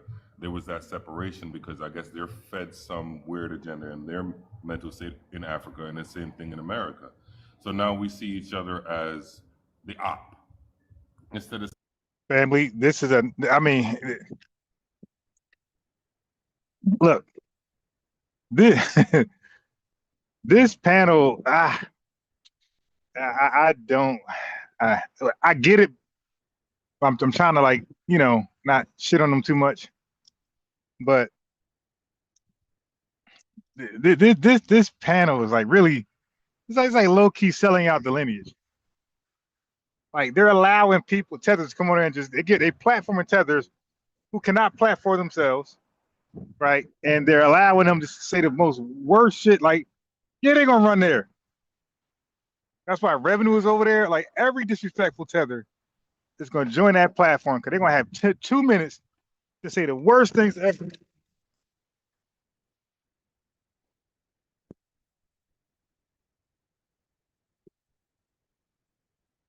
They're gonna have 2 minutes to say the worst thing ever about Foundation Black Americans. You dig? So they all gonna run to this channel, to this TikTok space. This is wild. This dude said the white man then brainwashed Black Americans to think of Africans a certain way, and they brainwash Africans, projecting. The white man didn't brainwash us, my guy. If they brainwash us, we wouldn't have fought for you dogs to come over here. We wouldn't have made sure that you guys, that civil rights protected you. That was Dr. King and them boys. Al Sharpton now. Look at Al Sharpton now. That's how you guys think. Al Sharpton right now caping for you. And you're trying to lie and say we were brainwashed. Knock it off. Seeing each other as brothers and sisters. Where you from, DJ? Oh, Jamaica. Where are you from? I'm in Jamaica right now. I was born in Grand Cayman Islands, but I'm in Okay, Jamaica okay, right go ahead, DJ. Lineage, so. All right, go. Okay, so he's more of a piece of shit. He's not even from Africa. When did the white man say those Jamaicans don't trust them? Like, come on, man. We knew nothing about Jamaica. You wasn't on TV and nothing like that, man. Not when I was growing up. So I got to see a lot of different histories, and I love history because it tells the story of its people. And I'm a firm believer that melanated people were across this whole earth because the history shows that. Fashion, I'm gonna rotate you down. Thank you for coming up. I'm sorry. Go ahead, DJ. What I've gotten from the Africans that's come over from Africa, I mean, I know people from all parts of Africa. Well, one consistent thing that they've said that the Black Americans are lazy and they have no ambition. And I've always gotten to those conversations with them, trying to understand why you would think that, because your system is a little different than the American system. So if the American system is set in this way, like I got out of the system. That's why I came and built the business. I opened an ice factory in Jamaica because there's a system in place to keep people down in America. But what America did was they gave people that came into America the ability to get ahead of the melanated people that was in America. And I seen that firsthand. Okay. Just what they did in the communities, just by, regentrification, a lot of things that they've done. All right. So that part, right? Okay. What else? And the one thing that I can say is this African, this American, this Mexican, that's all division. Those labels are. Oh my God. So this guy went as far as say by people calling themselves Mexican. So he's no longer Jamaican. He's just melanated. There's no Mexican. There's no African. There's no Black American. We're all just melanated people, and those labels are division. Man, shut up. We should put that down and see who the main puppet master is, and that's oh boy, the boogeyman, whitey man. Our focus should be on, not on why you people think these people aren't work as hard as you, or why these people think that they don't come. Nah, he's projecting. That's not our argument.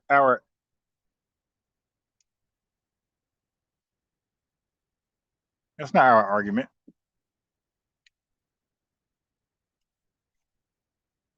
From this section, or why we obviously all have one main thing, and that's melanin. So we all come from one place. And oh my God, the melanated species. That is I'm a firm believer in that. So I mean, I know you are, you weirdo. Foundational melanated peoples of the world. That's the new name. Foundational melanated people of the world.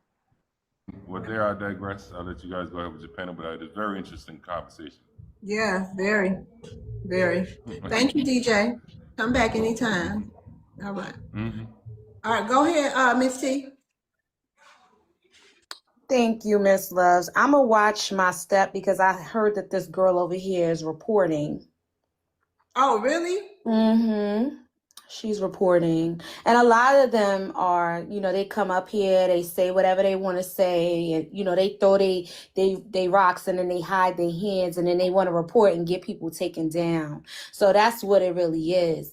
And she's upset while she's talking like us, trying to sound like us, using our lingo, in our country. Mother is from Trinidad, girl. You just said it. You're girl, immigrant. You don't even know. I never said that. And they just called you you see how she's talking over me? Exactly. I never said that. So that's first of all. My mother was born in this country to people who went and got their citizenship here, something that a lot of y'all don't understand. And it's cool, right? Because I'm cool with that. And I used to really let this get me mad because, I'll be sitting up here, how dare you be disrespectful? How dare you be disrespectful? Yeah, I take, I do. But at the end of the day, before she can even really get down into my soul, she'll be back in her country, sliding down a wall, eating fufu and egusi. And I'll still be sitting here in my country, eating steak and potatoes, living good, running water, doing all the things I need to do. Okay, I'm sorry. I just wanted to put that out there. Don't let these people get you mad because that's what it is. They come up here rage baiting and they're trying to get a lot of our pages taken down because they don't like that we're clapping back. Stop being disrespectful and nobody will say nothing back to you. And I'm going to go ahead and land on that. All right, that's a shame. I hate a reporter, or HATE. I don't like reporters. Who was next? Who was next, Miss T or Greg? Beautiful. Nisi Fly talk? No, that's my mama. She just up here for support. I just joined. Thank you. Vibe, like I said. Beautiful me. Go ahead, Beauty. Beauty. So what I'm gonna say it real quick and then I'm gonna go. My dad is Black American. I was born in America, but my mom is from Central America, from Panama. So I kind of grew up, traveling. My father was here. And I got to see a lot of the cultures, of the Afro cultures. I'll call them Afro cultures. I mean, Black cultures everywhere, right? And one thing I notice about when I'm in America, like all the Afro cultures, I call it, from Black Americans to Africans to Caribbeans to Afro-Latinos, everybody hate each other. I'm really not understanding. HATE. I love TikTok shop. Please, if you guys don't know TikTok friendly language, please don't grab a mic. I'm just saying, some people don't. HATE each other, and it's sad because I understand FBA's point of wanting their own identity and their lineage. All that is good, but the negative part of it is gonna keep, I believe, keep them from being able to reach their goals. You understand? If they can stick more on the cultural part and fighting for their rights and their identity, and not make it about HATE other people, and not make it about, you know, having to prove to other people Well, what they hold on, Beauty. So what are we supposed to just keep being punching bags? No, go do the work. Go do whatever it takes to reach that goal to get approved. Because I'm gonna give you an example, right? Where I stay, I'm not gonna say where I stay, but there is a group of Native American people, and you would think they're African Americans or Black people, but they not, and they fought to get approved, and I believe Trump just approved them like last year. It's a tribal Native American group. Yeah, we know all about that. Yeah, so I believe that if FBA focus more on that, on getting those type of approvals, then, you know, they can reach somewhere. But with all this, you know, kind of talk, all they're going to start doing is getting labeled like nationalists and all that. You get what I'm saying? So I just feel like they need to focus on that more. That's all. Thank you. Thank you. Where do these goofballs come from? It's so diabolical to me, though. Every night I listen to people tell us what we should be doing in our own country and how we should be handling it. It's hilarious. No, I mean, no disrespect. It's just funny. Here, I don't know no other culture but here. I travel because my dad was military. So what are you talking about? Where do I come from? I'm more American than that other one that said her daddy or her mama, whatever. Because I never lived nowhere else, but the U.S. military took me around the world, girl. So please. Did you hear that her mama was born here? What are you saying?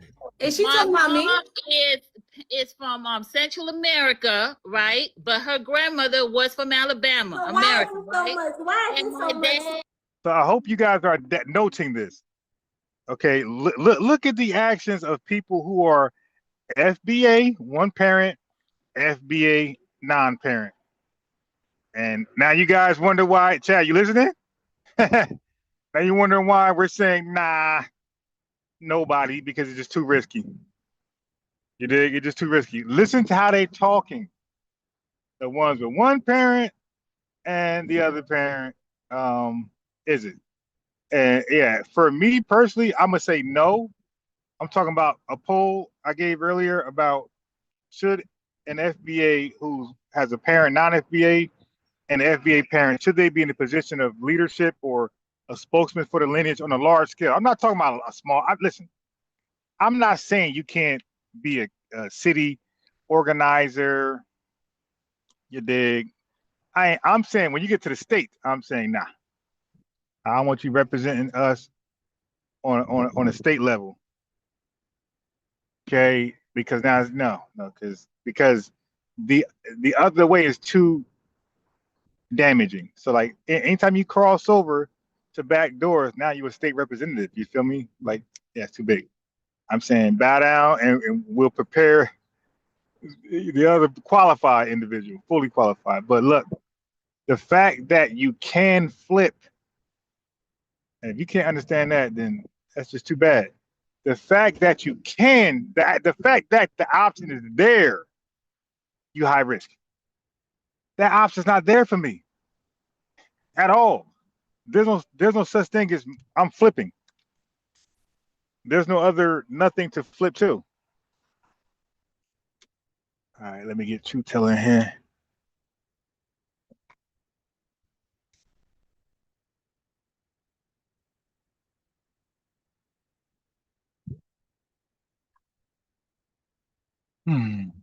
One second, family. Yeah. All right.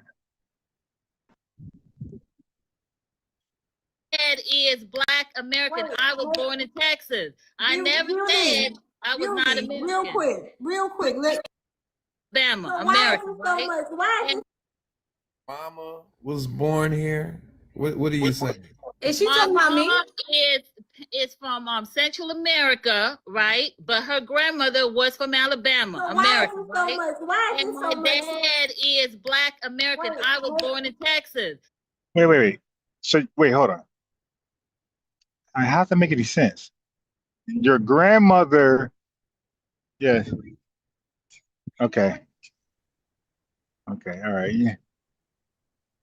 Okay. So I'm trying to I missed it. Let me go back. I never said ever, because I never lived nowhere else but in the U.S. military. I'm trying to understand what is she saying about her identity. Okay, I'm missing. I'm driving. I'm about to park in a second, fam. For cars going. So nobody gonna beep at the guy? Yeah, who does? Yo, how do people sit in line and with the green light and don't beep at the guy who won't move at all? Just gonna sit there and sometimes family, I actually sat there and ain't beeped to see if anybody would ever beep. And guess what? We caught the next light. Like, I mean, that person sat through a whole green light. And I wasn't in a rush, but I just wanted to see if will anybody beep, and nobody beeped. We sat through a whole green light. I'm like, wow. Just now, like I beat 3 cars back, and the guy goes, God damn. Okay. Yes. Okay, so I'm over here trying to see what is she saying about her background, because I got kind of like a little lost in the different relatives. Okay, I got a little lost. You lying is what she doing. Okay.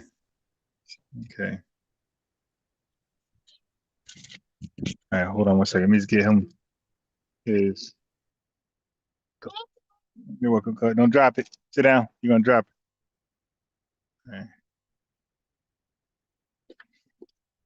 And you get the juice right there in your water. Okay, 1 second. Let me just. Oh, all right. Let's see what Terry she took says. me around the world, girl. So please. Did you hear that her mama was born here? What do you say? Is she My talking about me? mom is from Central America, right? But her grandmother was from Alabama, So America, why is it right? so much? Why is And it my so much? dad is Black American. I was born in Texas. I never said I was not American. Real quick. Can you give us some insight why so much anti-Black American hate coming in? I'm not anti-Black I'm American. not talking about you. Listen. Wait, I missed. I'm doing. I know I shouldn't have played it. But do you know what she said about her grandmother and mother? I gotta play it over. No. I heard what she said. So basically, what she's trying to do is, her mother is a foreigner, but she's trying to establish her as FBA by saying her mother's mother was born in Alabama. So she's saying that her mother, born in Panama, has a mother who was born here in the States. She doesn't talk about her other grandmother or the grandfather that coabulated with that grandmother. But let's deal with that one. Okay. So a Panamanian parent was born in South America, right? And then the Panamanian mother, is she saying the Panamanian mother was foundational? That's what she's trying to say. She's from Alabama, which it's irrelevant at that point. Your mother is no longer foundational, so it doesn't matter what your grandma was, because your mother wasn't born here, and neither was your mother. So, wait. So how can? Okay, I'm trying to think. So wouldn't her mother be half? Well, her mother wouldn't even be half. Her mother wouldn't even be half. Right. I'm just trying to follow her logic. Okay, hold on. Right. So her because the way she's explaining it, her mom is full Panamanian. Correct. But then her mom got a mother that was born in Alabama. So if her mom is full Panamanian, then her grandmother's full Panamanian. There's no way. That's the part I was missing. Like, hold on, what argument she's making? She's trying to establish that she's FBA when she's actually not. I got all that. Look, I'm not. Look, that's the forward conclusion. I'm trying to go backwards. Yeah, I'm looking at. Okay, yeah, wait. I hear you. No, but let me walk it backward, and you say I'm right or wrong. Okay, so her mom is full. Her mom is full Panamanian from South America. Correct. Right. Okay, so if her mom is full Panamanian, then how can her grandmother be something other than full Panamanian herself? She didn't say her mom is full Panamanian. She was slick with it, right? She said my mother was born in Panama. Let me see. Let me run that back. Can I Hold ask if on. you can Run that back. Ever, because I never lived. tell us what we should be doing in our own country and how we should be handling it. Hilarious. No, I'm not no disrespect. It's just funny. Here. I don't know no other culture but here. I traveled because my dad was military. So what are you talking about? Where do I come from? I'm more American than that other one that said her daddy or her mama, whatever. Because I never lived nowhere else, but the U.S. military took me around the world, girl. So please. Did you hear that her mama was born here? What are you saying? Is she talking about me? Is from Central America, right? So her mother is from Central America. Right. That's not implying she's mixed or half. Central America. Correct. And wait, she gonna keep going to imply that she's mixed. Right. I got it. But that part right there makes no sense. It makes sense. The sense is her mom. I'm taking her for her word. It makes completely sense to me. Her mom is Central American. Okay. That's a foreigner. That's 100% foreigner. Okay, so let me know about your mother's mother. But her grandmother was from Alabama. Oh, her grandmother. Ooh, that was further back than I thought. Okay, that's even makes even. Okay. So how can she be? That's even worse. So how can she be a full South American if her grandmother said that? I mean, at some point, the grandma had to be FBA. Somebody in that lineage had to be FBA. I'm making sense of her what she's saying. At some point, somebody had to be FBA, and then they had sex with a military, and then so she's not clarifying a lot of things. So I'm gonna assume that she has mixed parents. One is FBA, one is because maybe because what she said makes no sense. So I'm gonna try to make wait. Let me just finish what I'm saying. You say what you say, but I want to say what I'm saying though. All right. So to me, because when something doesn't make sense to me, I try to make sense of what they could be saying. So I think she could have been saying she's half by having two different parents. There's no way your mother is full South American, 100%, and you have FBA lineage along that same line. There's no way that full South American had a grandmother who was FBA. That's full. That just makes no fucking sense. I'm getting confused. It makes no sense. Okay, so here I'm gonna tell you what she's trying to do. Right, this is what she's trying to do. First is that, but don't do that. First is that what she's saying. Let's go. What she's saying, and then what she's trying to do. She's saying her mother, who is from Central America, has a grandmother who she never said this, but who was born in Alabama. She never said the mother was FBA. Okay, don't say that. Don't say. Only say what she's saying, and then conclude what you think she's trying to put together, right? But one thing you don't do is say what they're not saying. All right, so because she said what she said. She said what she said. She didn't say born. She said her mother's. She didn't say half. She said her mother's from Central Florida, Central America, Panama, and then she said she had her mother's grandmother, the one from Central America. Has a grandmother that was born in Alabama. She didn't say born. She stopped. She said born. From. Yeah, I think she said born or from. Be rewinded. See, that's the thing. See what happened when you start switching words around. See how confused we get, and then we start going down that rabbit hole debating. There's a rabbit hole because the mother is right. Mama was. I got you, but I'm saying my guy. Let's not add. If she said it. If she said, but now I'm confused now. No, but I don't even remember no more because you had that in there. But it doesn't. So if she said, it doesn't matter. It doesn't matter if you remember. It does matter. It does matter. We have a whole chat. It ain't just us talking. Whole chat. They're confused. Everybody's confused. Well, so let me map it out so it can be clear. Because that's what I'm trying to do and save time. Because we're going into this vicious circle for this retarded lady for no reason. I got you though. But what I do is I add clarity. I don't like the confusion stuff. I'm confused now because now I want to know if her grandma was born in Alabama when she wasn't. Yeah.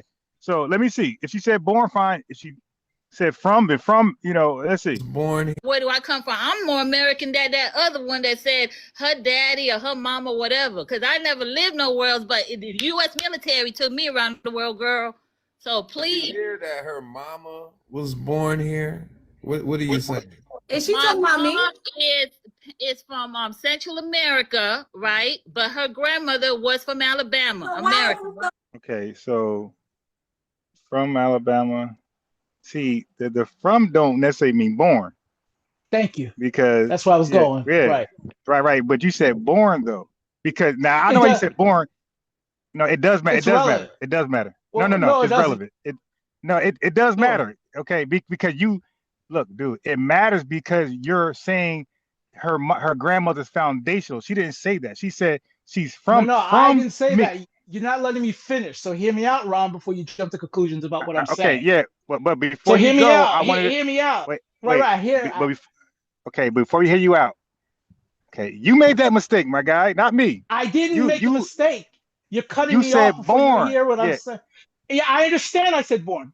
Let me finish so you can understand. Was born a mistake? To get you.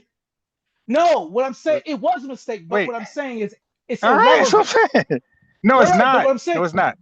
How is the difference between being born in Alabama or being from Alabama? What's the significance? Because when you say born, that is signifying that you have a potential of being foundational. You say born. I understand. When you say from, right. You say from. I lived in many states. I wasn't born in all of them, but I'm from all of them. Hold on. See the difference? Wait, no. Wait, dude, you asked the question, so I'm answering. I'm from Dallas, Texas. I'm from Mississippi. I'm from Georgia. I'm from South Carolina. I'm from North Carolina. I'm from New Jersey. I wasn't born in all states, though.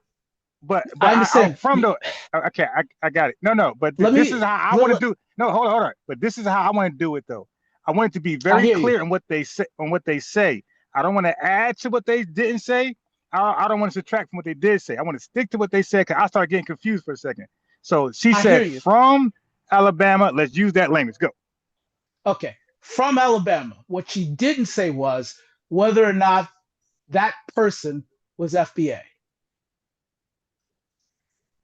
Right. What she also didn't say is when she talked about her father.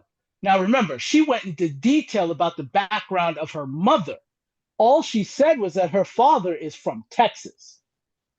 She didn't go into the detail where he from, because she know Texas is the last stop for him before we start going somewhere else. So what I was trying to point out is whether she was born or whether that relative is from is really irrelevant to the fact that she's not declaring who that person was. There was white people in Alabama. There was Latino people floating around out there. Not that many back then, but there was. Her grandmother, right? Her mother's grandmother, which is her great grandmother, that's 1900s at best for her. If that's even if she's at our age. What if she's probably younger? If she's in her 30s, then that's putting them in the mid, somewhere around the 1910s, 1920s for that great grandmother. So there wasn't just black people in Alabama back then, but the way she put it, she made it seem like she had origins from the South, not saying whether they were black, whether they were white, whether they were Latino or Mexican floating around.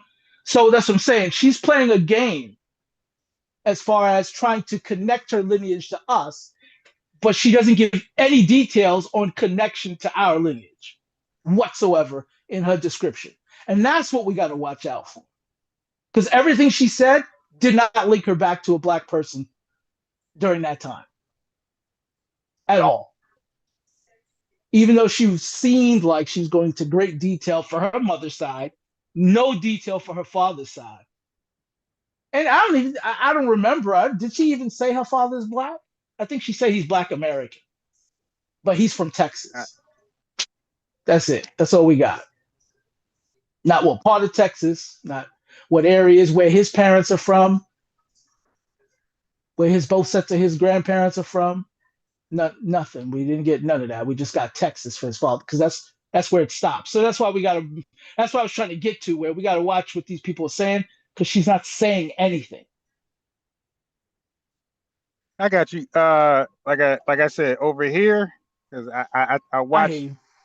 I watch platforms like this. Okay, remember there was a mistake about the Civil War, Revolutionary War not too long ago. So that's why over here, like, I want to be clear. I hear you. Because you mix things up, not you. If anybody take out, add this there, and then let's say we invite her over here somehow. She's come over here, and we make a whole hour, 2 hour thing of that. Remember the last guy tried to act like he didn't say something, but he did say it. The court guy. You know, I went back and I rewatched that one, man. I went back. And matter of fact, I did my own research on that. Oh my God, that is some rabbit hole research right there. It is.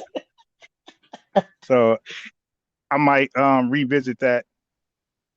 I was gonna, but it's a lot. It's a lot. Because he did a lot of mixing and matching. He did. It's a lot there. It's a lot there. But yeah, so I'm gonna try to. How can I shorten that shit? Because it's a long. With that court case, I'm so glad I'm sorry he got kicked off, because that was going to be a long rabbit hole. Yeah, I would have been fired. And that's why I knew I knew he didn't know that he's talking about, because that thing is really long, and he's conflating a couple things together. Yeah. You know what? That might. Okay. No, I was just that that actual court case, because when you Google it, I'm sure you saw all those stories. You know, the court, because he was saying this, the headlines he was reading. So a lot of the headlines say what he was saying, but then when you go into the story, you realize it has nothing to do with that. So that might just be a good individual show itself, showing how the news posted it that way, and then when you go into the story, it's something completely different. Yeah, well, that one court case, it led to. That's not something. It's a quick. You read something. Oh no.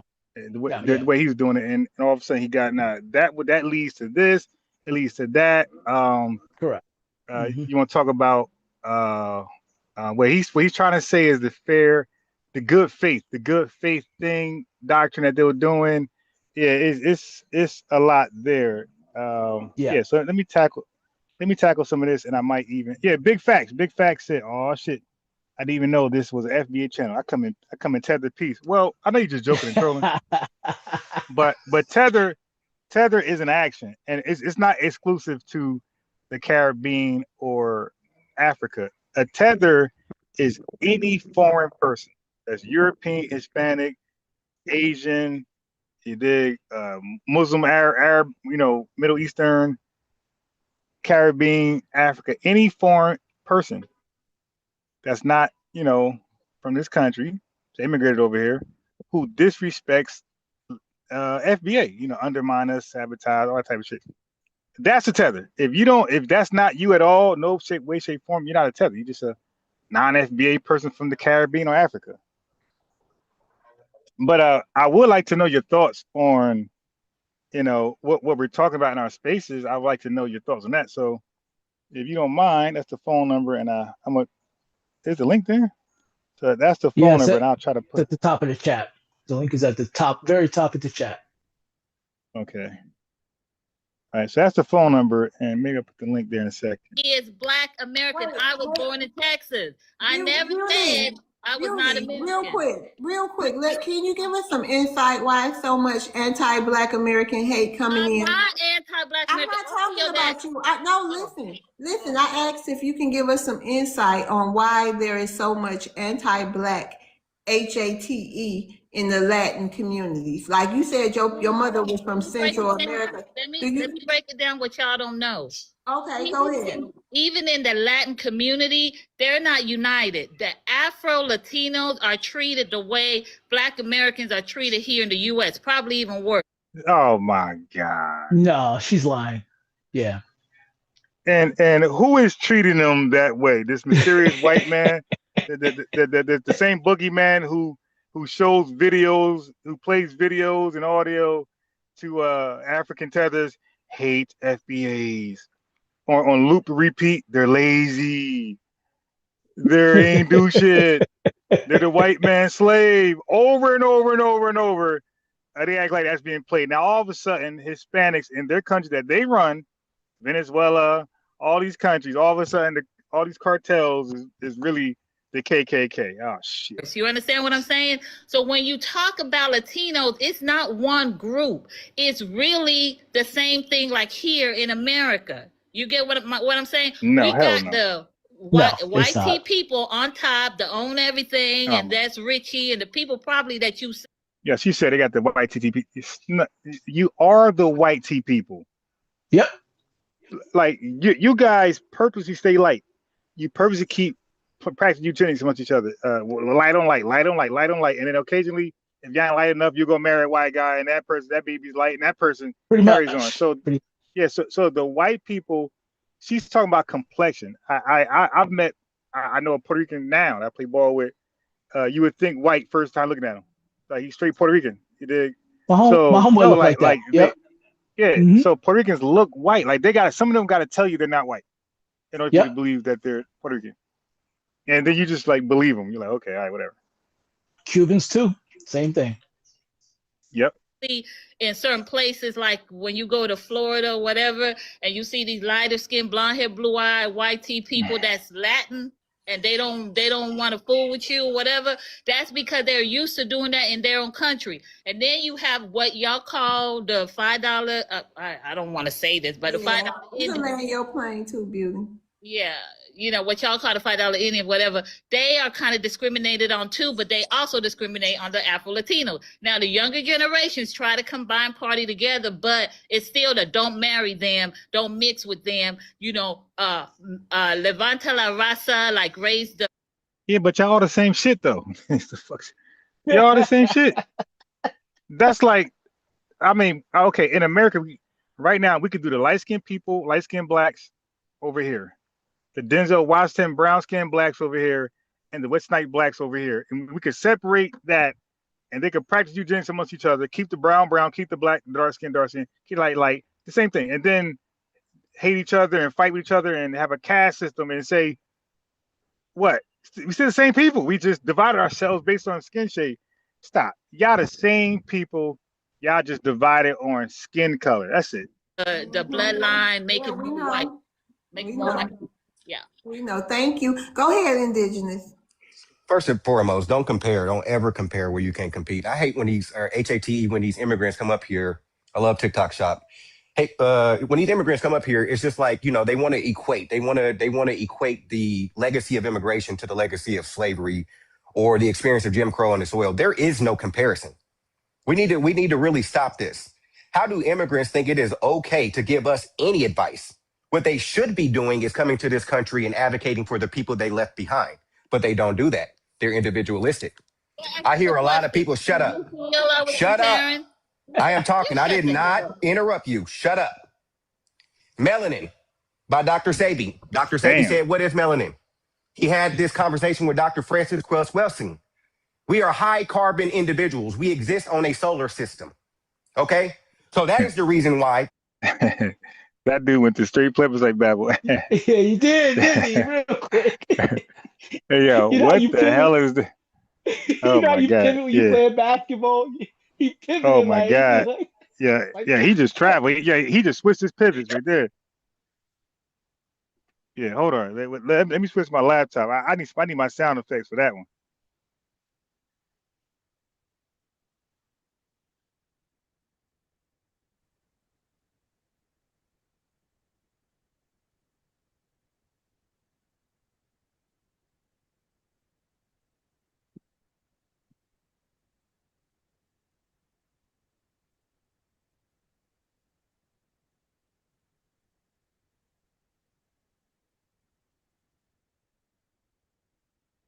Yeah, that dude said some crazy stuff, man. I need my sound effects on that one.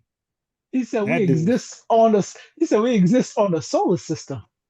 Like yeah, he told her to shut up. Well, when he mentioned Sabi, I already knew he about to say some wacky shit. And then that dude didn't coming. God, I didn't see at it all. coming. It's like, wait, what? Oh, let me get my sound effects on. That dude said, hold on. Yeah, this glare is so bright.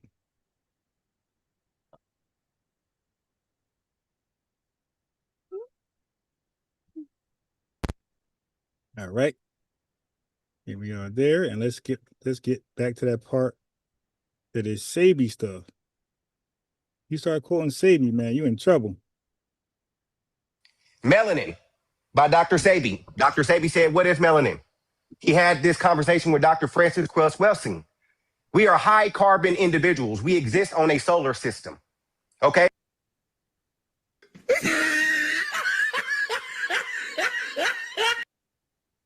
I want you to understand, overstand, and understand what I'm saying right now. I want you to understand, overstand, and understand what I'm saying right now. Sabi. Dr. Sabi said, "What is melanin?" He had this conversation with Dr. Francis Wells Welsing.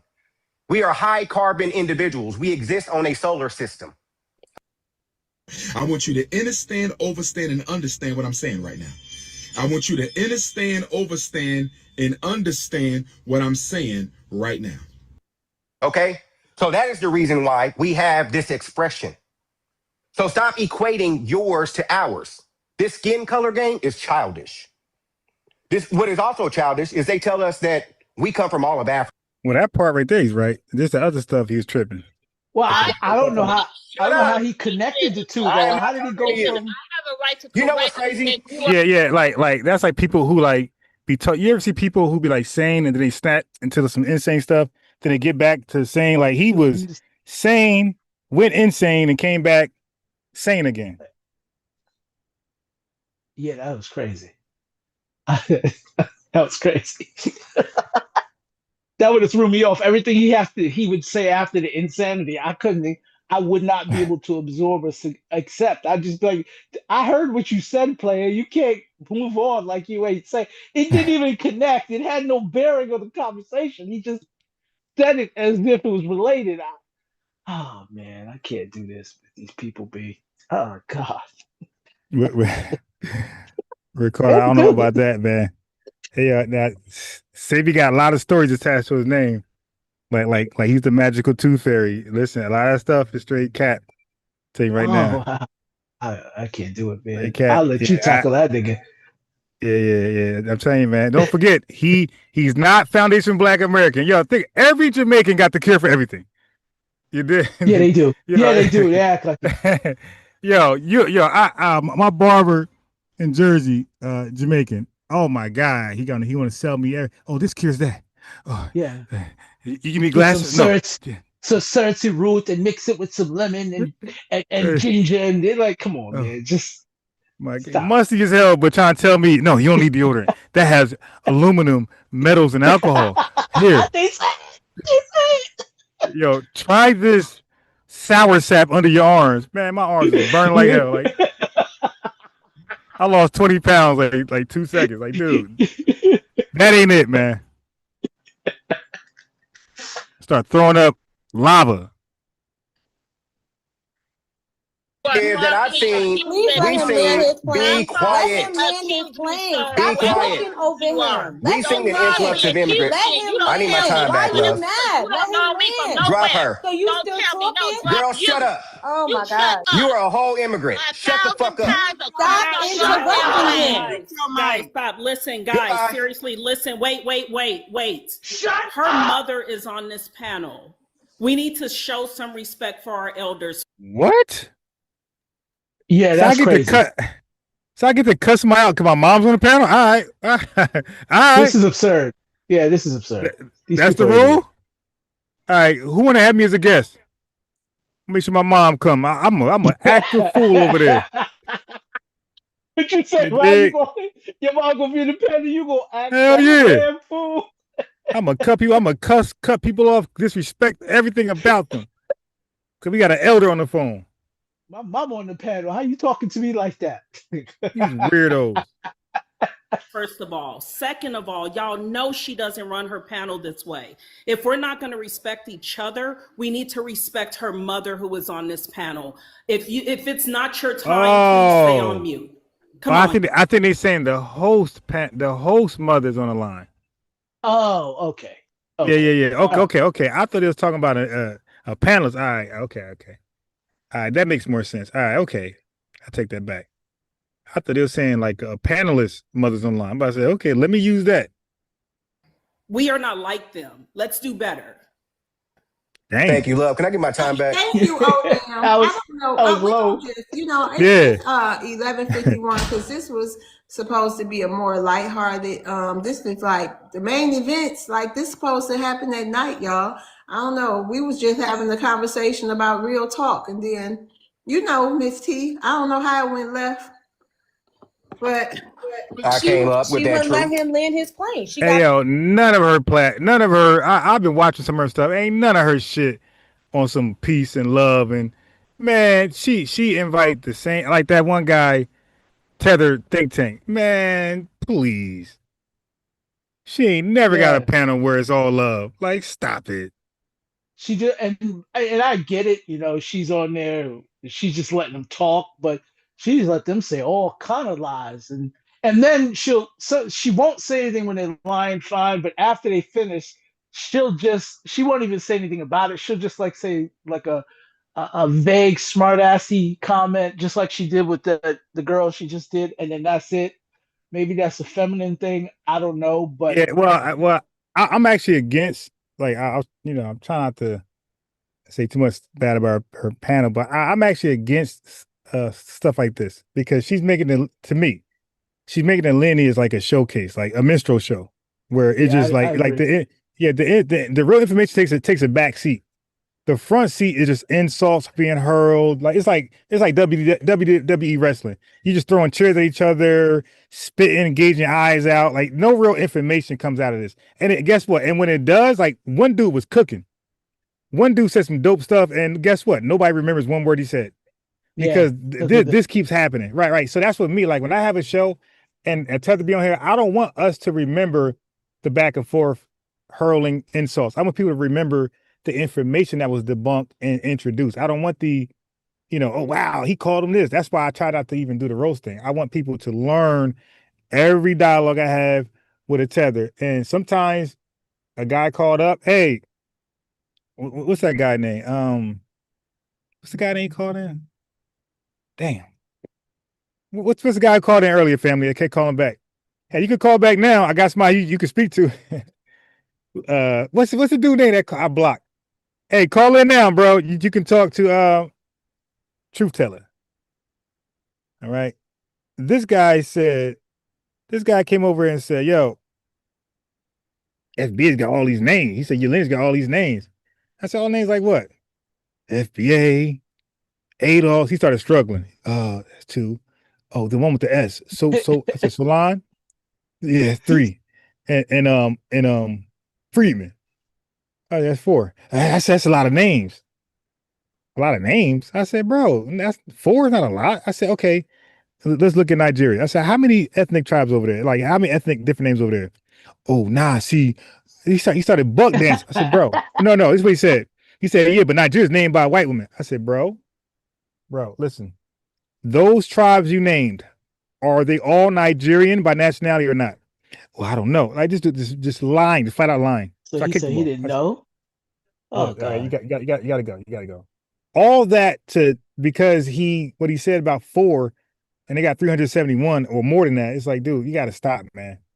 You gotta stop. And then I explained. I said, bro, and over here, I said these are all attempts to name the Lineage. Nothing wrong with that. And I said, and the FBA like leads by a large margin. So the other ones are really technically irrelevant. It ain't really four. It's really one. And you may say two with ADOS, but that's it. Like Freeman is not that popular, neither is Solon. Like FBA, like, so I was explaining. I said, yeah, so now I'm comparing the four names. I said, yes, the FBA is it's way larger than ADOS. I said, FBA, it's CBS News, politicians. Oh, you trying to say it's everywhere? I said, bro, I'm just showing you the comparison between the four names. I'm not saying everybody know what the FBA is. I'm not everywhere. Nobody. I just kicked them off. I said, okay, if we can't even, if we can't even agree that Nigerians, well, all those tribes are under one name, Nigerian, and all right, dude, just get off. Just get off. But you might entertain them. So, hey, man, let me put the phone number back in for that weirdo. Yeah, I'll entertain him. I kicked his ass off immediately and blocked him. All right. So let me put the the link in there too. They might want to click the link. I'm mad No, at what you I ain't were talking saying. about that. I'm talking about from the beginning, Miss T. When we first started, it done went left. Listen, these people are disrespectful all day long. They don't. I heard you say that. I heard you say that. Tap the screen chat. Help me out. And you're right. So we can get to this 1K. Thank you, Ma. I guess the midday show it's You gonna can happen. take me down because I'm gonna have a good day. That red plate dude can go somewhere else. Bye bye. Hey, go hit that track. Go hit the track. Okay, so we've seen an influx. One moment. Just one moment. Yes, ma'am. We need a cool down or something. Miss T, can you tell us something about some news or something going on in the Black American community? Anything, hot topics you got? And Greg, y'all got anything? Y'all Nah, you got a hot topic. No. news? Anything? Took over Detroit. Yeah. Or military control. Here with us, right? And so that's exactly what is happening in this country. It was all good when it was back to blue, but it was no good when it was ICE. Everybody said, "Oh, why are they resisting when it was just us?" But then when ICE comes out, now everybody wants to be rebellious. Everybody wants to be an insurrectionist, and they want. That is 100% correct. Okay, when it was us, all those quiet Latinos. Okay, I'm speaking to the Latin America. You dig? When it was us, just comply, stop resisting. Okay, hey man, you should have just handed them your license. That's what they was on. Now it's their turn. It's something different. And I actually got this thumbnail. I did a whole show on that. I want to show you the complete 180, right? Because now all these Karens are defending. Yeah, I've seen them. All these Karens are defending illegal immigrants, right? But look at this, because we got different experiences, Black Americans and the Latin community with Karens. Look at this thumbnail. That's that's the difference. Okay. That's our different experiences with Karen. Okay. So with us, Karen sick the police on us, sick ICE on us, sick all agents. But with the illegals, she had a bullhorn trying to stop. So that's the dynamic differences that we had with Karen. She's a liberal, alt-right conservative with us, but she's not liberal. She's a conservative, alt-right, boogaloo boys woman with us. But with the immigrants, she's liberal as hell, Democrat, shill. I do want to ask this question. I haven't asked anybody, but I'll hit you with it first. Is it racist if your ethnicity fits the description of the criminal? No. I didn't think so, but the way they make it sound like is racist. And I'm like, well, no, because you have,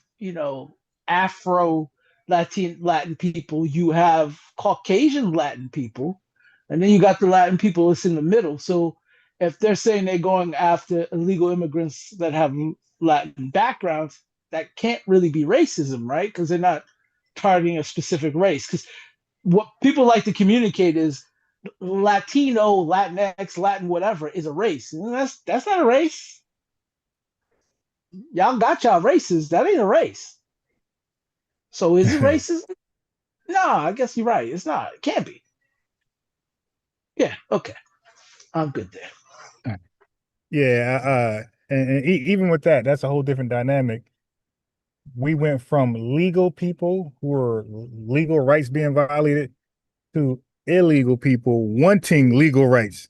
It's like, it's like we're just opposites in the way America treated us. We're opposites. And if you want to go back, even when you're dealing with the history of immigration, Mexicans were classified as white before a lot of European countries. Mexicans were considered white. Yes. So They fought to be white, and then they fought to be Mexican, and now they like nah, they didn't even fight. America had plans for them to do some cheap labor before they even came to America in masses. I'm talking about like 1850, 30 around there somewhere. White America is they're trying to argue because they was dealing with immigration quotas and restrictions on Europeans, Southern and Eastern Europeans. And so you had Europeans who couldn't even come over here. They were not classified as white. Irish, right, Jews, Italians, just Armenians. Yeah. Anybody Southern and Eastern Europe were not considered Anglo, which is at that time white. But they classified Mexicans white, all of them. Mexican became synonymous with white. Yeah. Before a lot of Europeans became actually white, Eastern and Southern Europeans. Okay, so the chat liked that thumbnail. They didn't see that thumbnail before. Yeah, I did a whole lot. Want us to join them.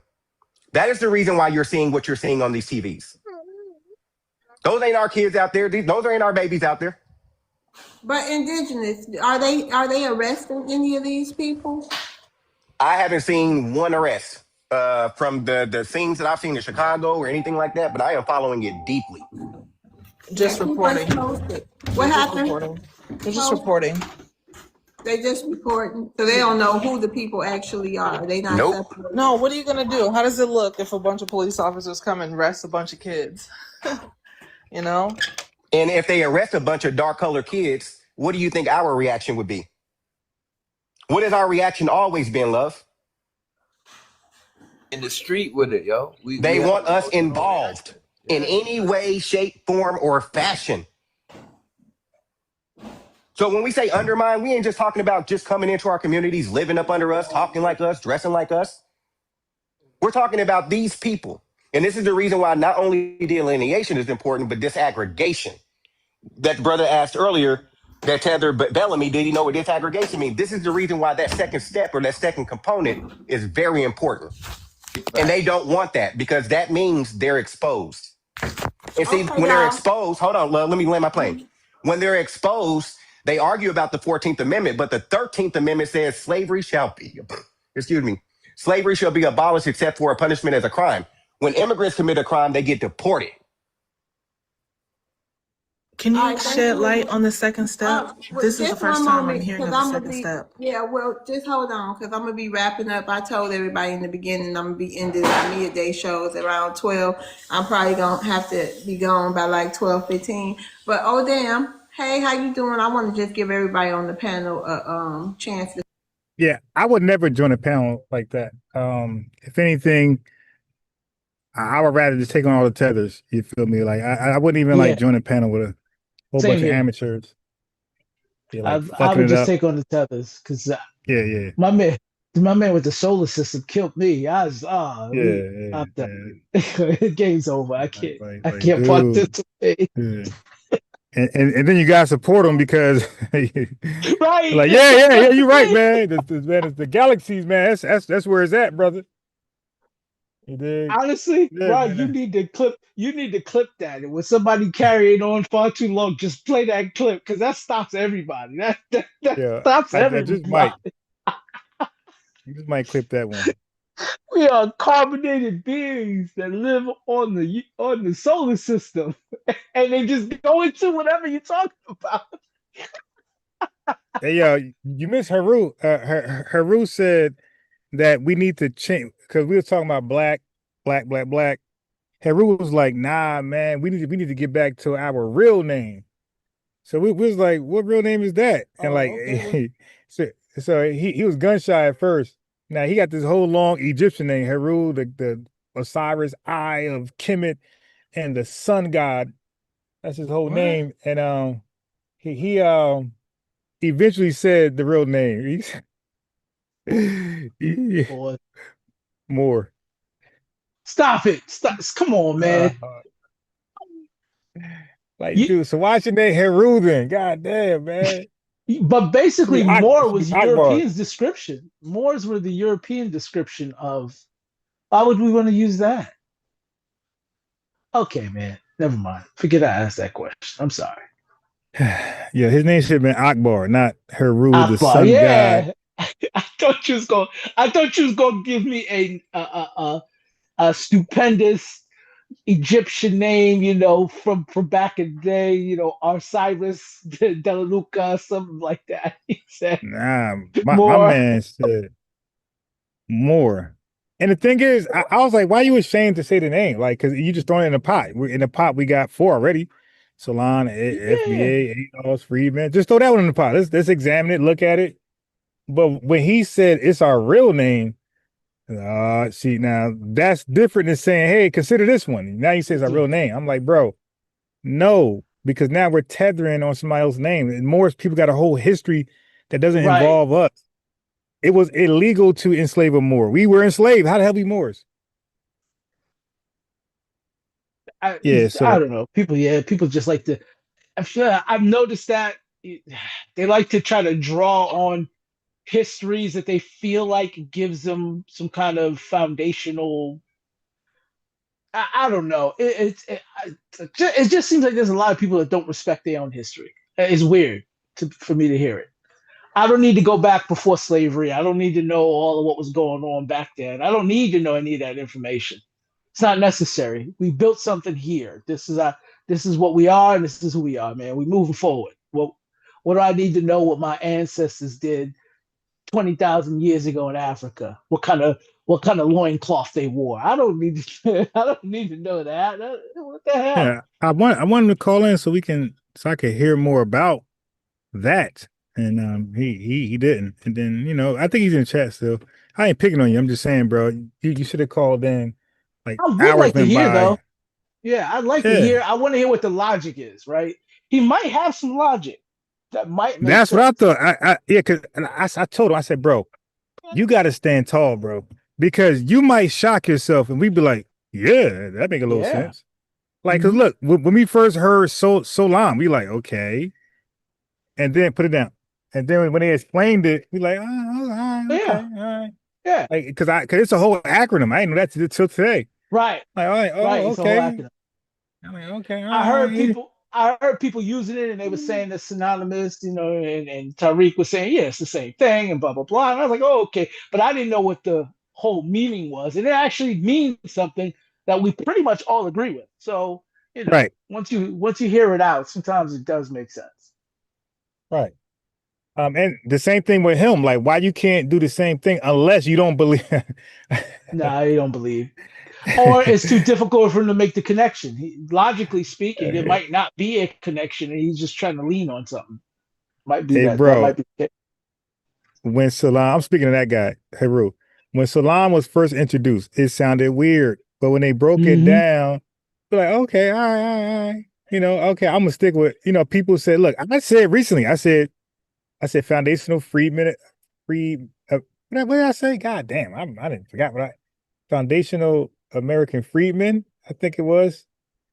I said, and people like, yeah, whatever. I'm staying with FBA. You dig? But that was a suggestion. Like, dude wouldn't even like.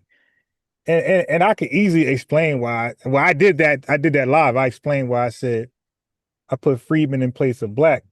Not that I'm against black, but I said black was being it's allowed to be used all over the world now. Like it escaped America. You got people in the Caribbean now saying it. You guys ain't said it before.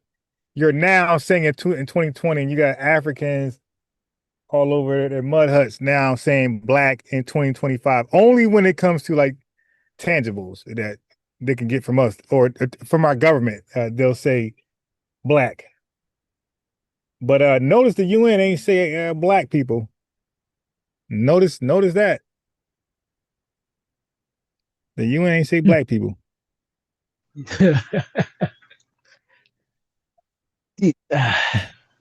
It's frustrating. It's just man.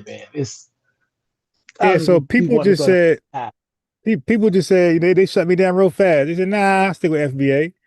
You did know that I wasn't hurt. And we're saying the more thing, bro, just call in and explain the more thing. It may hit, it Yeah. may not. may not hear. People What's the may big not, yeah. deal? Or some people might use it, some people won't, right? It's not, Right, I, I don't have a, because I've had actually arguments with people saying, well, which name should we use? And I'd be like, whatever name you like. It's the same group of right, people. And right. they'd be like, well, this new name. I was like, hear what you just said. New name, not new people. You know the people been here this whole time. It's just a new name. So why y'all getting ham hocked because it's a different name than what we've been using since the late 80s? Now I want Big Fact to click that link on that. I ain't never heard that before. Click that link, Big Fact. What do you Big say? Facts. I want him to come more hands because I never heard that before. Big Facts. I'm trying to get Big Facts to click that link so bad, not to cook them. You dig? Not to cook them, but we ain't gonna be hard. We ain't gonna be light either. You ain't gonna say any old thing, but it's gonna be in love because he's not trolling. He's in tune with the conversation. Yeah, But that's cool. yeah, but the other guy, Heru, he might say some dope stuff where we might be saying, "Yo, we are the foundational Black Moors of America." You dig? Black boy. You never know, man. And that's what I'm saying. Like, call in. You never know, bro. That might be there. That might land. Foundational Black Moors of America. Or it might be the ADOS. It might be the Maydals, the Moorish American descendants of slaves. You dig? You never Moorish freedmen. But if you don't call in, we'll never know.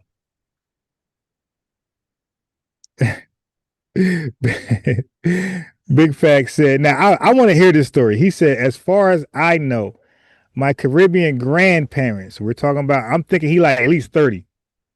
He said his grandparents used the term black. He said they didn't like it, but it was used. Now, I need to know more about that. I want Big Facts to either click link and call in and explain that. Because you might, what's that called? What's that called when you think something was said a long time ago, but it never had, like you kind of like forecast your Yeah. recent memory to the past. And you get confused to think it was past. Right. Let me Google this. What's it I don't know what the called? word is.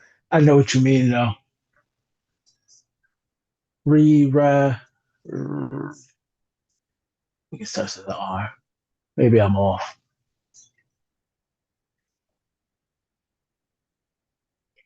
All right.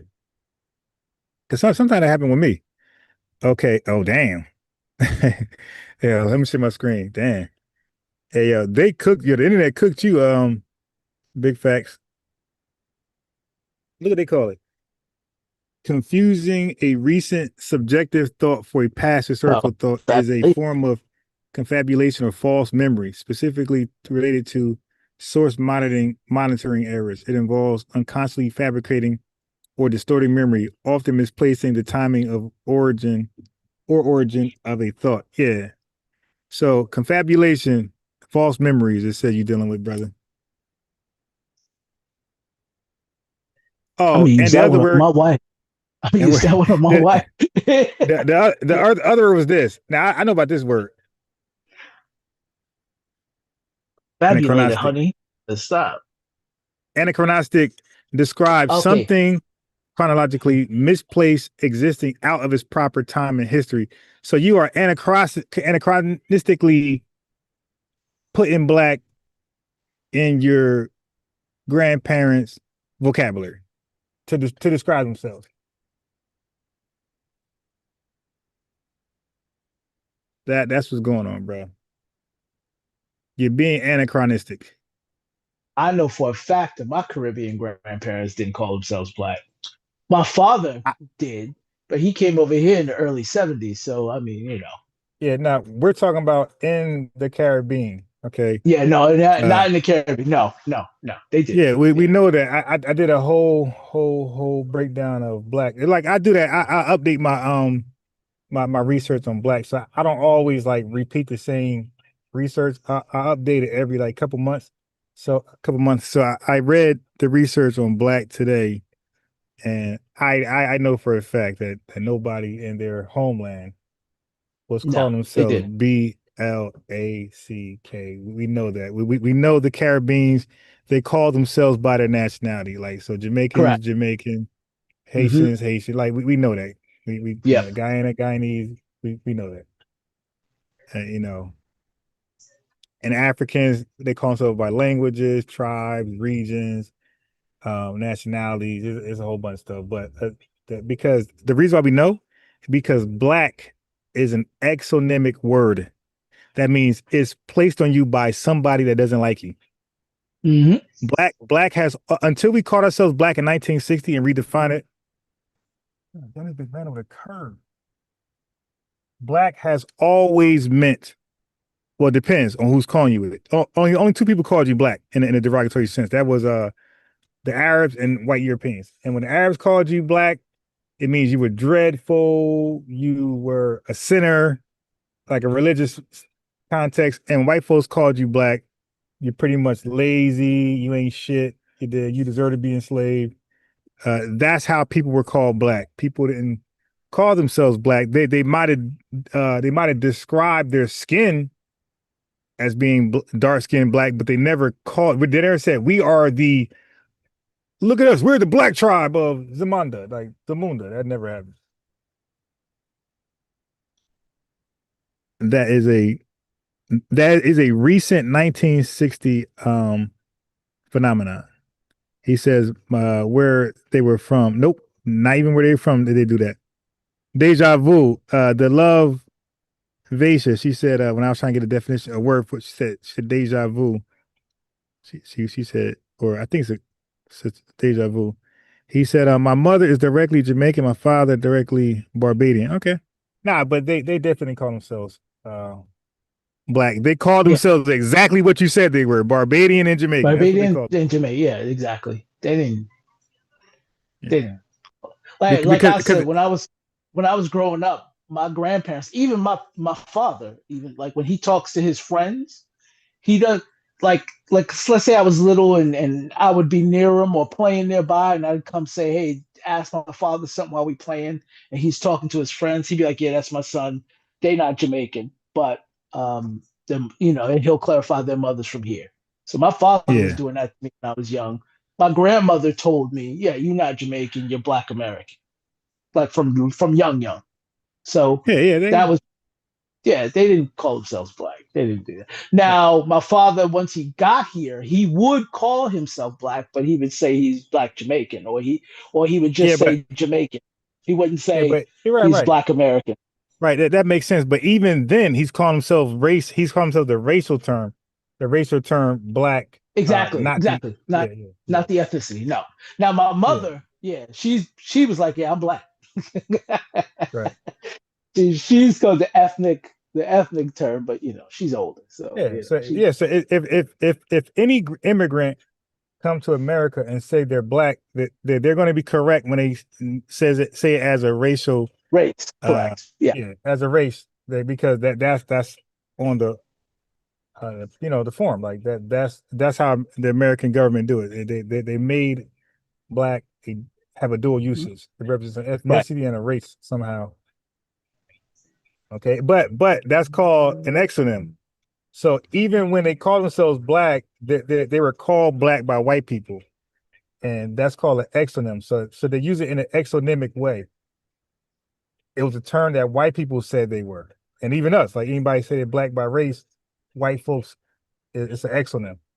So somebody else called you that first and defined it that way. We never defined what a race was as white people stuff.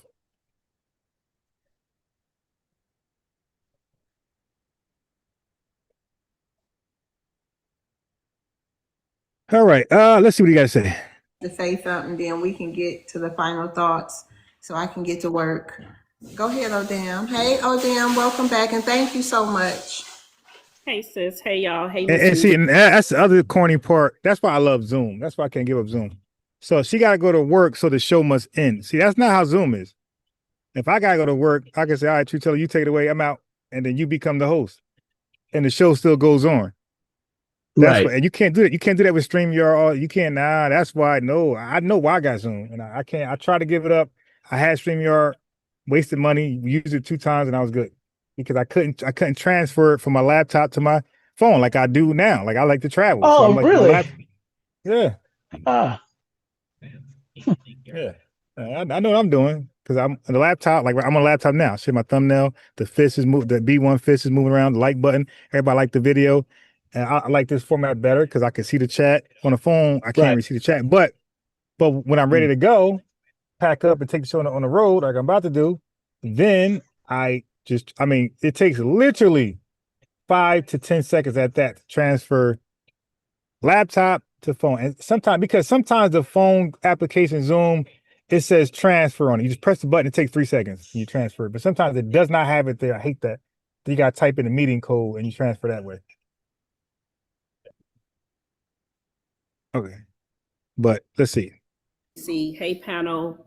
Shout out to my fellow FBAs. Remember, just a friendly reminder every day, whether it's on this panel or in real life, the difference with us and them is they are trying to be what we would call the token Negro, right? That's why every time they're on here trying to tell us how we should behave for white tea people, how we should do stuff to look better for white tea people, not realizing that while they're trying to be the token Negro. Yeah, I gotta actually switch my phone now because I want to get something cold, slushy or something. Yeah, because it's starting to warm up pretty significantly. All right, let me. What did we cover today?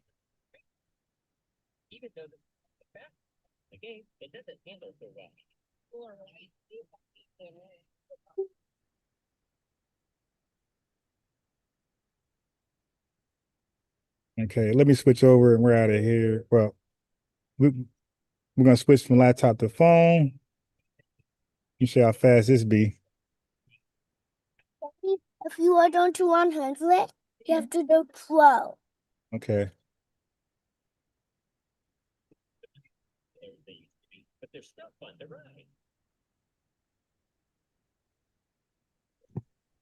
Oh, damn, I forgot.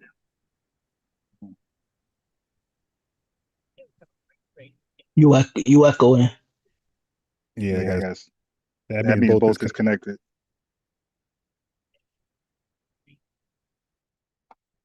All right. Now let me switch back. All right, so damn man, I can't wait to the second I get, I'm gonna read the rabbit hole court case thing. Now that guy ended up blocking him, right? His name was Once Again, something like that. That one guy, he kept commenting. I'm like, yo, all right, we'll join again. He said he'll join again. He wouldn't join again. I'm live, like, yo, what's going on? So he's commenting on a comment, but he won't join the live. I'm like, all right, well, I mean, you don't have to listen, you don't have to join. But what he started to do was start to comment on my videos, hating. Oh, you FBA, you're a cult. Okay, bye. Yeah, I had to kick him off. He gave me no choice but to throw him off at that point. Okay, so let me share my screen. Yeah, he was just he just saw a news article, actually just read a title and tried to associate that with the discussion we were having in regards to Black people, which it was absurd because it had nothing to do with it. But he thought he could use that, just like the whole they're gonna go to you guys next when they start deporting people. They're gonna deport y'all next until all of the foreigners realize we can't be deported. Then they was mad. Then they were saying you still need the help. It's like, come on, y'all, just stop trying to get us involved, man. Oh, Tariq Nasheed did a video on the flaws of modern Pan-Africanism. All right, yeah. Now at this point, now he's okay. This is Tariq usually do what's on his heart. He's trolling now because he know that they're mad at him for the Garvey video. Like even me, like the Garvey video. Like I got several Garvey videos, and the last one it got a nice amount of views and a lot of comments, a lot of hate. So they don't like when you attack Garvey and John Henry Clark. So yeah, so they're like big butt hurt. I think your Garvey videos is filtering out to the rest of the rest of the peoples, because Right, I'm starting to hear more and more people starting to reference some of the details that you shared with us. right. And So, none of those details were ever publicly no, they weren't. stated. Like No. I'm be honest. Even Tariq and Yvette can't touch me when it comes to Garvey. No, Like, not at all. So yeah, he used to just touch on Garvey and say, yeah, as briefly. of recently, briefly, as of recently, he's become more hardened to the specific things that made Garvey problematic recently, right? In the Right, past, he would just make some light comments, and he would just right, say Garvey didn't accomplish anything. He right, didn't do anything. right. Yeah, So, and but now he's making reference to the schemes and the scamming and all that good stuff that he's doing, right. the lawyer stuff. That's why I'm like, okay, he had to catch one of your videos, because Nah, those are yeah, items you specifically spoke about. 100%. Especially when he started finding out about the ships that Right. were Yeah. like the Orion, where he there was a ship that he did over. Like, there's a flyer about the Orion German ship that was old and for Yeah. sale. And what Garvey did was he colored it over and made the ship look brand new and bigger. And then he called it the Phyllis Wheatley, and he was promoting that as it was for sale. And then and he said it's live. So basically, he used that time's AI to read. Yeah. Can you imagine if he had AI today? Yeah. We'd all be in trouble. My man would have a fleet of. He'll be like, he'll be like, I will clear the strait of, what's that thing? The Hormuz. I will clear it myself with my fleet of ships. No shit. Yeah, man, we'd be in trouble. Oil. Oh God. Right, he would be selling that oil. He would be. Oh, he would be selling oil. Yeah, he would have stocks in the oil. Like, listen, Iran don't want to sell to us. I would sell it. I purchased it. Like, so Umar said, I purchased the oil. It's a mind control. Who's that also? Dame Dash lying ass. Yeah, I purchased it. I now own it. So anybody wants some oil, you can buy it directly from me. Like he's like Umar times Dame Dash. Sit down. Okay, so let's see what Tariq talking about right here. This might be funny.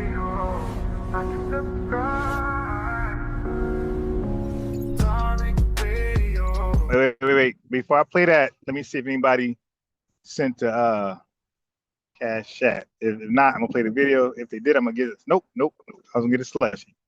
All right, so I'm just play the video.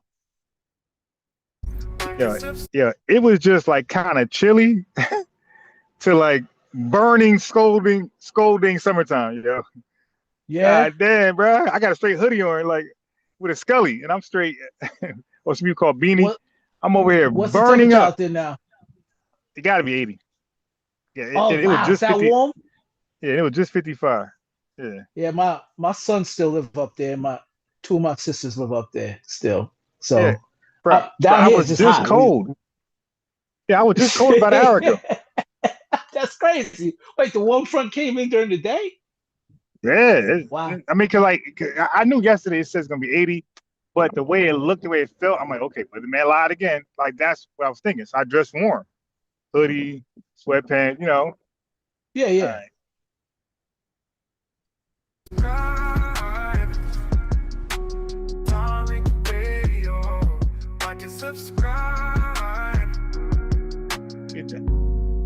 No. Now I'm driving. Sit down. All right, Charles.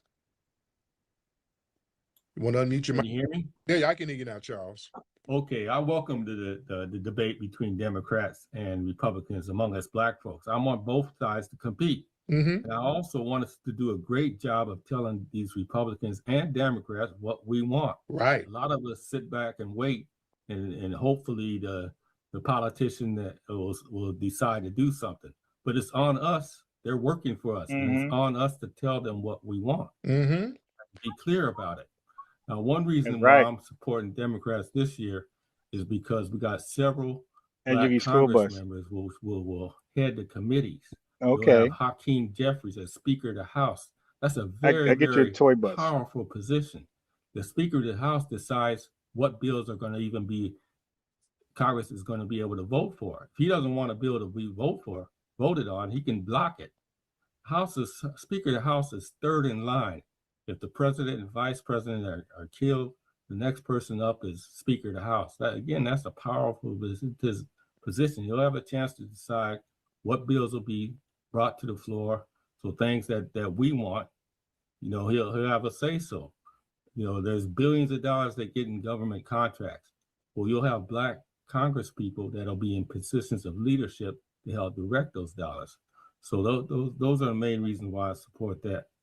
Then historically, as far as owning the Democrats, well, you can go back to Johnson. He was the Democrat that legalized, that called on Congress to vote for the Voting Rights Act of 65. You have blacks and whites being killed as late as 65 over voting rights. Abraham Lincoln was killed over voting rights. So those are the one reasons. But the main thing is for us to let Democrats and Republicans know what we want. All right, thank you so much, brother. See, the thing is, a black face in a high place don't mean nothing if that person ain't on code. That's what I don't give a shit about. See, they got this thing with the Democrats where they get a bunch of melanated people and put them in high places to say, hey. Now look, didn't they discuss that with the Latinos? Oh no, they they're all the same. They just different shades of each other. So pretty much. So they try that over here. They try to okay, let's put a colored dark skin or light skin or brown skin FBA in office, and that'll work. That'll smooth them over. That's why we don't want to play the race game. Oh, look, you FBA, because see, that's why we don't go with the white man is devil, black man. No. Because then all they got to do is give you God. They'll go. You know what I mean? The black man is God, right? All right. Yeah. So let's put Larry Elder, aka God, let's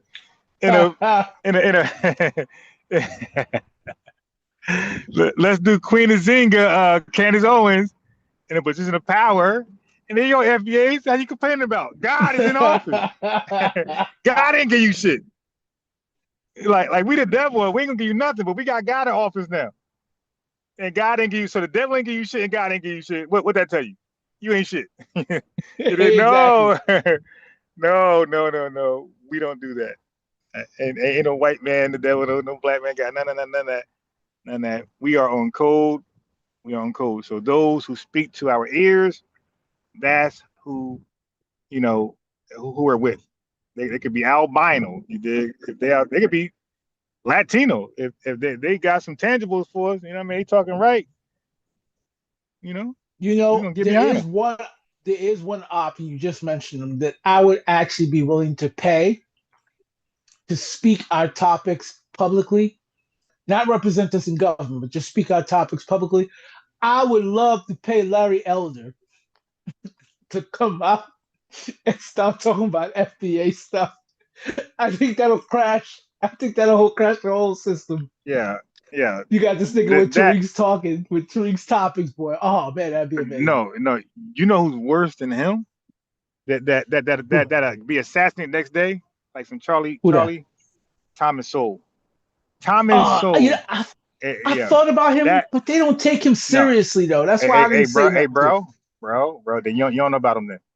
Thomas Sowell. All of their talking points. They look at him as white racists look at Charlie Kirk. All of them quote him. Half of their racist talking points come from Thomas Sowell research. Yep. That's their. I got hella videos of him. That is their godfather. Like when he talks, they all sit down, get their pens and pad. They write that shit. That is the godfather of white supremacy. And when you started talking, speaking of FBA, you say he'd be assassinated the next day. Bro.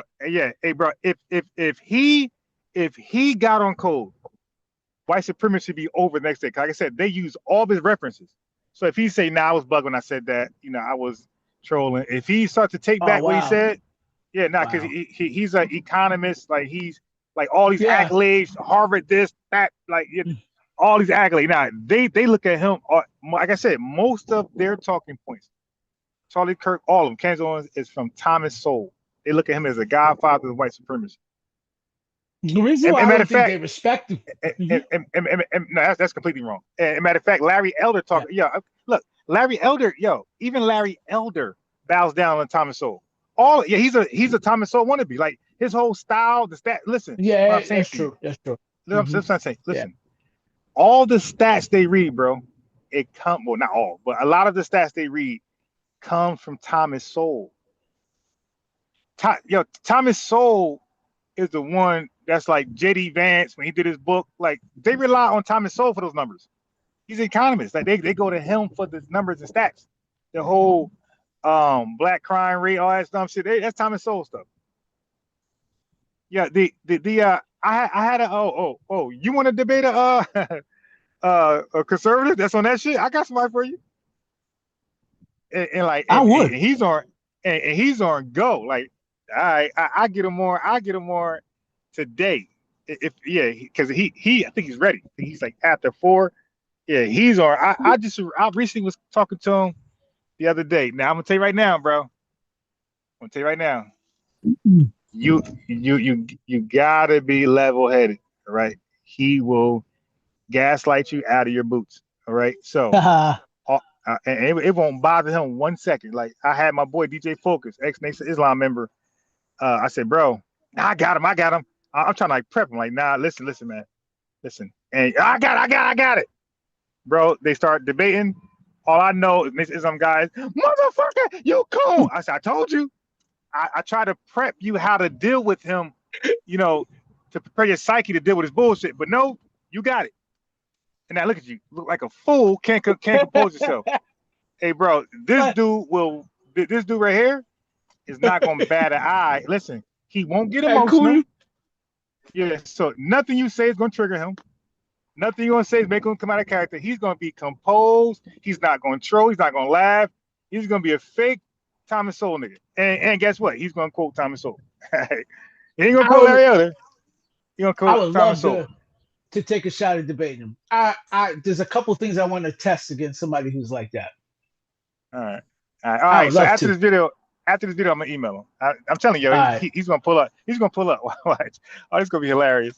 Yeah. Sure. Now, if you start getting out of character, cutting them off, I'm gonna end the debate. Cause that's a DJ Focus. Cool. I try to warn him. Yeah. And then he start cutting them off and won't let them talk. So don't let me make myself look stupid on here. Yeah, no doubt. And guess what? I had to apologize to old boy, the conservative coon, because how bad behaving DJ Focus was. I'm like, yo, my bad. Yo, I thought he said he's gonna keep his composure. And I had to apologize. Like, yo, my fault, man. He did, because he was calling him all type of coon and motherfucker, you shout. I'm like, God damn, my guy. Like, dude, you're not ready. That's what I'm trying to say. Like, a lot of people think they're ready. You're not ready, bro. Look how easily rattled you are because a guy said you're wrong and disagree. Like, you gotta just keep your composure and just keep to your strategy. Like some boxers will take a whole L, right? They will go 12 rounds of Mayweather and lose every round, and they will not come out of the plan.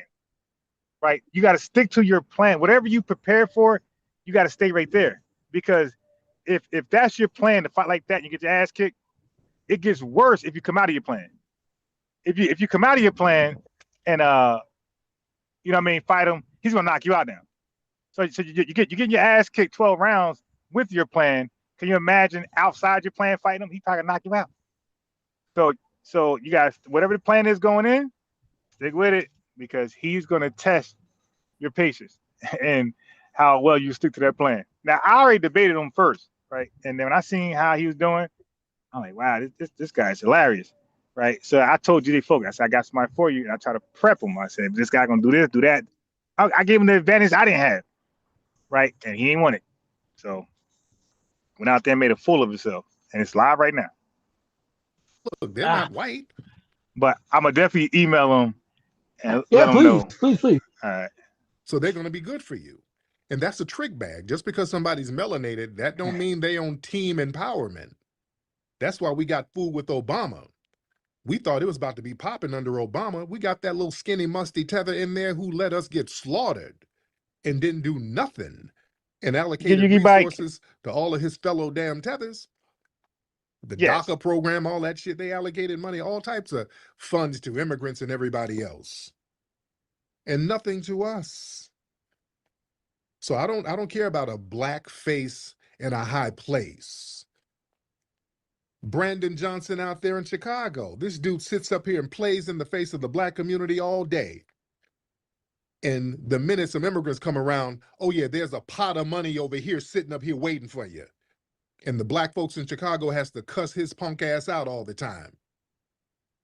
Yeah, I don't want you to be in a high position if you ain't gonna do nothing. Just seeing a black person there or a melanated person there means nothing if they're not going to do anything. And they use black faces in high places as a pacifying thing.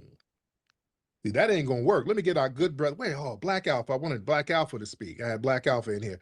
Salih Abdul.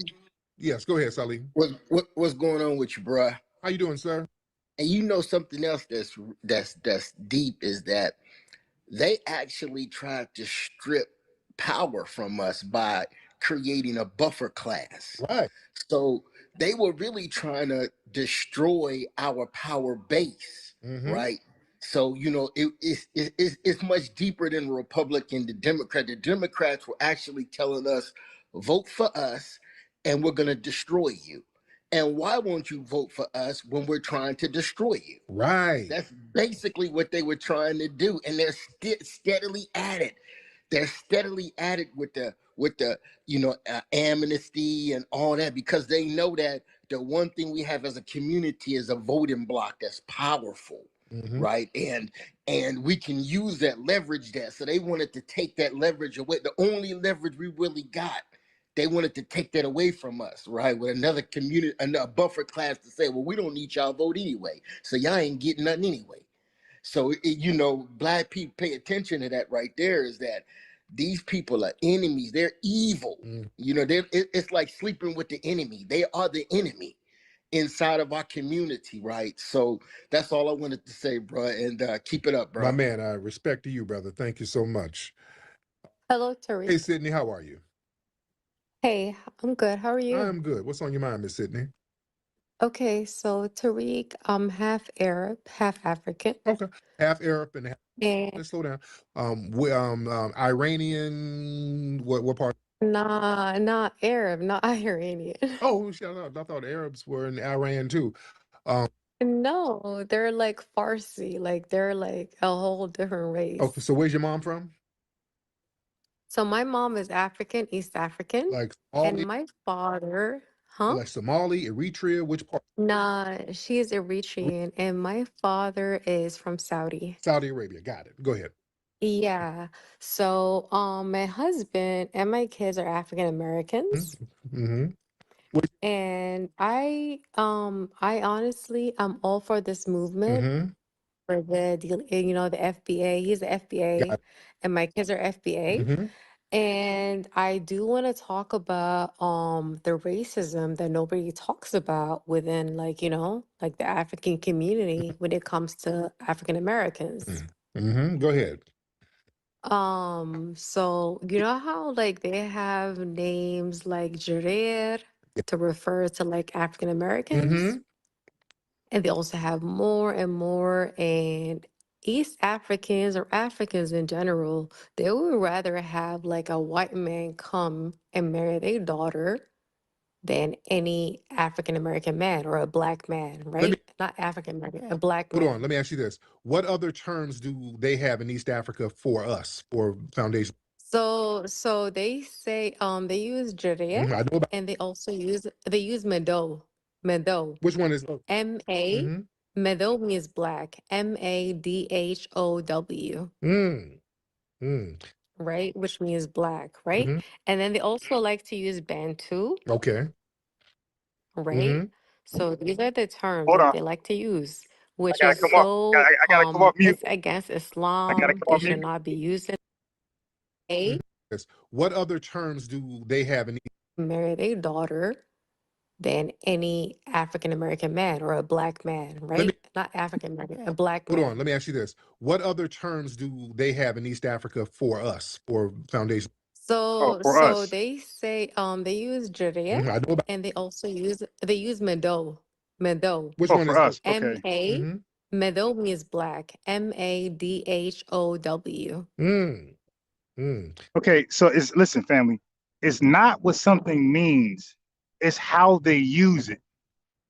Because Akata means wildcat, but they use it to mean something disrespectful towards us. So it's not about the definition all the time. It's about how do you use it? What's the intended use of it? And that gives you the context of the definition that they're using it for.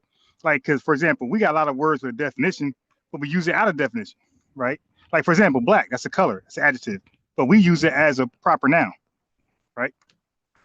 Something material, a person, place, or thing, right? Well, proper noun, right? But we don't use it as an adjective. So we say black, we say proper noun. Other people say black, they mean color, adjective. They're describing a noun. We say black, we are that noun. That proper noun, by the way, that deserve a capital letter. So it's not about definitions. It's about how are you using this word to apply to people, and that gives you context. So don't fall for the definition game. No, we want to know how you use it in context when you talk to us. Like I said, akata, jure, all these other words. Negro, ain't Negro black in Spanish? But look how they use it though. Right, which means black, right? And then they also like to use Bantu. Okay. Right? So these are the terms that they like to use, which is so it's against Islam. They should not be using it, but they don't even know Islam like that, right? Do they use But Abids too? Abid? oh yeah, I mean, not the Somalis and them, right? Because that's the Arabic word. Abid is like what the Arabs use, Okay. right? Yeah, because it's Arabic like term or from the Arabic Yeah. language. But what I was trying to say is that it is a good time for FBAs honestly to delineate because the racism is extreme. And on top of that, I wanted to say, Tariq, if we're talking about tethers, right? And this is a conversation I did have with my husband, right? And I'm not trying to attack or anything, I promise, right? Because I'm all for FBAs, but I do want to ask you a question. So, you know how like some like FBAs try to say they're Hebrew Israelites or some of them try to say they're Native Americans. Wouldn't that also be considered as tethering? Well, the Hebrew Israelite thing is touchy because they all over the place with that. That's some shit. It's all over the place. And a lot of people who Right. claim Hebrew Israelites are not even FBA. They're not even of this lineage. But most foundational Black Americans do have some form of Native American ancestry. We've been here way too long to not have it because they also enslaved Native American people. And when they put them on plantations, they just reclassified them as Negroes. So this is a documented fact. So we got mixed in. The African and the natives did get mixed in together. So when a lot of people say that they do have some Native American ancestry, they're not really being dishonest about that. Now there's some people who go to another level and say, I ain't got no African in me. I'm full Native American. Okay, all right. Then I don't know what I don't know what their agenda is, but there are a lot of foundational Black Americans who do have Native ancestry, but we had an ethnogenesis. So yeah, that's not tethering. We just had an ethnogenesis.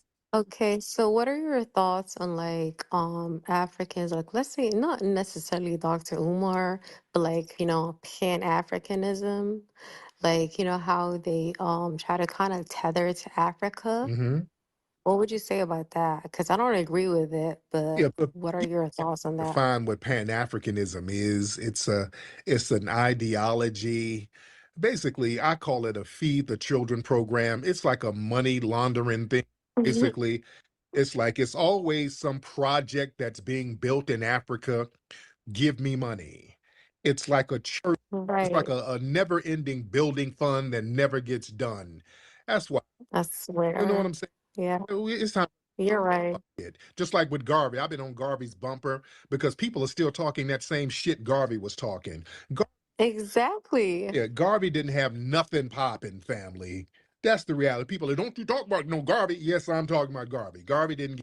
And no, let's talk about him. And also, like, you see these African Americans, even in this, like, in this year, 2026, you see some African Americans moving to Africa and then regretting it. Right. And it's like, why did you even go there? Right. And there was a sister who just went over there and caught malaria and died, and now they can't bring her body back because it's too much money.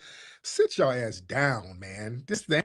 And there's also some African American women, or should I say FBA women, that would move to Africa and feel like, oh, they're special over there, which is still insane to me because it's like you can feel special in your homeland in America, Mm-hmm. Yeah. you know? Yes, indeed. But thank you, dear. Thank you. But yeah, it says sit your ass down, everybody. Thank you, Miss Sydney. Sit your ass down and let's get things popping right here at home. Pablo. Yes, I'd like to say thank you for everything that you do. Yes, sir. And I hope the movement persists. I'm just trying to understand how to define the movement because I'm from Guatemala. Okay. And I know Guatemala is part of the Americas. Mm-hmm. So does that make me FBA? No, sir. No. You're not FBA, sir. You are Afro-Latino, and that's fine because your family, y'all immigrated over here at one point. What makes you a foundational Black American, you didn't immigrate. So yes, you're from a different lineage, and that's fine. You are brother, but you're just from a different lineage. Yeah, we didn't immigrate. I have no immigrants in my family. All right? Okay. Thank you. Yes, indeed. No. See, that's why that descendant of slave shit don't work. That's why because people are like, well, I'm a descendant of slave. I was enslaved in Mexico. I was enslaved in Jamaica. So I'm American descendant of slaves. No. Hey, Tariq. Bushmeat back. What's up, Bushmeat? Hey, what's up? Not much going on. I have a question. I want to talk about that woman, that FBA woman that was deleted or unalived herself in Africa. Now, yeah, some people are saying she's Caribbean. I don't know. No, she's FBA, definitely full-blown FBA. And again, I don't understand. Why do FBA women have so much self-hatred? Like, okay, I don't want to hear this punk. Good. I don't even want to hear that. I knew punks always attack women. You know that. You can tell a ripe booty punk always attacking women. He always pivots to attacking women. I don't even want to hear it. Always bad faith arguments. This dude always pivots into some attack on women. You know why? Because he wants to be a bitch. And there's nothing worse than a punk who's mad at women because that pussy ain't selling like women. They don't want him. They want women. So he gets mad at women. Good grief. These bad faith ass arguments. Family. T.S. Giselle keeps trying to get in here. Do y'all want to hear from T.S. Giselle? Give a thumbs up if you want to hear from T.S. Gerald Levert, or give a thumbs down if you do not want to hear from T.S. Gerald Levert. Come on. T.S. Giselle keeps trying to get in here.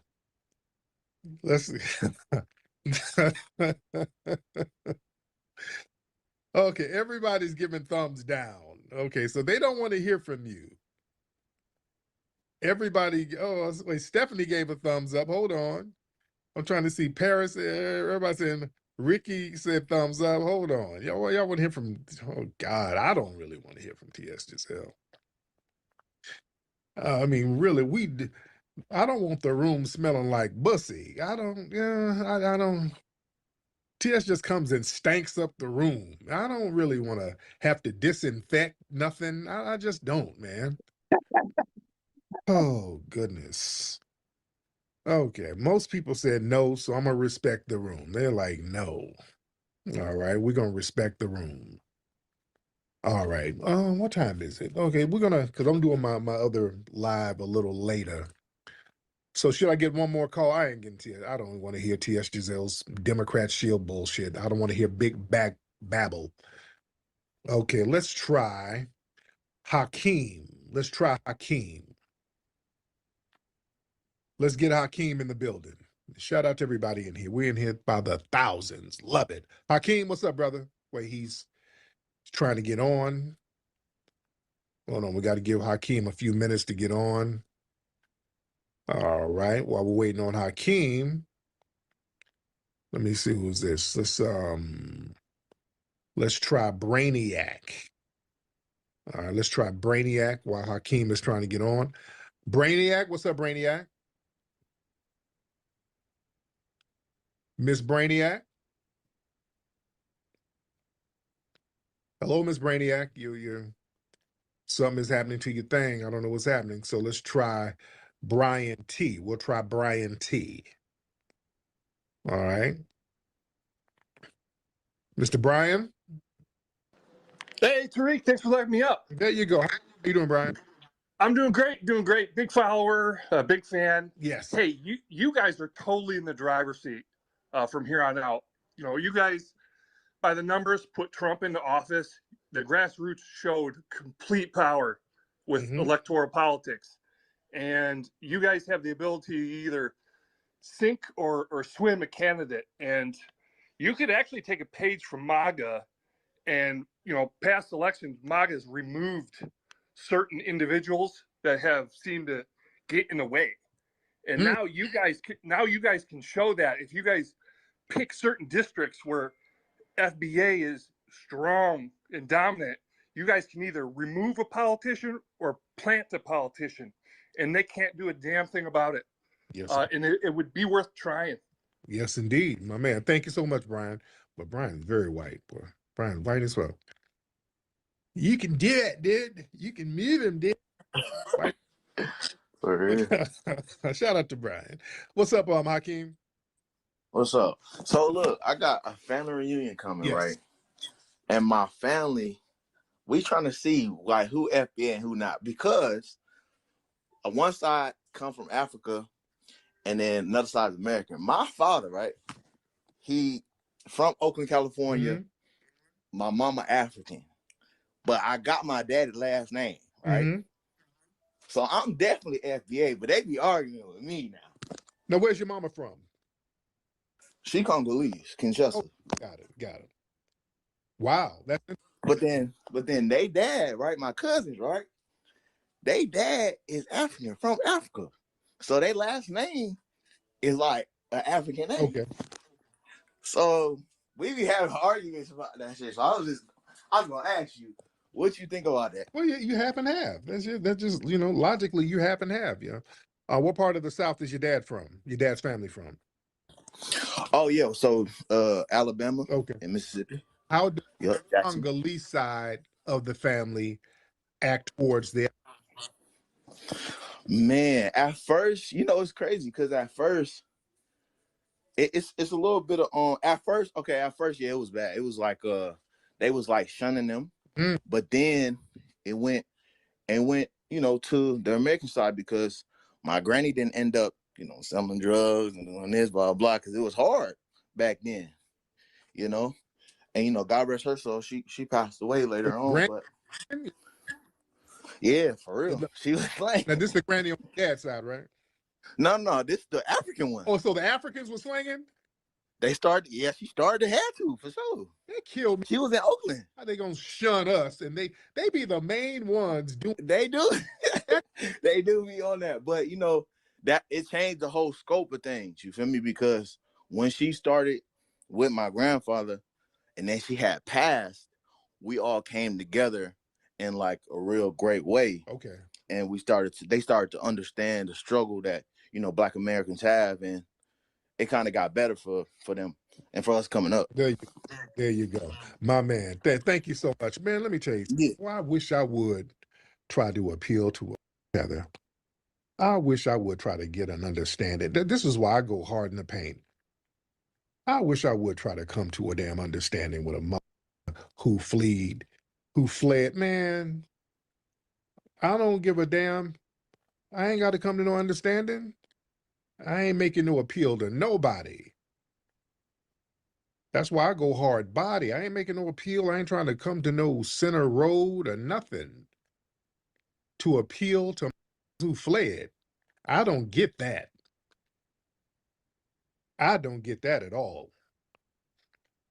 Man, if I was dating somebody who was foreign, I've never really had a relationship with somebody with a foreign background. Not no relation. I think I might have smashed a couple of Caribbean brothers. I don't know. But I ain't never had no relationship with no foreign where I'm meeting a family. I wish them, boy, y'all don't understand. Boy, you got the right one if your family come to me. If you got a refugee family talking about, I gotta earn their respect. If you don't get y'all musty asses out my house, you better thank me for saving your daughter, nigga. I'll be on that. What the hell you talking about? These folks come over here with some stay away from the Akata, stay away, we gotta watch them. And they be the main ones committing crimes, scams, trapping, frauds.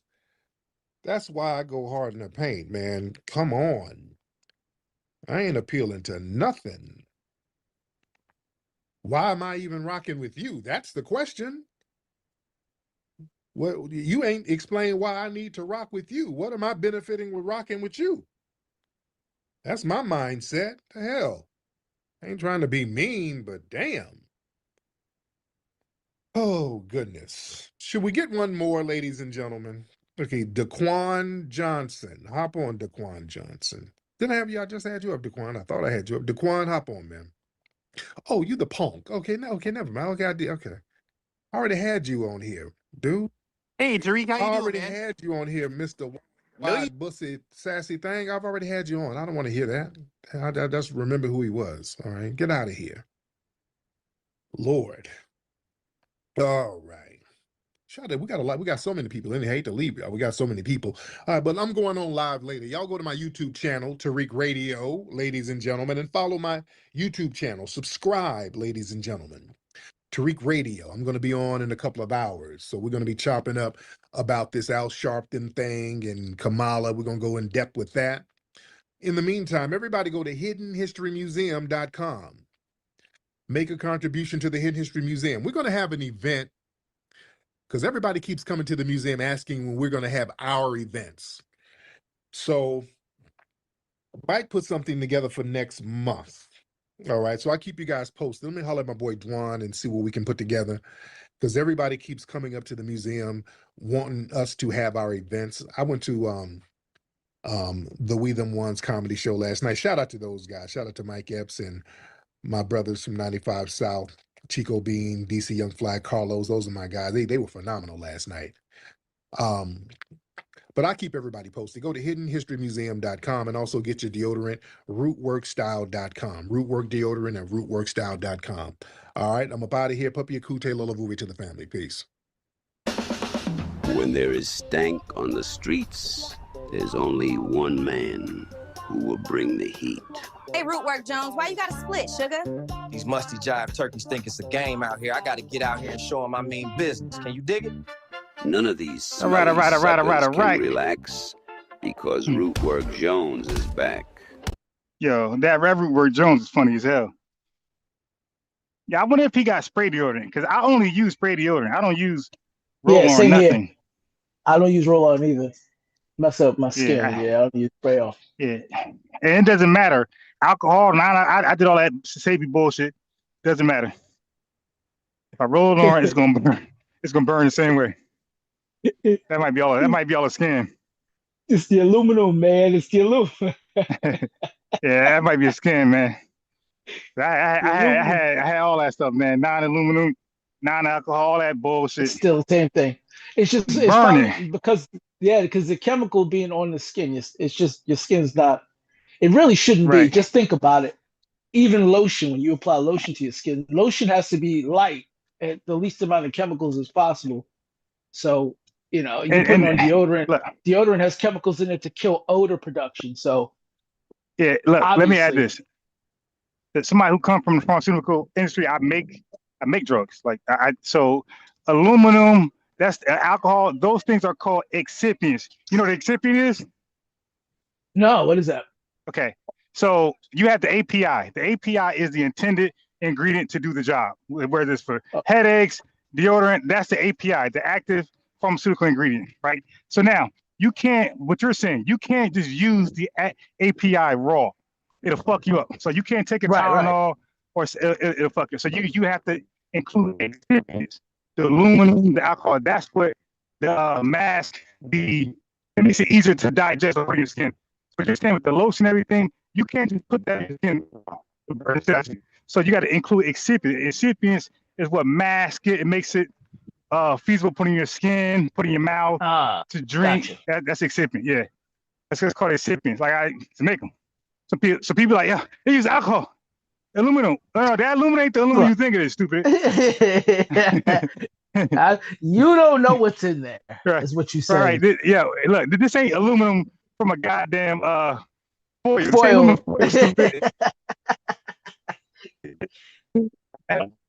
Class on top of that. So like these guys, oh, it's a chemical. Everything you put in your mouth, you dumbass. Water is a chemical. Water is made up of hydrogen and atoms. Okay, it's called a chemical element. That's why the periodic chart is called the chemical element chart. Also, right. Everything you breathe, drink, put in your skin, everything is a chemical. Oh, I got too many chemicals in it. I know you're dumb. Okay, too many chemicals, right? They do say that. They do say that. So do you put salt on your French fries? Okay, you put chemicals in your French. All right. So damn. So what you take away from all the folks in the discussion they had on the Tariq stuff? Couple things. He should have watched out for that chick. I think she was the second or third person. She was sliding in African American all the time, and she was taking a shot. So I peeped that. I was like, oh, I see what she's doing. I don't even know why she's talking to Tariq about. She's not neither of her parents are from here, right? So it's like, why do you even care what we talking about? Why are you here talking about anything? So, that the one dude, Tariq didn't go in on him, but he was saying some stuff that sounded like he wanted to be a Democratic shill. So that was okay. Something else I was catching. He didn't go all the way, but he was doing some shill talking points that usually leads into you can't support Republicans, blah blah blah. Yeah. The whole voting thing. So I just be seeing some of these people trying to work it in lightly. I think he sees him too, and he just let him slide to just get the point that he's trying to get across, and he gets them off quick so they don't go into any of that craziness that they plan to go into. Right. But it's almost like he got tether fatigue, like where he could like really, it's like almost like he's like kind of bored with the everyday talking points. So when he bring on Dan and Macau, like he's hoping that they can take the baton and he just sit back like a lot behind, let you do the Malcolm X thing. So that's why I think I think I could like certain things they got over me. But the average tether talking point, I think I can like be on his TikTok feed, whatever he's on, and literally he don't got to say one word. He just could just listen and laugh. Yeah, I give it that. They're not even getting better, man. They're getting worse. It's sad. Now I understand why they in the situation that they in, because the mentality is just messed up. The way they try to do things and the way they go about things, it's just deception, thievery, and avoidance of actual work that'll accomplish anything for your people. It's weird to watch it live and watch it in reality, but they do it. They're doing it every day, and they're quite comfortable with themselves doing it. It's like, wow, y'all niggas really live like this, huh? And y'all been living like this for centuries. This ain't new. This is built into y'all culture at this point, and they showing it. They really are showing it. They don't even know they're doing it sometimes. Yeah, they're like the hyenas of the wild. So you have like all the carnivores of Africa. You have the wild dogs, you got the lions, you got like all the carnivores that hunt in packs. You got the well, not just packs. We got cheetahs, you got leopards, and like they all make sense. But the one that doesn't make so the one that doesn't make sense, like, get the ball, get the ball, get the ball, get the ball.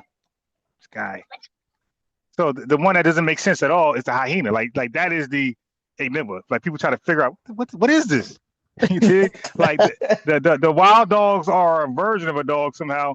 The lions are felines, right? They're like, what the hell is a hyena? They can't figure out what it is. It's like nothing. And guess what? It just scavenges. It don't even like hunt like normally. Like everything, every other carnivorous beast out there, they hunt and they kill it alive. Right? They not get it alive. They're not like waiting till it's dead. You know, if they get like that, they can. But that's their whole thing. They go and look for somebody else kill and steal it. Like so, like these tethers are like the hyenas, you know, of like the human race. It's crazy, and like man. that's one thing I sing. That's like my introduction song. I say they sleep where they didn't build, they sleep where they didn't build, and they eat what they didn't kill. Yes.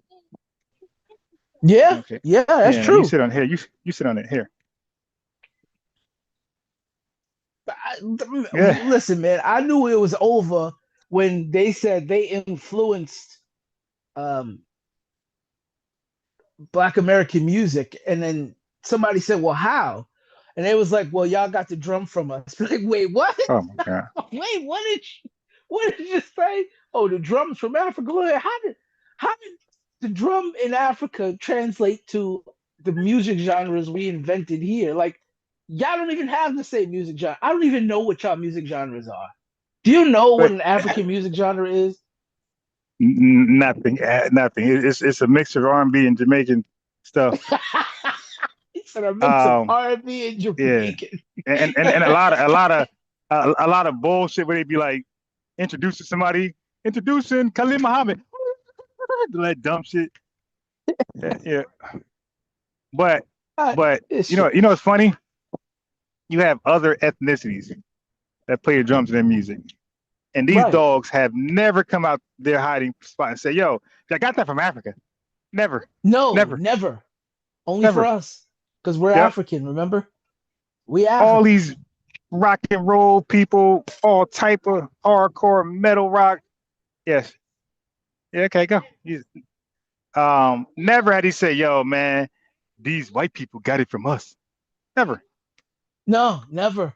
And some of those instruments white people did get it from Africans. They don't even say that. They don't. Come on, man. They can't piss off white people like that, man. We don't at all. We crossing the line if we expect them to do that.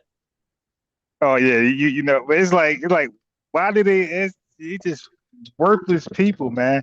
Just dumb gaslighting arguments that I don't even entertain some of that stuff. Man, to be honest, like it has to be something of our talking points. Like I don't entertain every argument they have, but like sometimes I go down all that rabbit holes. I don't do that. It got to be something meaningful that where there's a right and wrong. It can't just be opinionated. Yeah. You know what I started doing? Like when like somebody will go in about something about Black culture. They'll say, "Oh, well, Black people this, Black people that."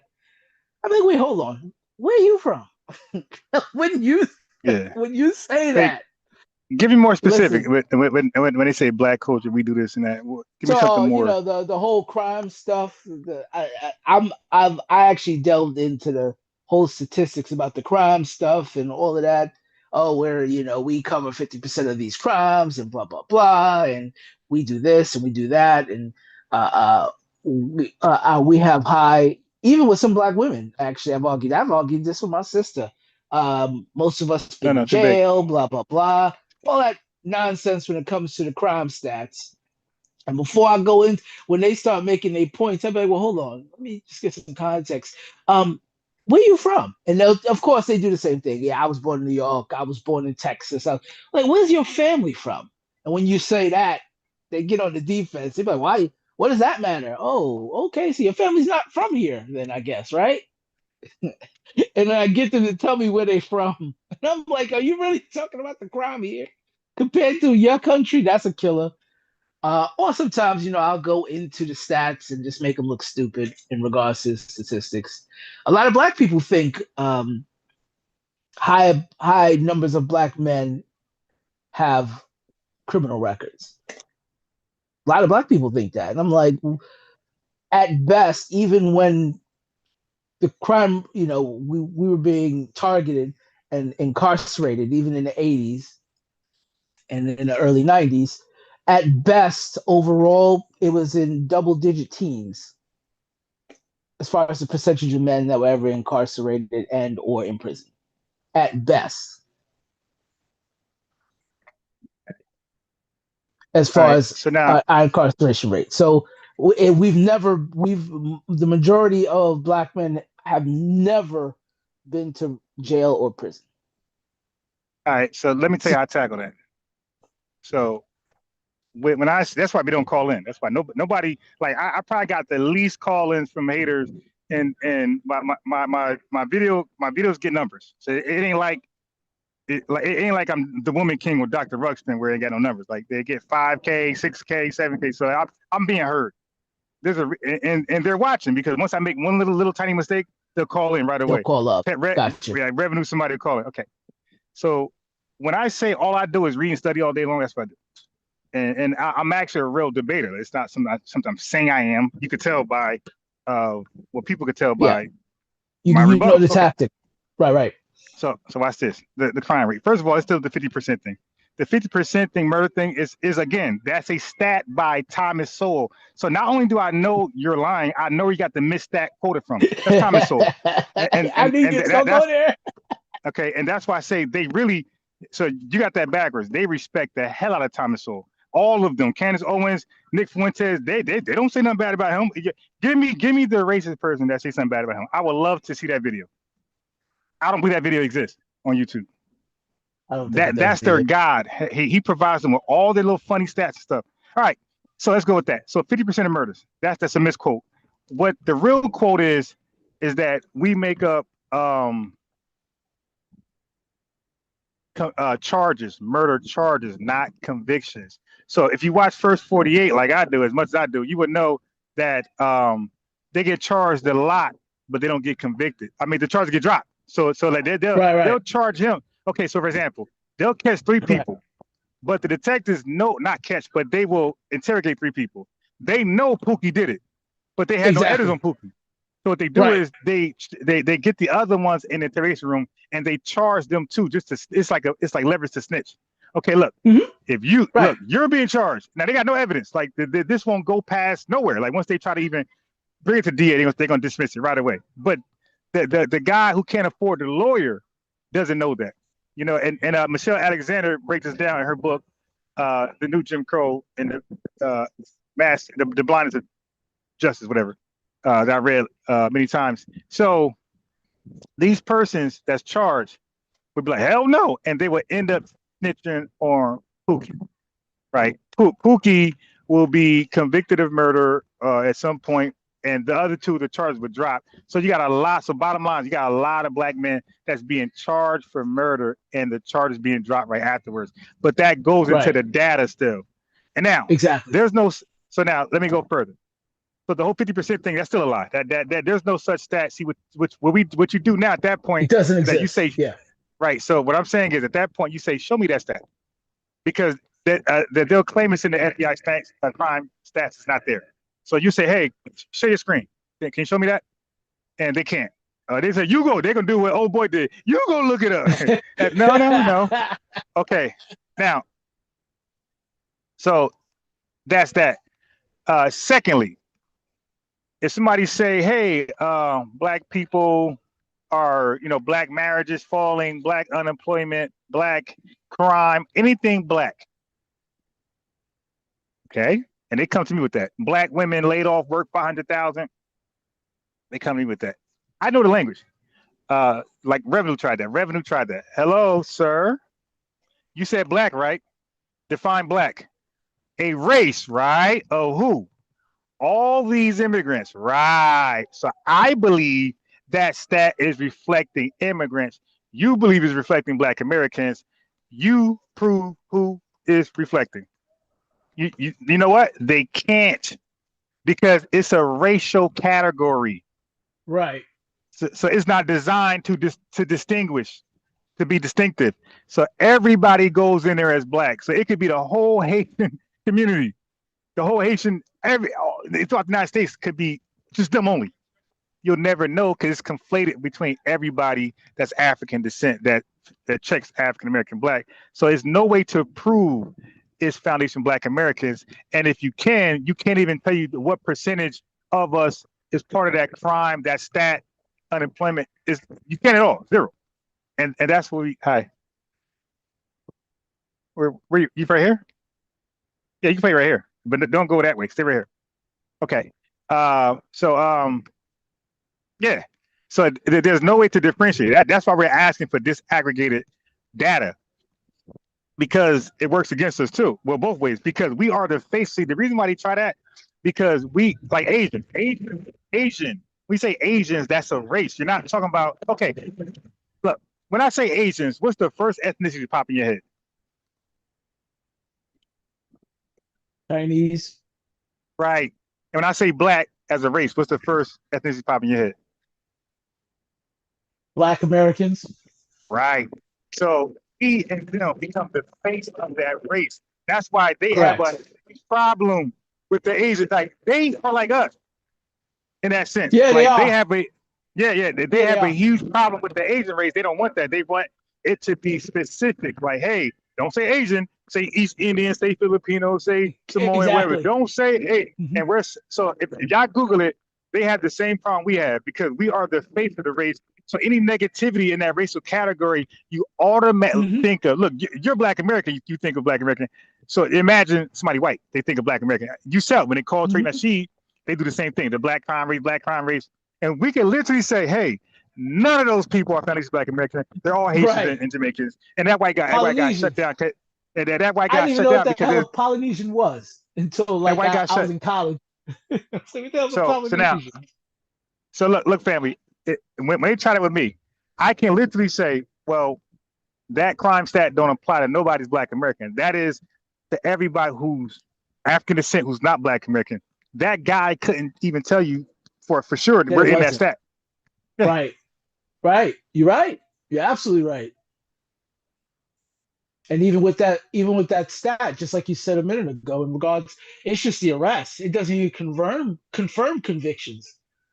And you could do a cross comparison where you actually, you can see how many arrests were made for murder, but you can compare it to how many murders there were in that given year in an FBI report. And you'll see the disparity in those numbers. Right. So let me go there. So I even did that research. Okay, so they have something called I forgot the terminology, but it's similar to exonym, endonym. So you have crime that's like N-words, like the black race, that's black on black, and you have crime where you commit crime on a different race, let's say white. And same thing, white people. Okay, so when you go to that, because they try to use that 50% murder thing to like to conflate it and say we're dangerous to white people. But when you look at the real stats, it's white people that's dangerous to white people. look. Black people N-word crime is almost identical to white people N-word crime. And black crime towards white is almost identical to white crime versus black. So it's called interracial crime, something like that. If y'all can look it up, family, the stats are damn near identical. N-word stat, so we do to each other, murders and theirs, or crime period, crime, robbery, all that type stuff, and their crime towards us is the same as ours towards theirs. So when they call in with that stuff, they get cooked really fast because I know they don't know that. They repeating what Charlie Kirk said. They're repeating what Louder Crowder said. They're repeating what Larry Elder said, and that's it. And what they do is, and this is one move they'll do, because those numbers are so equal, but there are more white people in the country, they try the proportional thing, that whole proportional. You talking about the you talking the whole per capita thing, but that don't work either. Per capita. Right. Yeah, that's what I meant. Sorry. Right, but that doesn't work either because it doesn't mean anything. Well, it depends. It depends on which argument.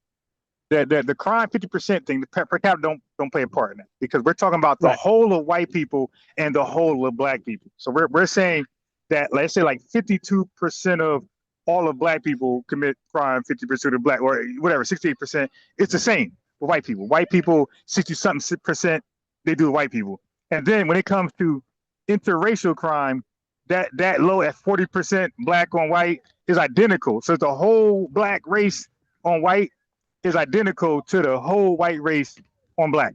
It's not too far from each other. So if we're violent, then they're just as violent as us amongst themselves. And if we're violent amongst outside of us, then they're just as violent as us outside of us, because the stats are damn near identical. Right. Yeah. I'm somebody who has time. I make time. I make time. I sit there and read this stuff all day long. I'll be waiting for somebody to call in and nobody do. So I move on to the next. So I leave that alone, right? Because that was a hot topic at one point. So I left that alone. I made a video, by the way, debunking Thomas Sowell, Larry Elder, and Charlie Kirk. I'm gonna look that one up. I'm gonna look that one up. Yeah. I like to hear that, because it's not even a real argument. They just take whatever these idiots say and then suddenly it's true. You're like, well, prove it is true, and they can never prove it is true, but they just keep saying it. Okay. All right. Whatever. Right. And then they all repeat it. So that's why one woman. I can't say she looked like a sister, but whatever, right? I showed her my live.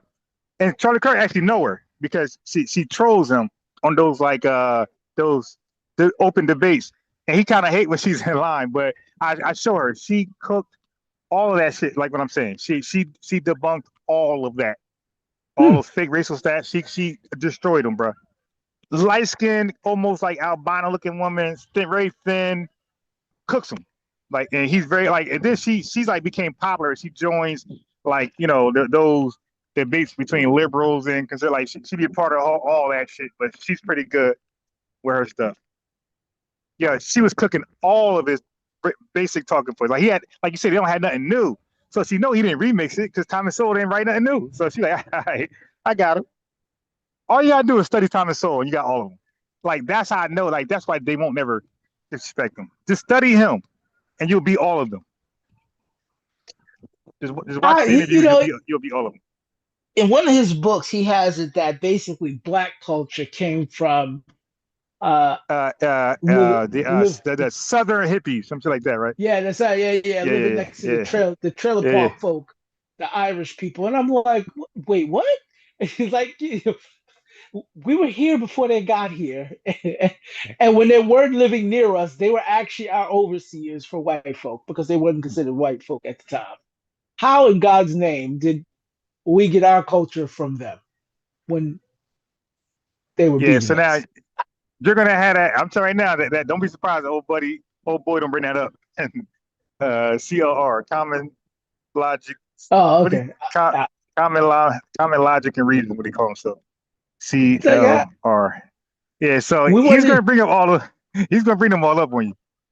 Oh, like we're not even the same class of people. How in the hell are we the same? They didn't even treat us the same.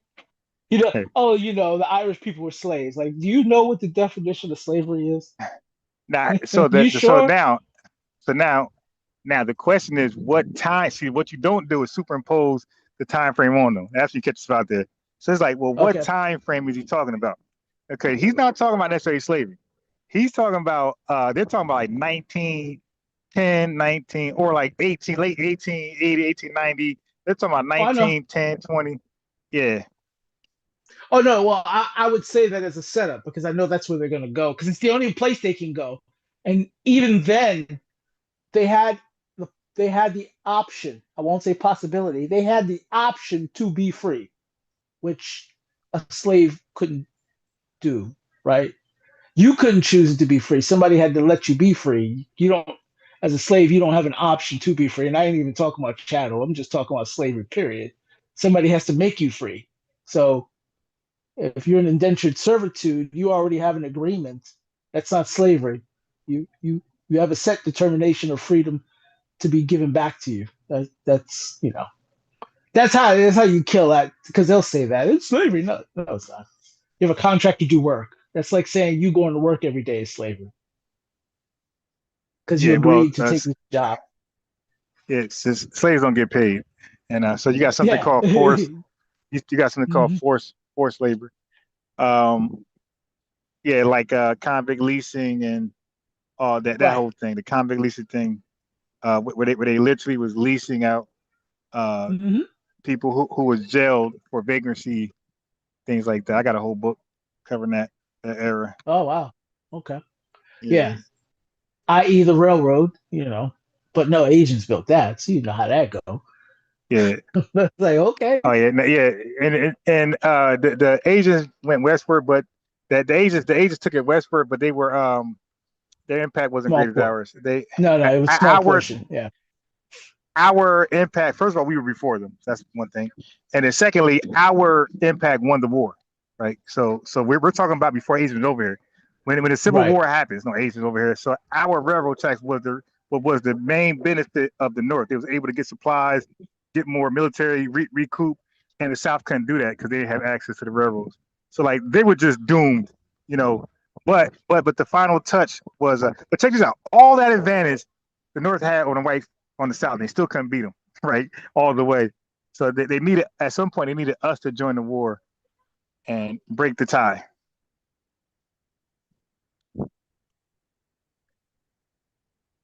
It's weird. I don't even know why they argue these points. Sometimes I don't get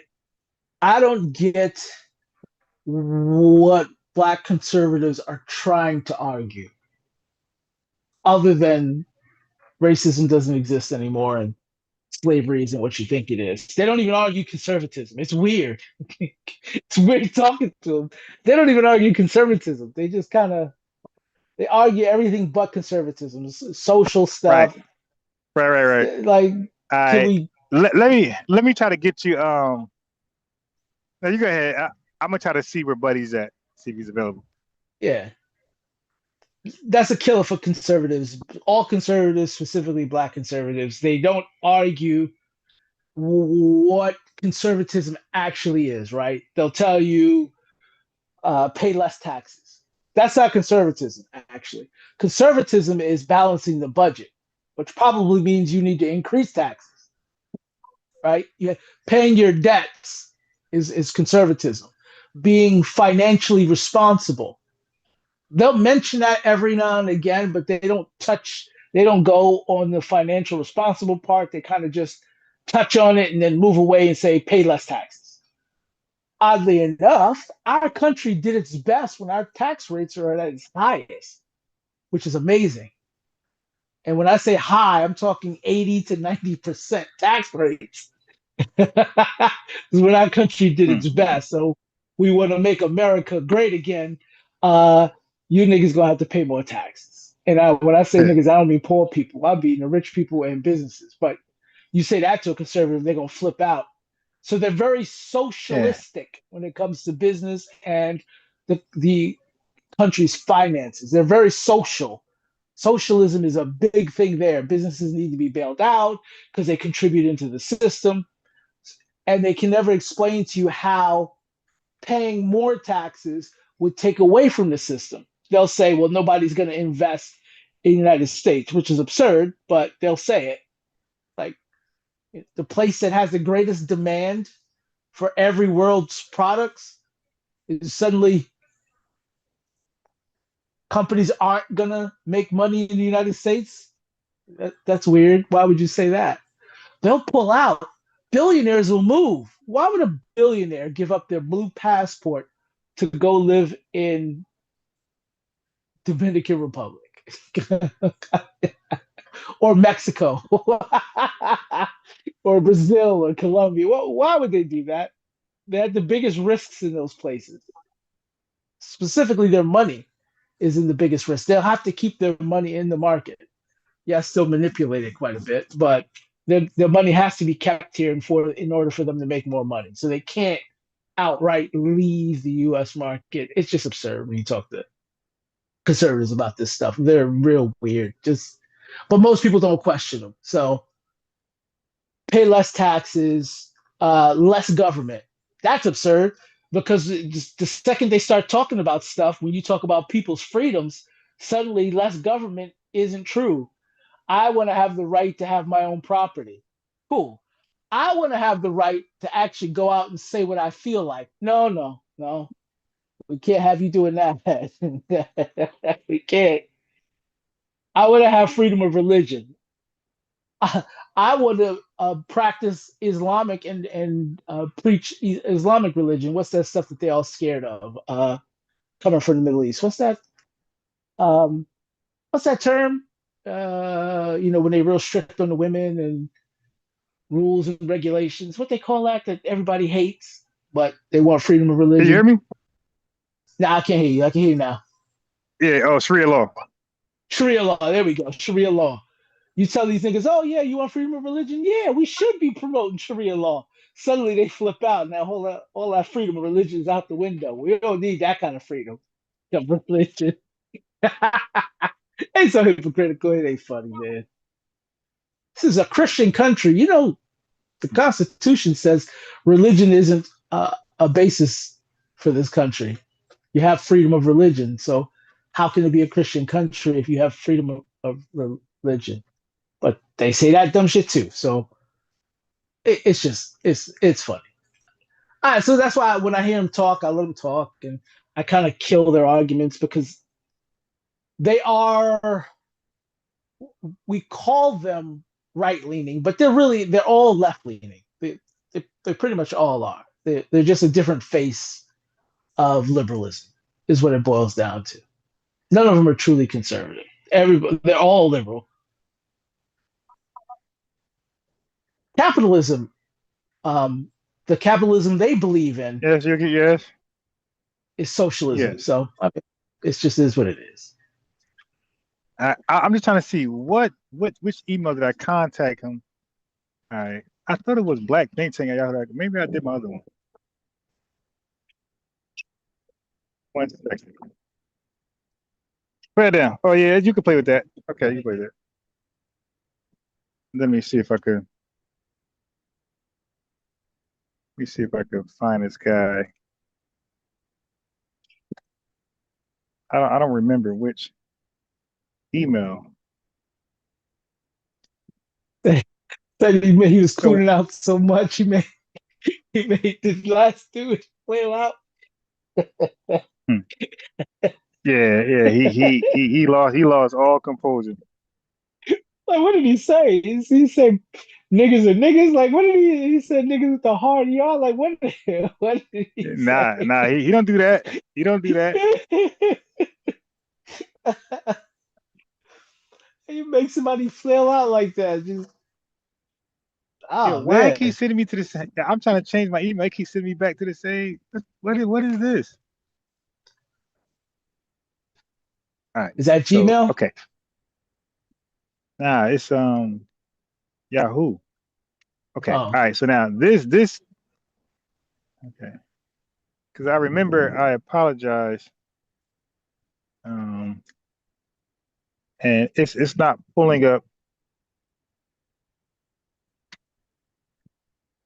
It's not pulling up.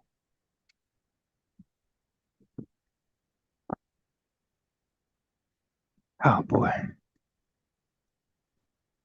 He had commented on the video too, by the way.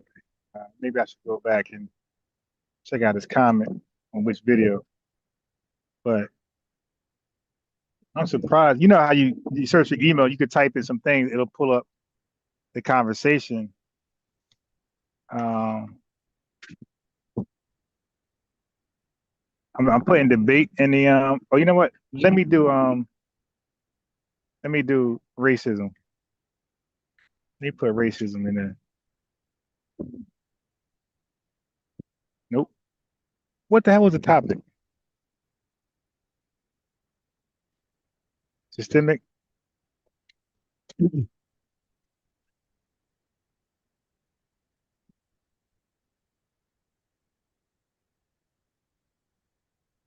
racism? Wow. It would have to be on Black Think Tank. I'm gonna try one more time. Then I'll go to the systemic. Shit. Yeah, and racism come up. What the? Oh, let me see. Let me type in panel. Panel. Nope.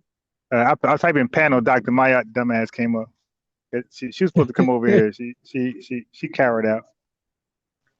She kept saying I she'll come, and I watched a couple of her shows, and the broadcast you did when you were talking about it. Yeah, she's a con person, man. That ain't cool, man. Because yeah, you were pointing out things. She'd say one thing one time, another thing another time.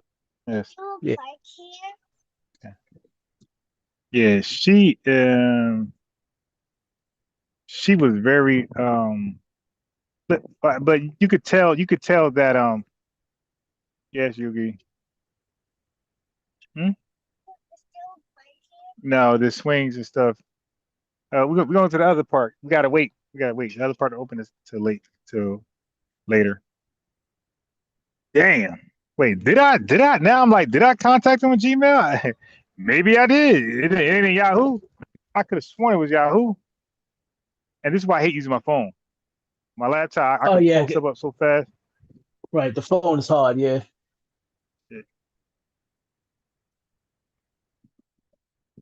Systemic. Yeah, but Dr. Maya is you could tell that her African partners had reminded her. You could tell because at one point this went blowing. At one point she was floating heavy towards the lineage. She was Freedmen, she's FBA and the lineage, and she said our talking points. She said, immigrants were hijacked. They hijacked Black Americans. We need a unique name. Like she was dropping that type of information. And then suddenly, we're all African. Yep, African American. What's in a name? A name don't mean nothing. All of a sudden, a name doesn't mean anything. You know what's amazing? If you go to Africa and ask them if Black Americans are African, they're all going to tell you no. So Right. how you telling us that we African, but Africans saying we not African? So we supposed to believe them or you? Should we believe the Africans or should we believe you who's saying you African? Yeah, because like an African knows the process.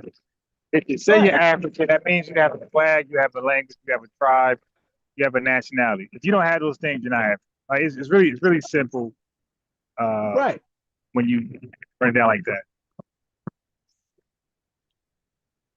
And they love saying your ancestry, or they'll say they from a tribe. I'm Igbo. Wait, so right. when was your ancestor Igbo? Look out. 300 years ago. Have you talked to the Igbo people for them to say that you're part of their tribe, or you just say you part of it because you feel like it? Right, because they feel like it. So how does that work? The Igbos don't accept you. How are you an Igbo?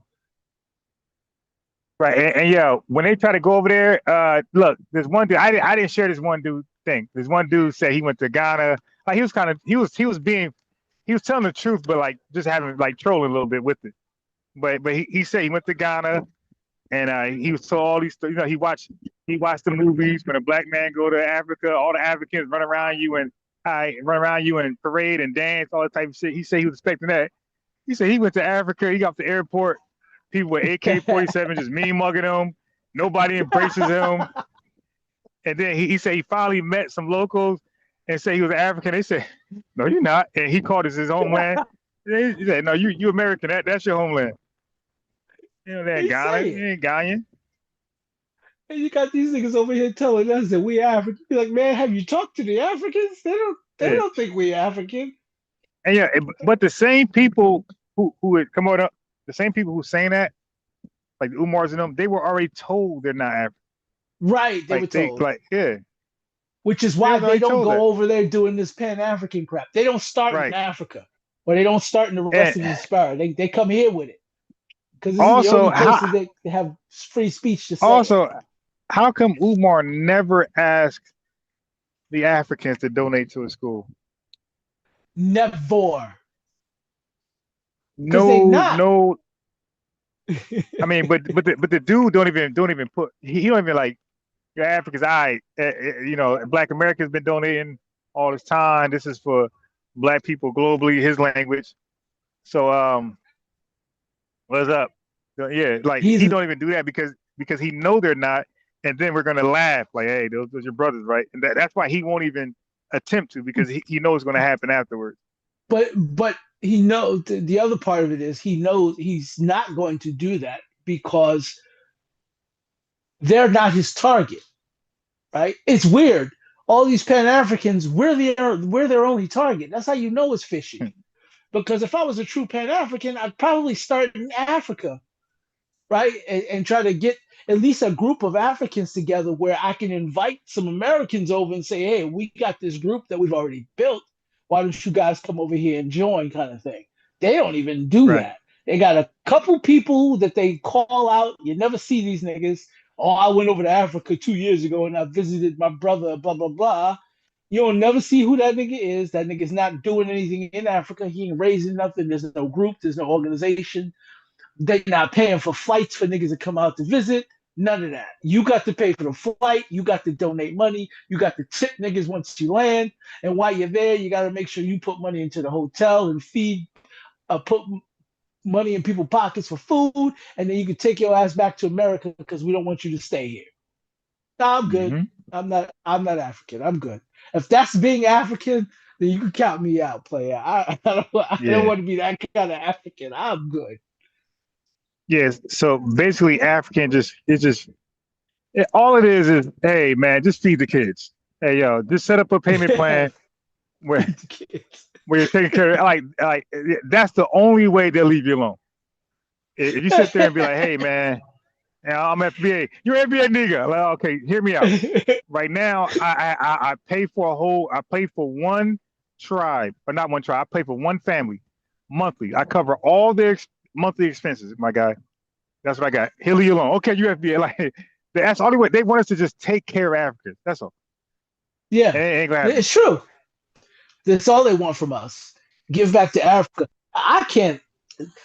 You know who pisses me off the most? Most people talking about being divisive with the diaspora. Like, what the hell are y'all talking about, man? I'm like, who said that? And that's like all these weird tethers. You divisive to the diaspora. They come on these panels and they say it. We heard it when we listened to this last one, and they say it all the time. And you're like, what are you talking about? What do y'all got cooking that we preventing y'all from doing? What exactly is it? And you know, if you ask them that, what they reference, they only reference to what's happening to them in the United States. They don't even talk about getting help in Africa. They just talk about here. Oh, the white man here. Like, oh, you in the U.S.? So then, what about your people back in your country? Do you want to help them? They don't even care. It's like, no, we're here. And we don't want the white man to get us. Like, oh, well, okay. You got to figure that out, player. We figured it out. We good. So good luck. wish you luck. Divisive, because what are we preventing from you guys to do? What are we stopping? What benefits are we stopping for you guys to get? Don't ask them that, because they ain't going to tell you. They'll tell you, they'll talk and they'll say nothing. And you'll be like, so then how are we being divisive if we ain't blocking you from nothing? And the thing is, and look, the thing is, it's well, let's talk about that. Let's talk about what are we blocking, like, and how are we blocking? So by making tangibles that was intended just for us, to only us, the intended target is that's what they call it, blocking. Yeah, pretty much. That's what we're blocking. Even though they didn't get it to begin with, but they think they're gonna get it. So you know. Yeah, well, if Yogi, coming off the court, come his way. Well, if that's blocking, then damn, everybody blocking it, because I can't get nothing for Hispanics. Yeah, and I guarantee you, I mean, again, we're just bullshitting with them. But if we were to, yes, okay, ride a bike over here. Don't go that way. Okay, or ride it down here. Come over here. Stay on the green. Stay on the green. Don't go on the blue. Yeah. So if we was to all of a sudden get things for Latinos, right, or immigrants or Asians, they would simply, Yuki, this way, right this way, right that way, go down there and come back. And nobody in your way. Yeah, like they will resent that. They say, "Oh hell no!" Or you just ask, like, "Hey, if we start getting things that was intended for illegals or legals, immigrants. Would that be okay? You know, if we entertain that foolishness at all, of course they're gonna say no. Of course. Or they just might gaslight and say, "No, we don't care." Of course. All right. So I'm trying to hurry up and find Buddy before everybody leaves. Trying to buy time. Can't find his damn video. But again, my laptop had been found it. Okay, I'm like okay on the phone, but I'm not the smartest tech guy. This way, remember? Just down here. Don't go there. They're playing basketball. Stay right here. Back and forth.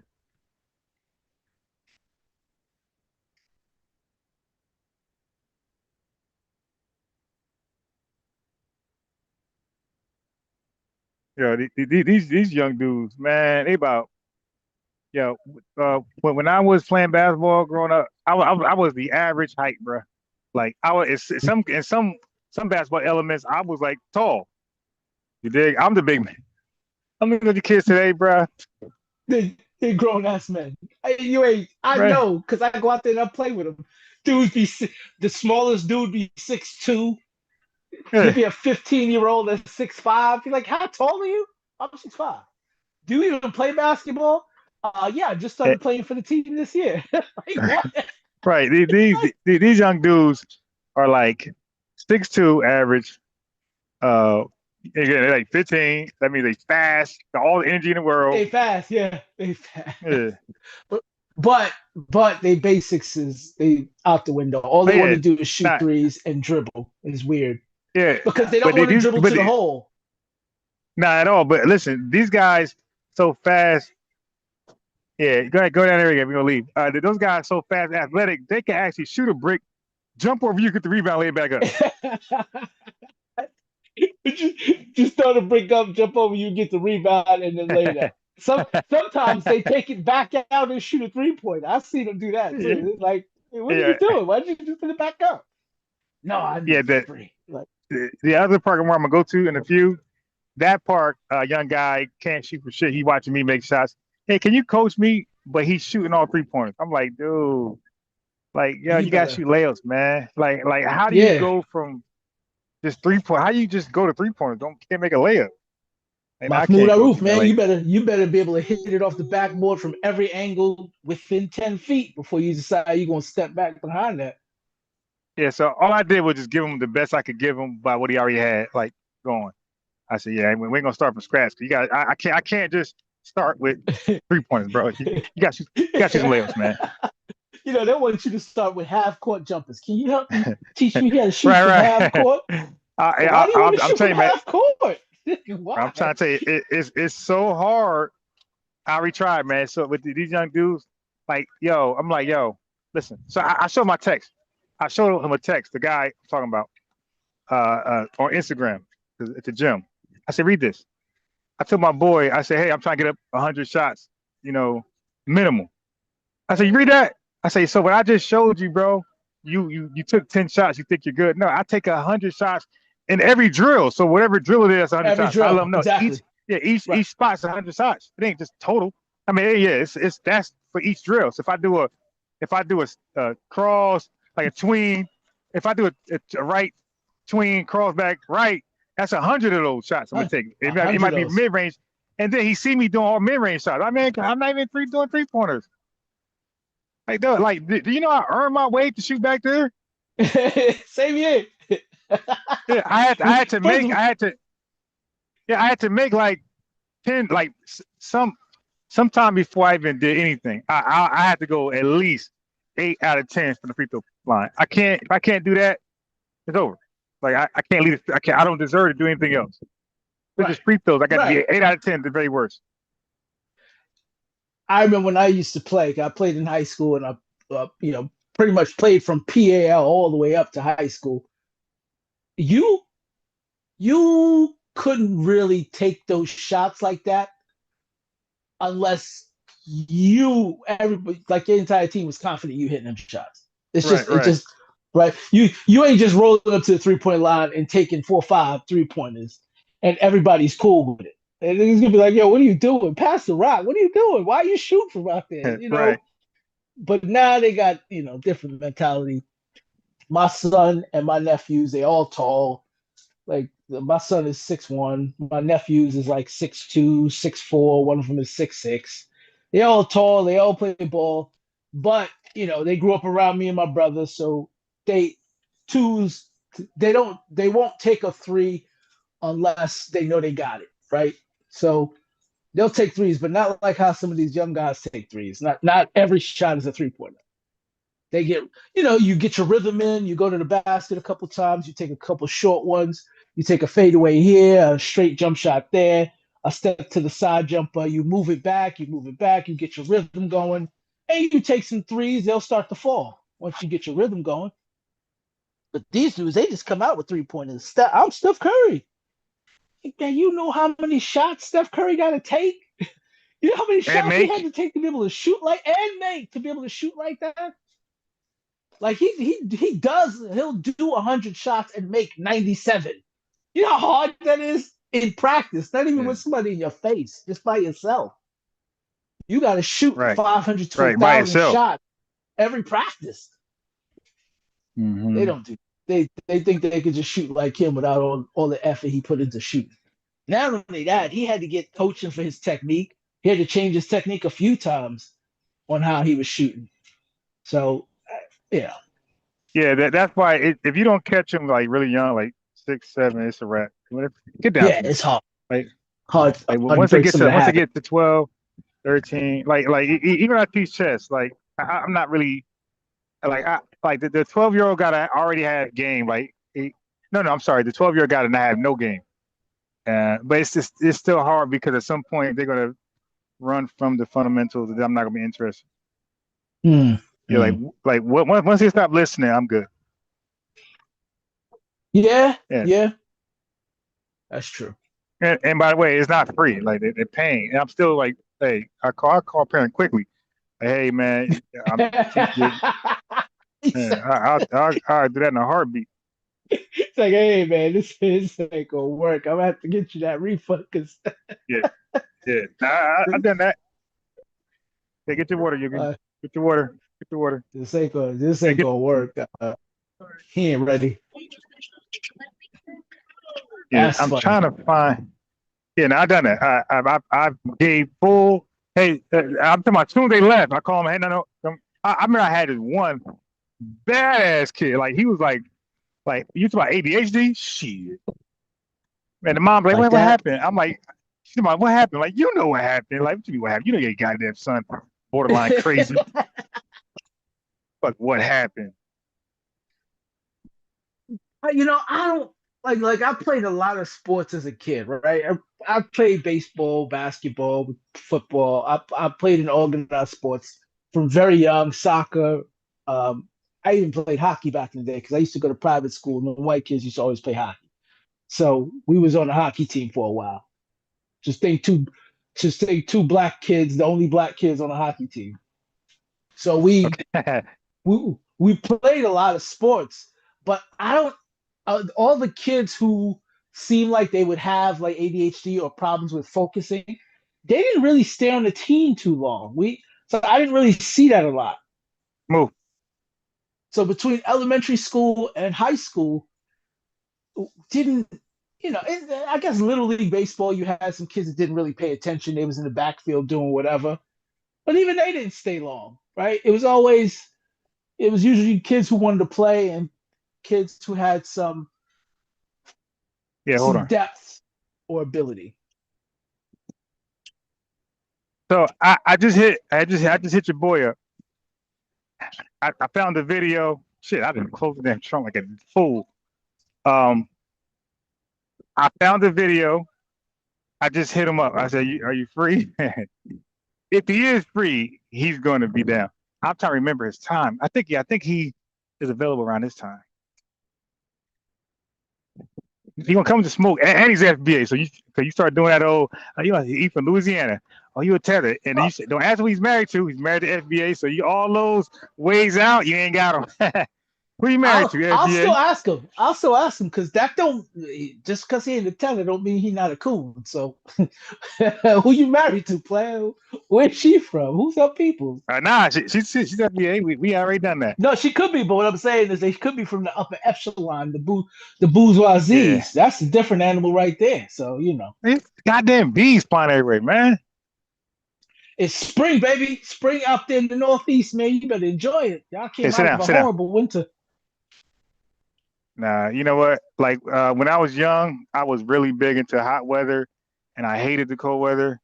I hated all that. I'm like the opposite now. Like, and the hell of heat. As I got I'm older, I completely became opposite from more you. heat intolerant. I'm complete Yeah. opposite from you, man. I was a growing up in New York, winter. I got my winter gear. I loved it, man. I'm old now, man. Listen, I ain't moving back to New York unless somebody's gonna pay me a bucket of money because I'm not doing that cold stuff, player. I'm good. I'm not shoveling snow. I ain't dealing with no potholes. I don't want to see it Hey. rainy and cold. I want to see none of Wait, that, man. I'm down here. I'm so in Florida. Palm trees and okay. sun, baby. Yeah, now, yeah. Hey, so chat, let us wait a minute. I can't do a poll, can I? All right, so chat, let us know where y'all at. Hot or like fall type weather or cold. Let us know where you at. So it's either just what? Yeah, hot or cold. Yeah, I almost like I could do like South Carolina cold, like 55 degrees. This Jersey stuff kind of like do it. They go too far. Yeah, this phone, bro. This phone, my God, bro. I open it up, that thing right back, black and three. I got that. How my screen thing is like 2 seconds. That thing back black so fast. All right, let me see if I can find what I'm looking for.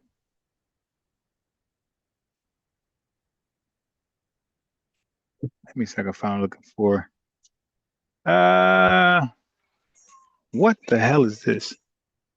So I'm gonna share my camera. 1 second. As soon as I find, okay, so this ain't the video, or this ain't the channel. All right, let me get my other one. I keep renaming my like other channels over and over and over. I forget what is what. All right, okay, so which one has a sports? I got a sports channel.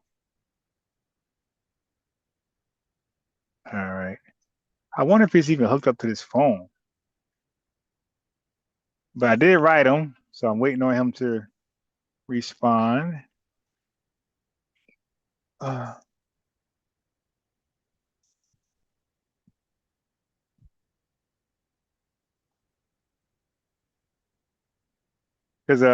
I'm gonna do I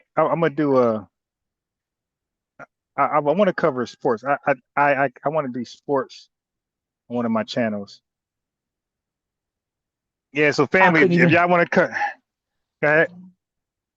No, do So family, do. Hold on. Let me just say. So family, if y'all wanted to talk sports, let me know. I got a channel. I gotta find it. I seen your sports channel. I seen it. I think I registered to it last week. Yeah, I don't even know where the damn thing is. Well, at least it's not on this phone. Oh my God. Yeah, It's you're right. Unbiased Ron Sports, right? Yeah. No, okay, that's the original, but that ain't the new one. All right. Because I had made a channel. I could have sworn it was that one. Yeah, Unbiased Ron wouldn't be it. I mean, it is now. I made it back it now, but it wouldn't be what I'm gonna use today to cover sports. I got hurt. I don't even pay attention to sports. I don't even pay attention to sports. I barely know who the up and coming players are in any of the sports, basketball, baseball, or football.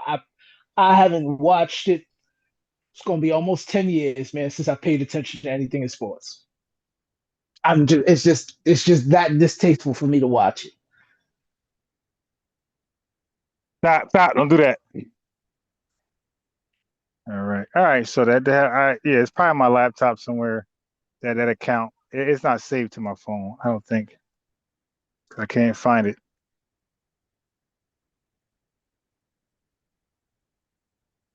So we'll wait for that. Let me see if your boy responded back. Because if he's free, he be thirsty. He be looking for debates. Well, maybe he could drop some knowledge on me, something I don't know, or something I haven't Oh heard. yeah, He gonna tell you how much. He gonna definitely tell how much black people ain't shit. He gonna definitely tell you about that. I mean, that's how most of them are. You know, the first thing they go to is they try to prove that racism don't exist. When we know it does, there's literal proof of it. And then the second thing they go to is, even if racism does exist, black people deserve it, because they usually go that route. Yeah, you deserve it because your culture. He gonna say. Okay, well, you gotta start all over. Let's start all over. Okay, here, start all over here. You gotta do your cartoon. You gotta do something else. If you can't figure it out, okay. Here, he's trying to make music in a garage band. It's like, dude, you know more than me right now. I can't help you. Yeah, so get ready for him with that. You're gonna tell him black folks ain't shit. It's your problem.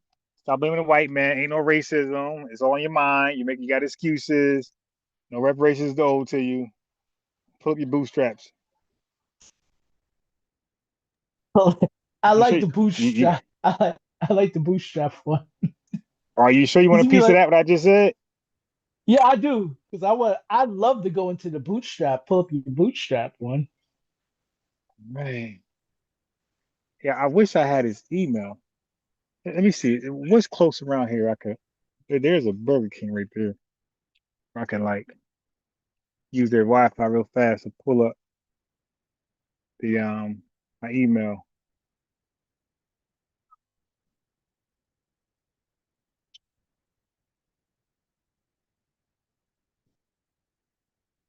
Yeah, that one guy, I forgot his name, but I wish you could have talked to him. The gaslighting guy. They act like all those tribes they're not all Nigerian. Well, I don't know about that. Oh yeah, look that up. Like, okay, then why it doesn't matter. Why you? Doesn't even matter at this point. If they were. Well, for his argument, it mattered because he's trying to act like we got all these names. I wanted to show him something like that. That's not a lot, my guy. This is a lot. Oh, you mean him? Sorry. I thought you. Sorry, I thought you someone else. Sorry. Yeah, he's pretending to be FBA, so I know he's probably not the way he's defending and being dumbfounded with Africa, like acting like he don't. That's no truth to that. Yeah, gotta get him. It's just weird. Why would you pretend to be us to argue for your own people? Be like, do you not have enough respect for your own people that you think you could stand on your own heritage to argue for your own heritage? Like, it's weird, man. And it's crazy. Like, he won't think that Charlie Kirk, those guys are racist. He won't. So you can't even say, damn, you'd rather align with a racist over, like, because let's say if what you're saying is true. Well, the racists are using it in a different way. Like, so if you're using it to help us out, they're not using it to help us out. They're using it to condemn us if it was true. And he'll be like, there's no racism. For the white guys you're talking about, they're not even racist. Like, well, damn. But look at his background. Look at his nope, he's not a racist. There is no racism, he's gonna tell you. It ended. There's actually some talking points he actually used that were racist, but nobody goes into them. They just kind of act like it isn't, or they try to side talk, or they do a misdirect and try to redirect somewhere else. So, I mean, if he does want to do that, I have those talking points. I can say he said this, so he had this means he's racist.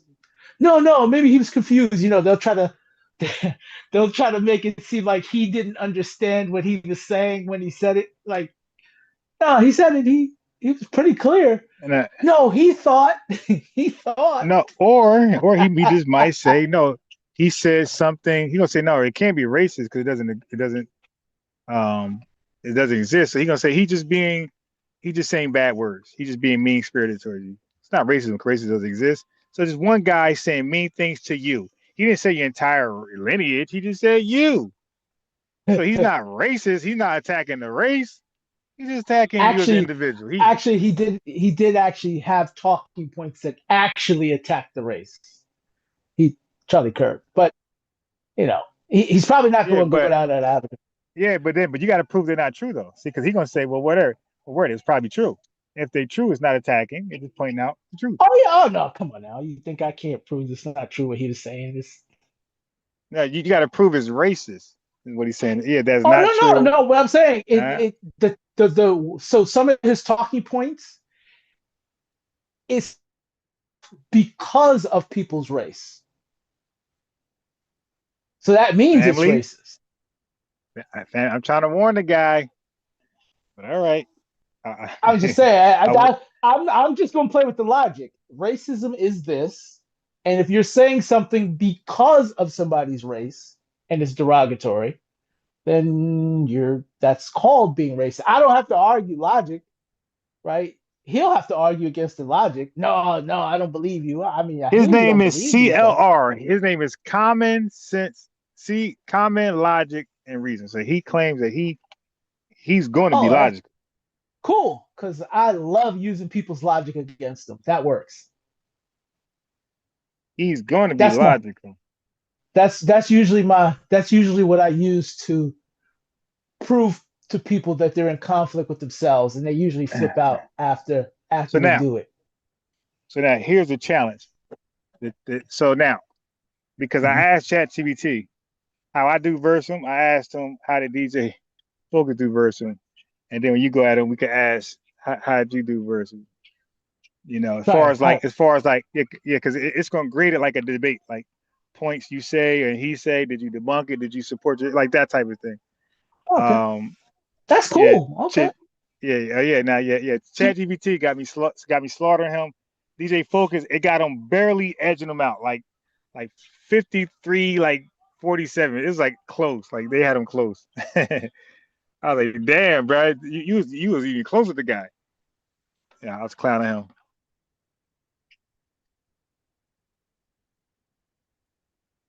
Me and DJ Focus had a debate on welfare because there's a Pan-African talking point that welfare is like bad, is for this people, that people. I'm like, nah, welfare ain't that. It ain't what you think it is. Welfare is a good tool if you use it correctly. It's bad if you don't use it correctly. Yeah, it's bad. Correct. But if you abuse it, it's bad. Right, but its intended use is great. So he actually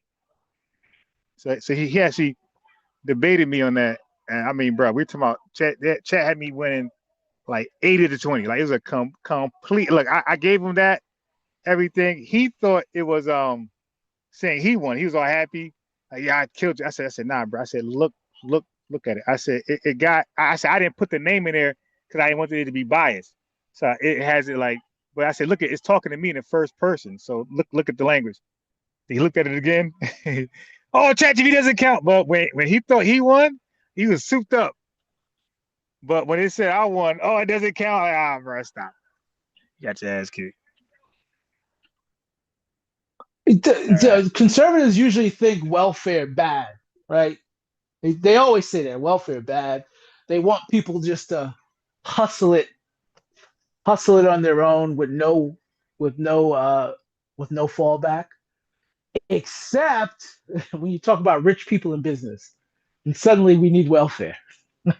It's weird. It's weird talking to, because then when you bring those points up, they either act like they didn't hear it or they act like you're lying. You realize there's more welfare programs for businesses than there are people, right? And they'll be like, no, it's not. Like, yeah, go to park. Yeah, it is. Yeah, sit down right there. You can write if you own real estate and it loses a significant value within a year, you can write that value off on your taxes.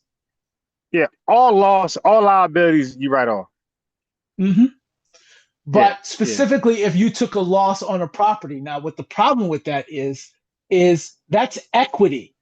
You're literally taking a tax write-off on money that doesn't exist because equity is not real. right. Literally.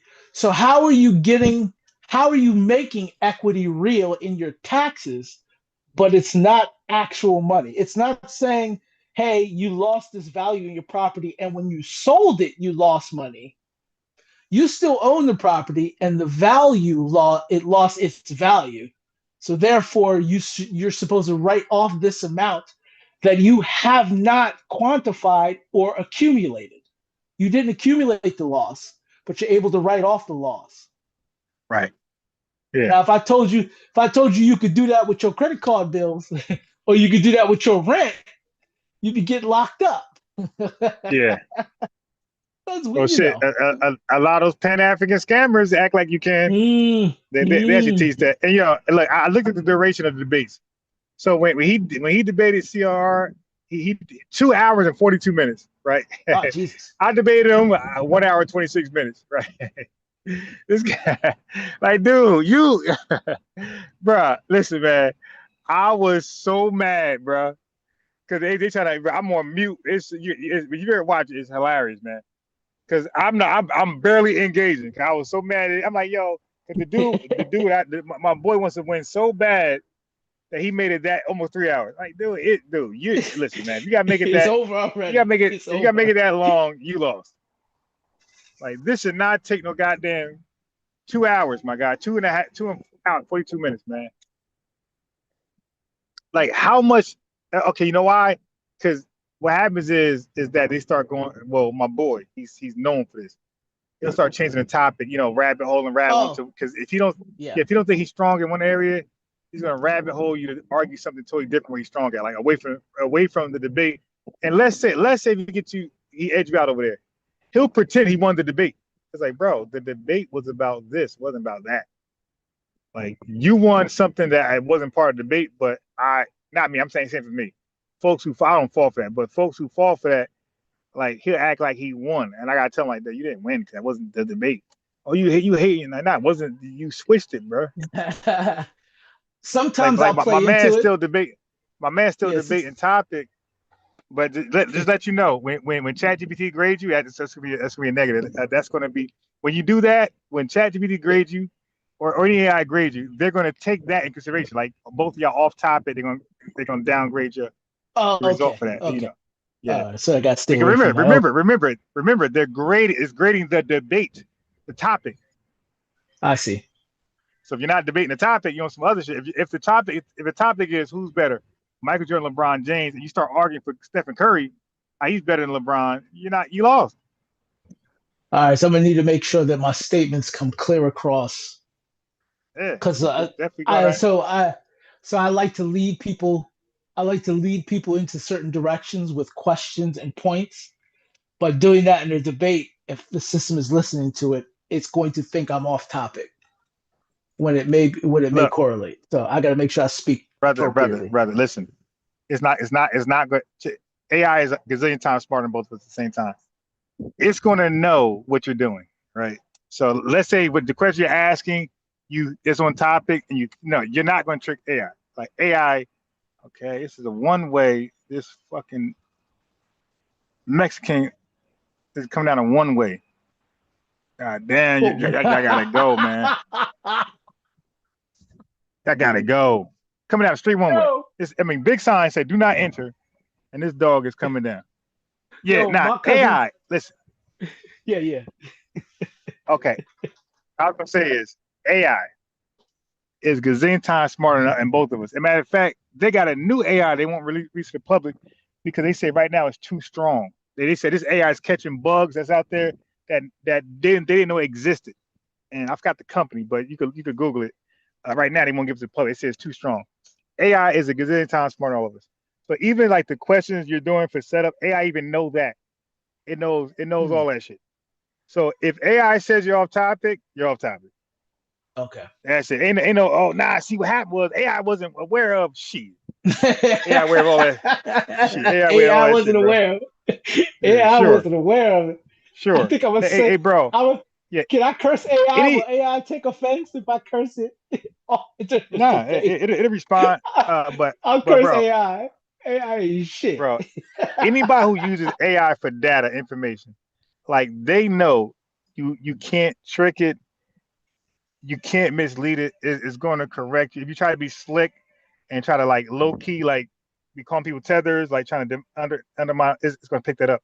It's going to say, hey, you're being this and that. It's not fair. I can't. Or it's going to say I can't get a result. Like, you know how many images I try to like have do something things and say no, can't do that because this is so and so, and he's a public figure, and it knows. Right, and cool. the people who try to dismiss other people got some shit to hide. And mainly, people who got the weird doctrines. Okay, so this ain't work. Let me see. Oh, nope, that ain't work. So I was trying to go, okay, maybe it did work. Hey, wait a minute. Wait a minute. All right, let me see if Buddy replied. If he ain't replied by now, he's probably gonna reply for the next day. So All right. if he replies, I'll be listening it's getting late tomorrow in the in the day. evening. Yeah, I'll be listening tomorrow in the evening if you want. All right, let me just double check real quick. I really do want a conservative to give me some logic or prove to me something that's not just what another conservative told you or what you feel, right? Give me some tangible evidence that I can say, you know what, you have a point, kind of thing. Yeah, my man right here, bro. I mean, my man gonna have that damn that lighter, that gas, that lighter fluid on your ass. Well, if it's not, so what happens is because of the way I ask questions and I talk to people, they tend to make statements that fall into a couple of realms that's easily to identify, right? If they just saying something out their ass, it'll be clear. If they actually have tangible proof and it makes sense, it'll be clear. If they have some kind of vendetta or personal grievance, it'll be clear. Right? Because I've heard it, black culture, and then I'll ask, well, what exactly is the black culture you're talking about? And they'll probably give the normal stats out there. Black people don't own many things. Black people are poor. Black people are this and black people are that. And there's rebuttals for all of that. Racism doesn't exist. There's actual current examples of it existing in specific arenas like the financial arena, the jobs arena, and also the social arena, as well as the legal arena. So, I mean, I'm just going to try to stick to the logical proof that there is, not how I feel. Or I may throw in some innuendos, some stuff that I think, some counters that I don't have no proof for. I might throw some stuff in there and have them try to hit at it. So here's the thing: as long as like you're going to win, but so the thing is because the guy is going to just be lying, and AI ain't going. He's not going to win. Now listen. Now like, AI going to have you winning, but the world depending on how you, yeah. So don't forget the people ain't bright as AI where they know who won and he stuck to arguments who made logical. Yeah, the people likes to hear what they hear. You dig? And they got to feel like you won. So you got the people. So you got the people's chant and the AI chant. Okay, so your AI gonna have you win because he's just gonna lie. All right, but if you catch him in his lies, the people will say you won too. But if his Okay. lies thick and you don't catch them, they Right. might If feel you don't like, catch them. okay, yeah. And I know some of the tactics. So what they'll do is what I like to call a vague lie. It's an innuendo to the point that they're trying to make, even though the point that they're trying to make itself isn't a lie. They're using the foundation of a lie to make the point. And if you don't catch it, you won't realize that you're debating a point that's not true, because it's not that the point's not true. It's actually because of the lie that's the basis for the point. And you'll have to make sure you argue the lie that is the basis of the point and not necessarily the point. I don't know if that goes over everybody's head that's listening, but a lot of people do that. But married dudes know how this goes. So if you've been married for an extended period of time, you're kind of used to that. Mm-hmm. All right. So that's the thing right there. That's the thing. Yeah, nobody's gonna like the average FBA gonna beat him because he's just gonna lie and be dismissive. But then it's public perception, like the people watching. Like, do they believe it's closer than what it is? Hey, bro, you really can't make it, bro. When I say you can't make this up, bro, I sat here and parked in locations where it was just me, just to see if he's around. Why the fuck? Took all of the availability, bro. I'm talking about if I take a picture of the parking lot, bro, you would really just laugh. But the parking lot could fit like 40, 50 cars. There was 3 cars here. Why did some fucking people literally pull right next to me? Out of all of the vacant and the ladders, you might get here and the ladders are, out of all of the spots, they pull right next to me. I mean, right next to me. I parked here to be away from everybody. Did they have a beat up car? Is their car messed up or old? It ain't too bad. But you already know about the illegals. But I was like, why would you even like what in your mind would make you believe? Let's park next to the FBA guy. All these open parking spots. Let's park next to the FBA guy. I mean, bro, 2 cars. They came too deep. They knew, because they knew if something pop off, you gonna know the best way out. That's what it is. We are great people. They know it. So they try to make sure they can get out too. You know what I mean? Right. Oh, this is where he parked? Right. Okay, I'm parking right next to him because I'm getting out of here in one piece. I'm not staying here like this. I mean, I'm looking like I know y'all not serious. You know how bad when what's Ike's number, man? Call You know, fucking people have been Ice. talking more and more about that, and I know ICE is giving away money for that. They are giving away money, and I hear more and more people say, "Yo, I'm gonna call ICE." It's the funniest thing to hear, but because Right. we normally don't, we ain't talking about calling Yeah. popo or nobody, but Right. like, No. Okay. All right. Let me explain.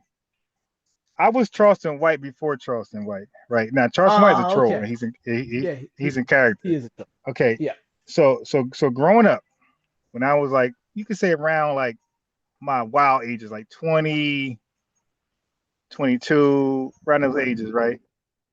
I thought about it, and this is before I actually started research, but I still had like a logical mind. Like my relatives would tell you that, and friends would tell you that I had like a unique mind.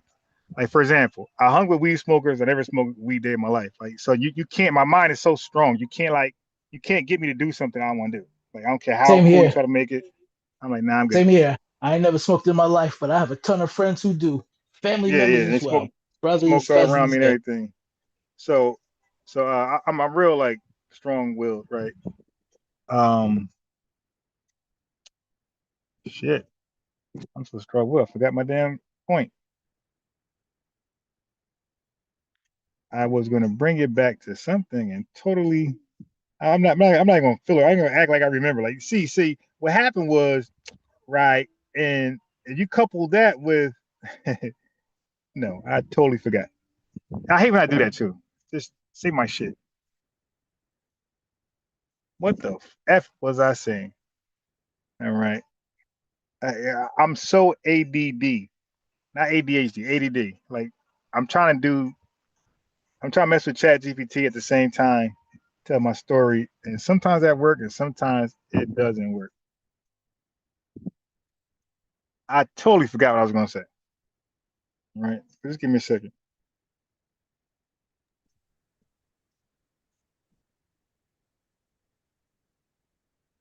You better than me. I forget what I'm about to say all the time.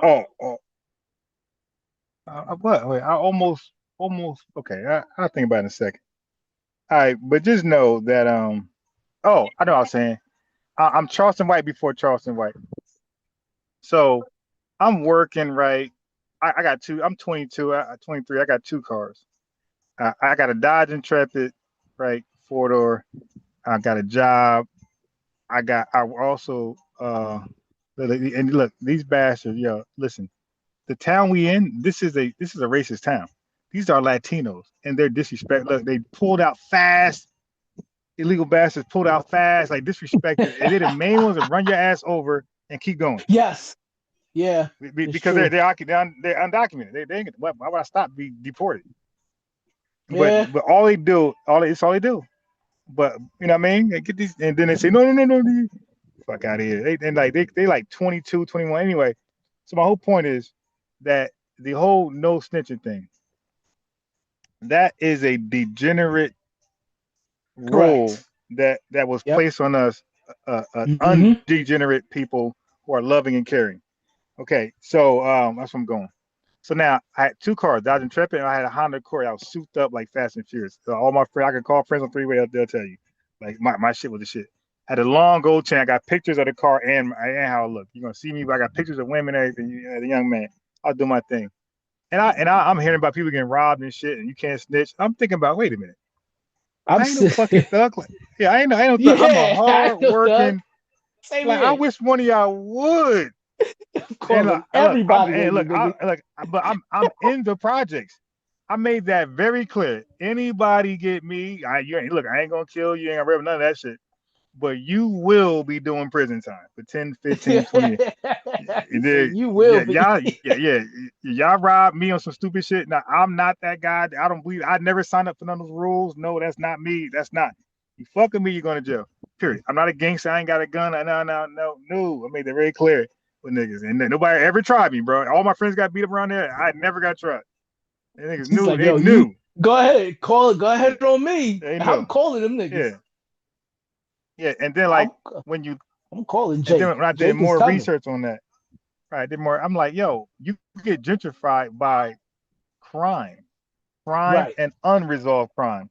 The crime is bad, and the unresolved crime is double bad. Nobody wants to move to a city that's crime filled, and it's worse when nobody ever gets caught. So you got repeat offenders out here. That's like they got impunity. Yep. So that's the other thing. I think. Let me just add to that real fast. So when that happens, the school flops, of course. Crime connects with school, connects with property. Right. You know what I mean? If you own a home, that shit ain't worth a damn. So homeowners lose out. People who expect good schools. So basically the community loses out when people have the no snitch code. When crime happens and nobody get caught. You are facing the beginnings of gentrification. Go ahead.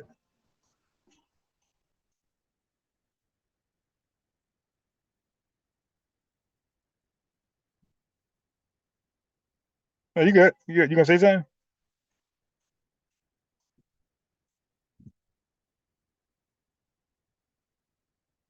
Okay, all right. He must be on mute.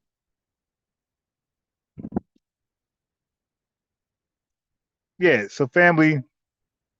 So all that being said, that sounds like the no snitch was something to create gentrification. Like, why would a homeowner allow crime to go unresolved, knowing if like a car being vandalized, right? A car being stripped, and the car is right in front of your car is being stripped. You're gonna say, "Oh man, tough luck for him," or do you know you're next any day? Like, come on, man, like stop. Home invasions happen in your community, and you've seen it happen. And you could get them because they just started. And you're gonna say, "I ain't my house." That's not it. No, nigga, you fool. You next. No. And now your community is red zone. I know you have to know about that. Now your community is red zone, and when your community is red zone, well, guess what? Here comes the stop and frisk laws. They're justified now. This is where the crime is at. Well, why would they go anywhere else?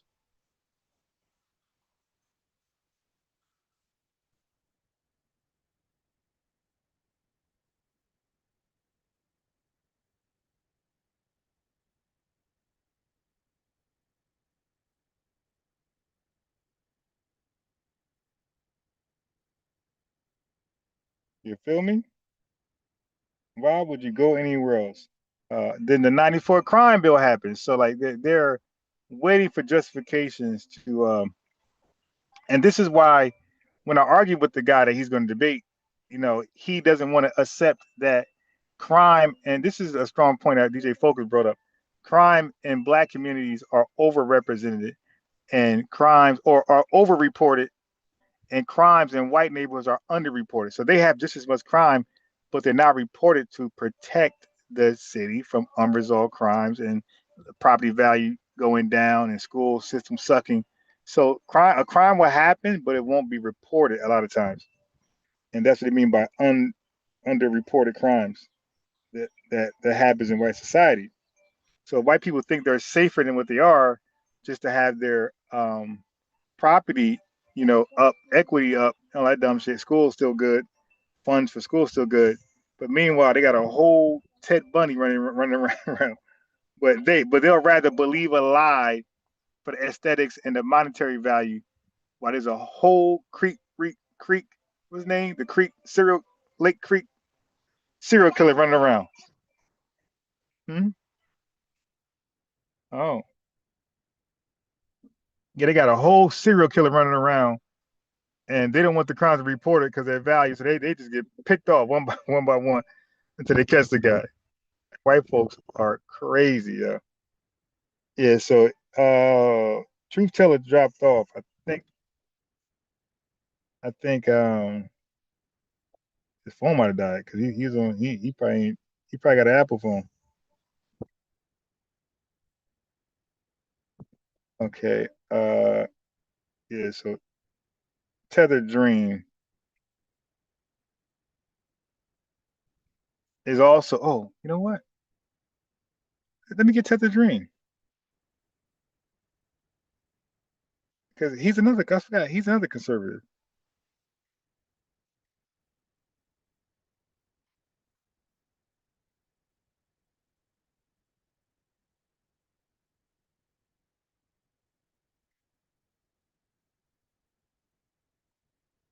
Let me reach out to him.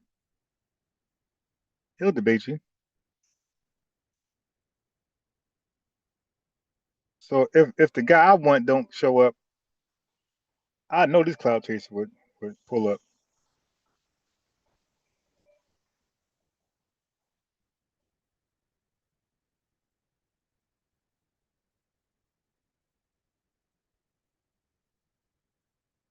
Hmm.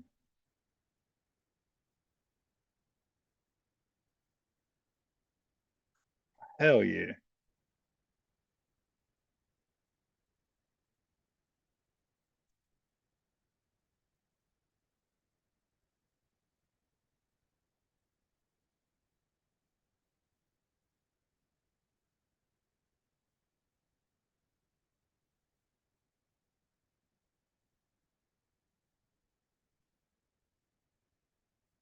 Uh,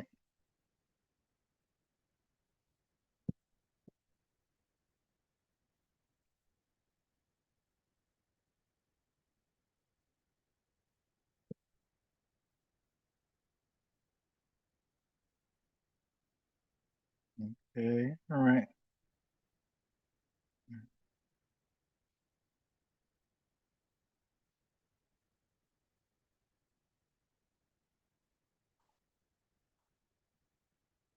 Um, no, but you could have chicken.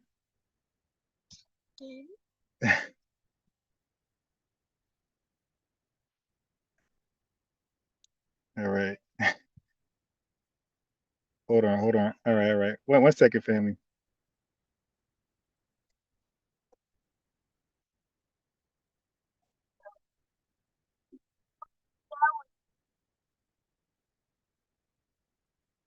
Okay, don't do that.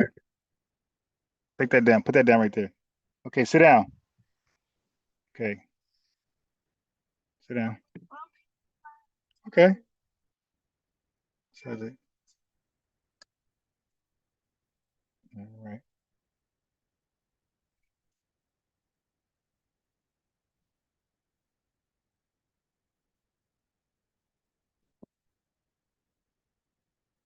All right. So as I do this, let me play Tariq's latest. I didn't watch his one of not latest, but a lot until a buddy comes back. Let me play a video that I didn't watch, so we can all watch it together. So Tariq, I played one just now, the Pan-African one, but the voting one I didn't play. Give me a second.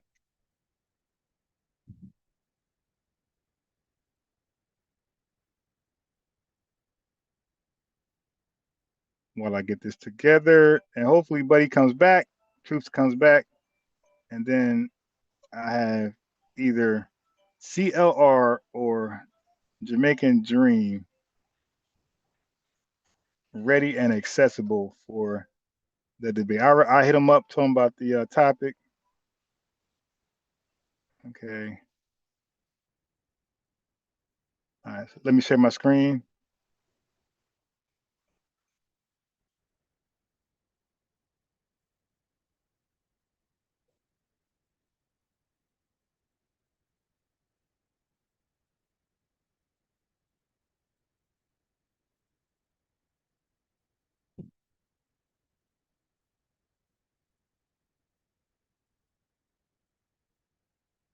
Absolutely right. The Democrats are doing what you said they're doing. Tyreek, everything you said is true. My cousin works for the DNC. He said they are hemorrhaging. That's why they're sicking people on us like crazy. He know he FBA, but he know I'm down with you. But everything he tells me, I be laughing like, yup. But they know who you are. They recognize who you are. They recognize as the FBA. It's the fact that the CBC is scared of the DNC. So they can't recognize us because they don't want to offend their groups that they're supposed to represent. But they're going to, in the midterms, he said they're going to get rid of Awakening. We're not showing up. Even though the 13% who don't vote, but the 82 that do, that 13 to 16% they want is not coming back. And the people who already jumped ship ain't coming back. So, brother, kudos to you. FBA all day, and I love you. Respect to you, beloved. All right. Is this Austin under a fake account? This look like some shit Austin would do. FBA's a fake. What's up? Yeah. He spelled white, WIGHT. That is so hilarious. All right, so before Tariq go again, okay, so I just did a recent I asked ChatGPT, right, to judge my debate with CLR, the same person that True Tell is going to debate. So I want y'all to see the scorecard, right? Hold on. I'm gonna share my screen in a second.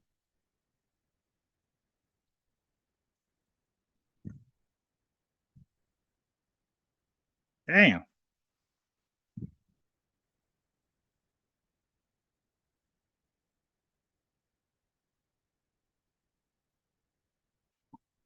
All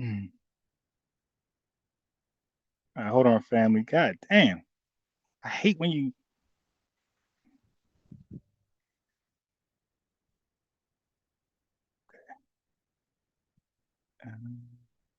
More. Where?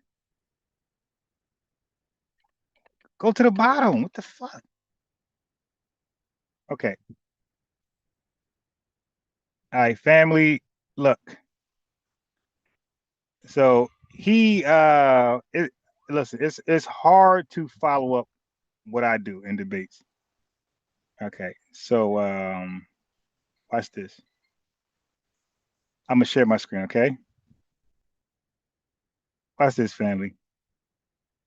Hopefully don't disappear. All right. Check this out.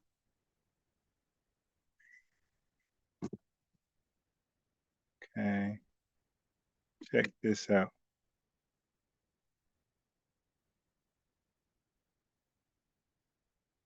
So this is myself and that console. I knew it was going to start me back to the beginning. I can't stand this. Now I can't stand this phone, man. It now got me right back in the beginning, yo. It started me all over again. I had it perfectly set. It brought me all. Okay. All right, good. It didn't do it. So I want y'all to see the argument. Okay. So this is debate between me and CLR, the conservative guy that he's going to debate. So look, see the question. I said, can you judge the debate on points and subjects, bullet points, and a real scoreboard? That's my question to it. It says, here's a true debate scoreboard, judged round by round, topic by topic, with clear winners, point allocation, and why. This is structured like a formal debate judges ballot you can read on stream. Official debate scoreboard. Systemic racism still impacts Black Americans today. Scoring system, each category 0 to 10. So listen, highest you can go is 10, lowest is 0. I want y'all to see my scores each round. Winner of each category gets the points, ties, split points. Judge on logic, evidence, consistency, engagement. Round by round, topic scoreboard. Definition of systemic racism. Host, me, defines systemic racism as laws, institutions, outcomes. Opponent defines it as laws only. Judgment, host, complete academic definition. Opponent uses narrow, self-serving definition. Winner, host. I got 9 out of 10. He got 3. Number 2, does systemic racism still exist? Opponent says it ended in 1960s. Host argues continuation via institutions and outcomes. Judgment, opponent provides assertion only. Host provides mechanism plus explanation. Host wins. I got 8 out of 10. He got 2. 3, real world example, bank scenario. Host gives practical discrimination scenario. Opponent avoids direct answer. Judgment, failure to engage equals automatic loss. Winner, host. I got 8 out of 10 again. He got 1. He got 1. Number 4, culture versus system argument. Okay, opponent blames ghetto mentality. Host counters with structural causes, redlining policy. Judgment, opponent equals generalization and no data. They said generalization and no data. Host, multi-factor explanation. Winner, host. I got 9 out of 10, family. So I got 8, 8, 9. I keep saying I'm a real debater. I keep trying to tell people, yeah, you can say what you're going to do. We'll see. Shit. All right. Now, historical evidence, Homestead Act. Host shows wealth foundation disparity. Opponent, stop crying about the past. Judgment, dismissing evidence, refuting does not equate to refuting it. Okay, host, look, I got a 10, family. He got 1. So I got 8, 8, 9. Now I got a whole 10. He got 1. Immigration comparison, Indians, Nigerians, family. Y'all know I know about hyperselectivity. Come on, man. Opponent uses immigrant success. Host introduces hyper-selection. That's what I do. That's my talking point. Anybody say hyper-selection, you got it from me. Judgment. Host neutralizes argument completely. Winner, 10. I got back-to-back 10s. Opponent, 3. Use of logic, consistency. Now, his name is CLR, common, logic, and reason. All right, we'll see. Opponent says don't use the past, then uses the past data himself. Double standards. Judgment. Major contradiction. Winner, host. I got 9 out of 10. He got 0. That's 7. So out of 7 arguments, I'm up big. Tulsa Black Wall Street. Opponent, it was rebuilt. Host, focus on lost generational wealth. Right? Opponent ignores core harm. Winner, host. I got 9 out of 10 again. Opponent got 2. Number 9, generational wealth argument. Opponent, wealth disappears by 3rd generation. Host points out starting advantage still matters. Judgment, opponents change the subjects. Host wins. I got 8 out of 10 right there. So far, I didn't get less than an 8. Redlining, past versus present. Opponent says today is just behavior. Host brings modern data, rates, lending, disparities. Judgment, Host uses evidence, opponents uses opinion, winner. Host, I got another 10, family. I'm getting 10. I got 3 10s. That's the highest you can go. I got a couple 9s and a bunch of 8s, no 7s. Use of evidence data. Host, Homestead Act, HOLC, FHA, GI Bill, red line. Y'all know how I do. They're not gonna beat me on this. Opponent, mostly anecdotal, rhetorical, judgment. Look, hold on, come back. Not even close. Yo, my God. $ unbiased Ron. Not even close. Winner. I got another 10, fam. Is that 4 10s? Opponent, 2. Debate conduct argument. Host engages points, builds timeline. Me. Opponent uses slogans, stop crying, deflection. Judgment. Host debates, opponents reacts. I debate, the opponent reacts. Host. So now, score 9-3, that one. Almost 10. Final tally, family. Look at it. 9, 8, 8, 9, 10, 9, 9, 8, 10, 10, 9. I am him. Crushed him. 109-24. Final verdict. Host wins by a landslide. Podcast closing line. This wasn't a close debate. One side brought history, policy, and data. The other side brought opinions, contradictions, and slogans. On a real scoreboard, that's a blowout. Okay? So, yeah. So I don't just say I'm him and then, beat myself on the chest. No, I do this.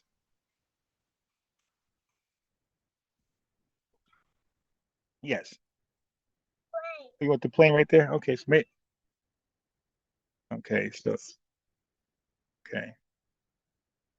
All right, family. You just see it, man. Landslide debates, not even close.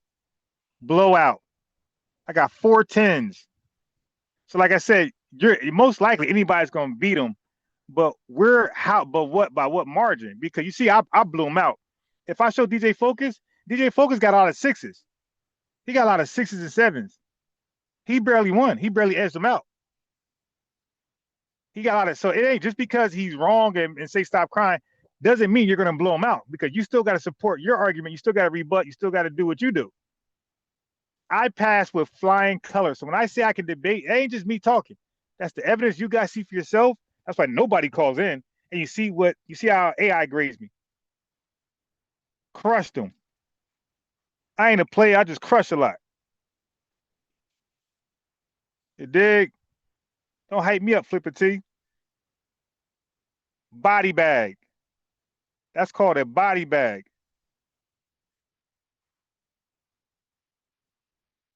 And I'm going to read this again, when everybody's here. Don't play with me, man.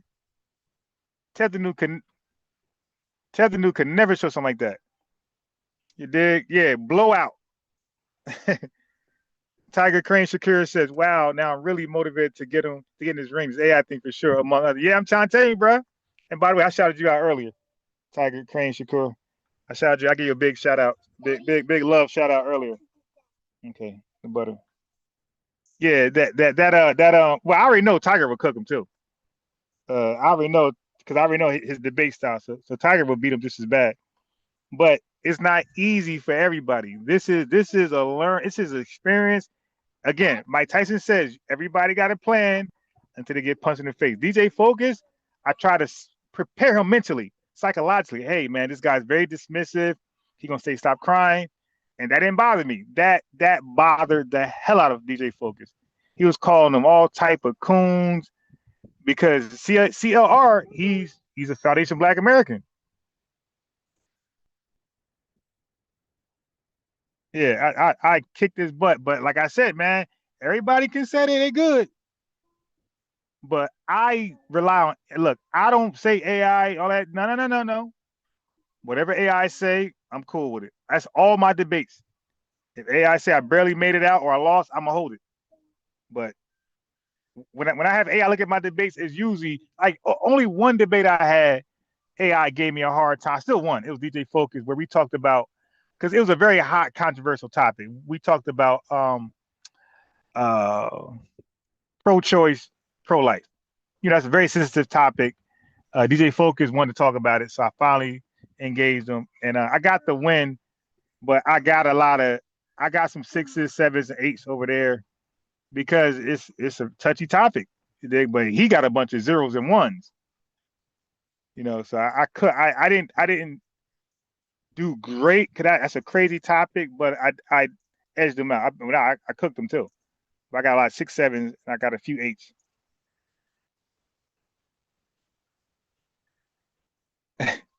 And June said, "Yeah, that's crazy. He's always wonder how a whole damn serial killer be around for almost a decade without deleted while deleted posts. Yeah, they don't report that. Their property go down. They're like, yeah, I'm gonna roll the dice. I'm gonna play Russian roulette with y'all lives. We ain't gonna snitch. Hell no. And we know it's Tommy, but we ain't trying to catch his ass in the next county, but don't catch him in our county. You dig? We don't want that. We don't want that. You could tie our crimes to it so it could be solved, you know what I mean? Crimes, but catch Tommy in the next county.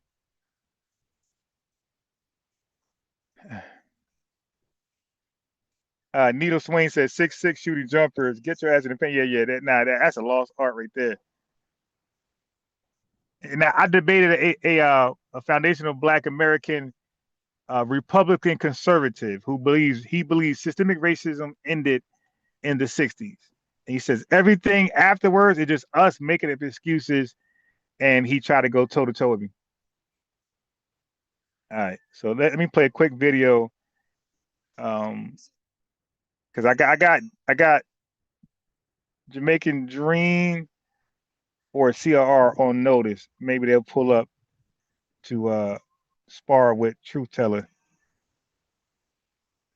Like I say, man, like you're gonna win because he's not gonna, like, you see, he don't really argue too much. He don't really support his claim.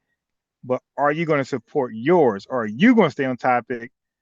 Or are you gonna go down rabbit holes? Like I said, ChatGPT, it will grade you if you go off topic. For a fake account, this look like some shit Austin would do. FBA's a fake. What's up? Come on, you can. FBA are fake. Is that you, Austin? Because this is the kind of account that a punk would make. Austin? $ unbiased rhyme. Let me get you out of here. For those who appreciate all right. Let's get debate skills. Was this Balance? Let's get Balance in the building. All right. Balance, then we'll get Blackstreet. Then we'll get Grover. Let's get a bunch of people in here to see what we can do. Yo, what's going on, Flex? What's that? Who is this? Blackstreet? Yes, sir, man. Good talking to you again, brother. My man, how are you? Yeah, I'm fine, man. Well, listen, I just wanted to shout out to the family and stuff, man. Just recently, I was online and I was looking up some of my family lineage and stuff. My great grandmother was actually the last of her family to pass away back in 2014 out in South Louisiana. I'm not sure if you know about Acadiana. I'm not familiar. Oh, yeah. Well, that would be like more like, actually, if I'm not mistaken, Beyonce's grandfather is from my same hometown, Abbeville, Louisiana. Okay. That's exactly where he was born and stuff like that. So, I guess one of my family members did like a deep dive into all that. So I recently found out that my great-great-grandfather and my great-great-grandmother both had passed away in New Orleans, but the rest of us all moved to the Acadiana part, so that would be more near, guess you would say Lafayette. Okay. All right. Yeah. My man, well, keep looking up that ancestry, man. That's a great thing. Everybody look up your ancestry. Spicy. What's up, Spicy? How you doing, brother Flex? Some of these guys are always trying to claim New Orleans, but I just called to let you know I think you should let TS up. Thank you for your time. Oh, yeah. No, I'm not giving TS no goddamn clout. TS Giselle just in here trying to get some damn clout. That's why you take your big. And by the way, I want to have a debate with TS because I heard some of TS talking points. All right. TS, I forgot exactly what TS said, but TS was actually in my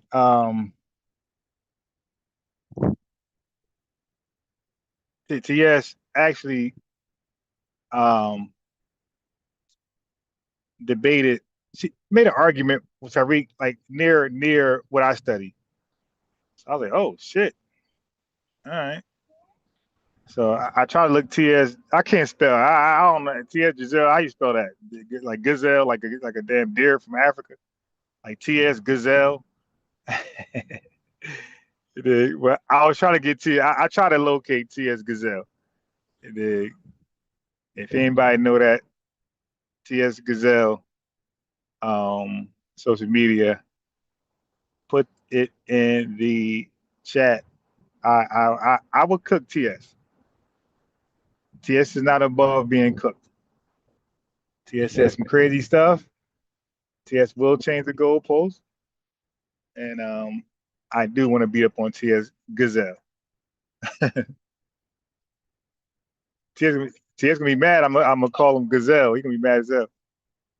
But yeah, I will take that debate off your hands, Tariq. Let me get at TS Gazelle. Back ass down to Al Sharpton somewhere if you want some clout. Grover, what's up, Grover? Yo, what's going on, Flex? Quick question. We always get white supremacists in the space talking about how bad Jews are. Do you ever see a world where there will be some type of war between like white supremacists and Jews? Do you actually see them going against each other? No. Yeah. That was a dumbass question. The small hats are a heavily protected community. No damn war. Like you don't see what's going on with Iran. They will wipe out those white supremacists. They'll use all type of intel to track every last one of them down and wipe them off the face of the earth. Not your damn mind. Because the white supremacist Christians and the white supremacist people who happen to be Jewish, they work hand in hand. That's cap. They always play that little hot potato, good cop, bad cop game. All right. You got Christians who are white supremacists and Jewish people who got some white supremacists in there too. When they had the Confederates, these were Anglo white supremacists and Jewish white supremacists. You had Judah P. Benjamin, who they said was one of the brainchilds of the Confederates. He was Jewish and he was a slave owner. So they play that little game where they bicker over ill-gotten gains, but they work hand in hand.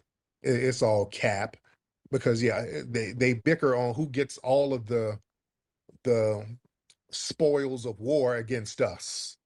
You got to remember, a lot of these all white towns that were around in Jim Crow, these were white supremacist Jewish owners owning these places, like the Levitt brothers, those Levitt towns, those infamous suburbs that they made after World War II. The Levitt towns, these were Jewish land developers. They had no problem with them because they put in the contracts of the homes whites only.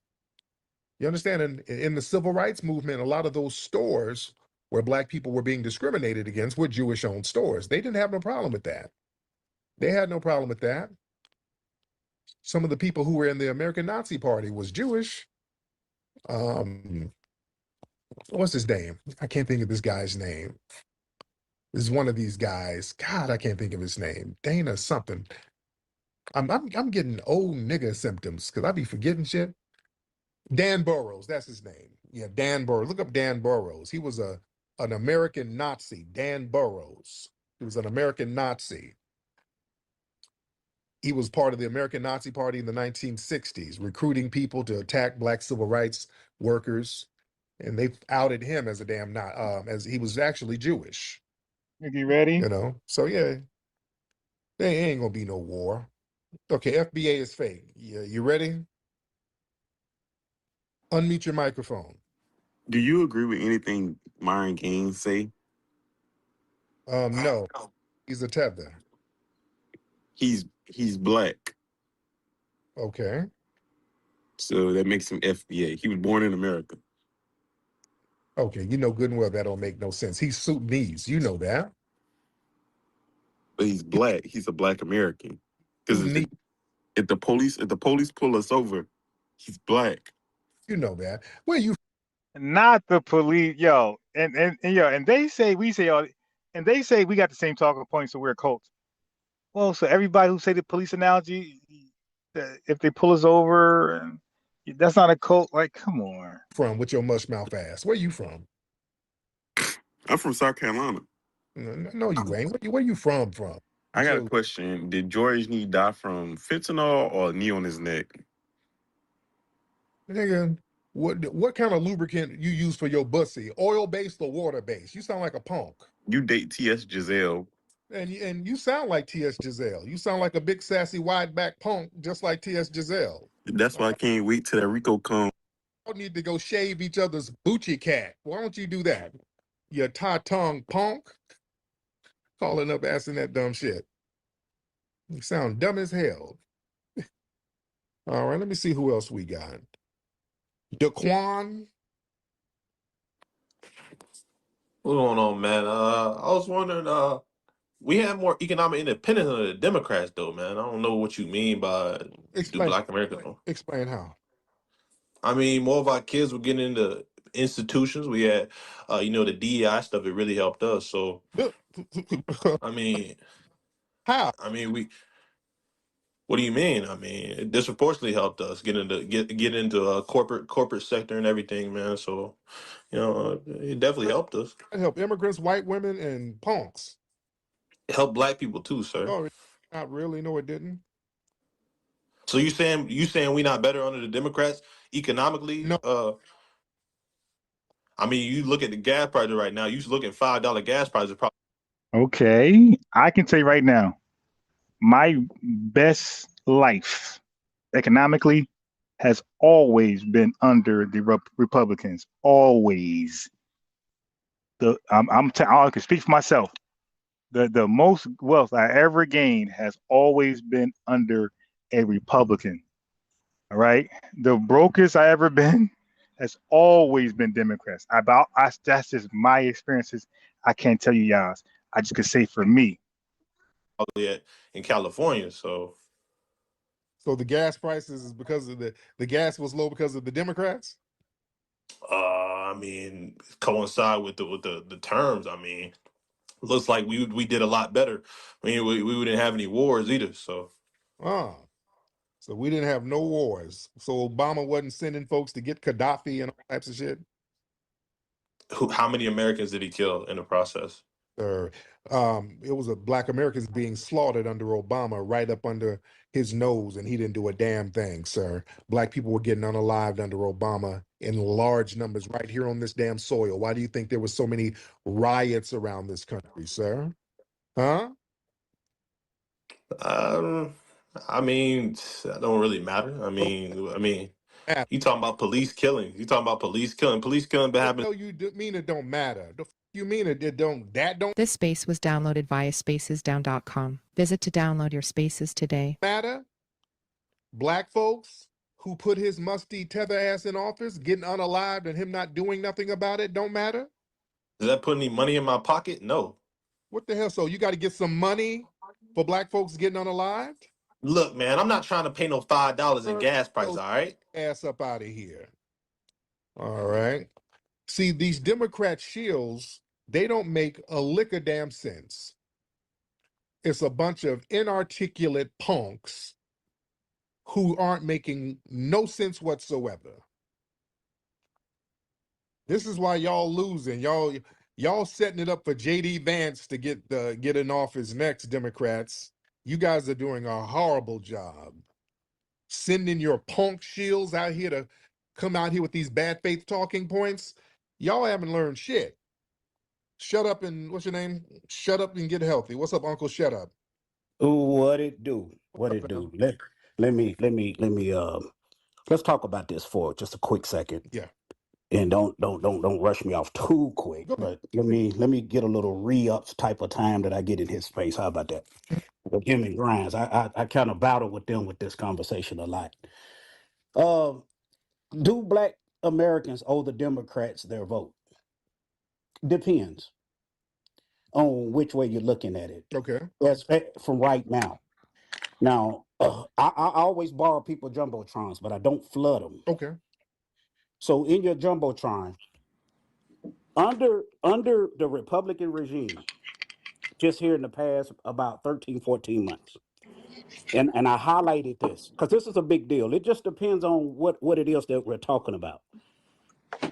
So we're talking about, they're saying that over 600,000 Black men have lost jobs under the Republican regime.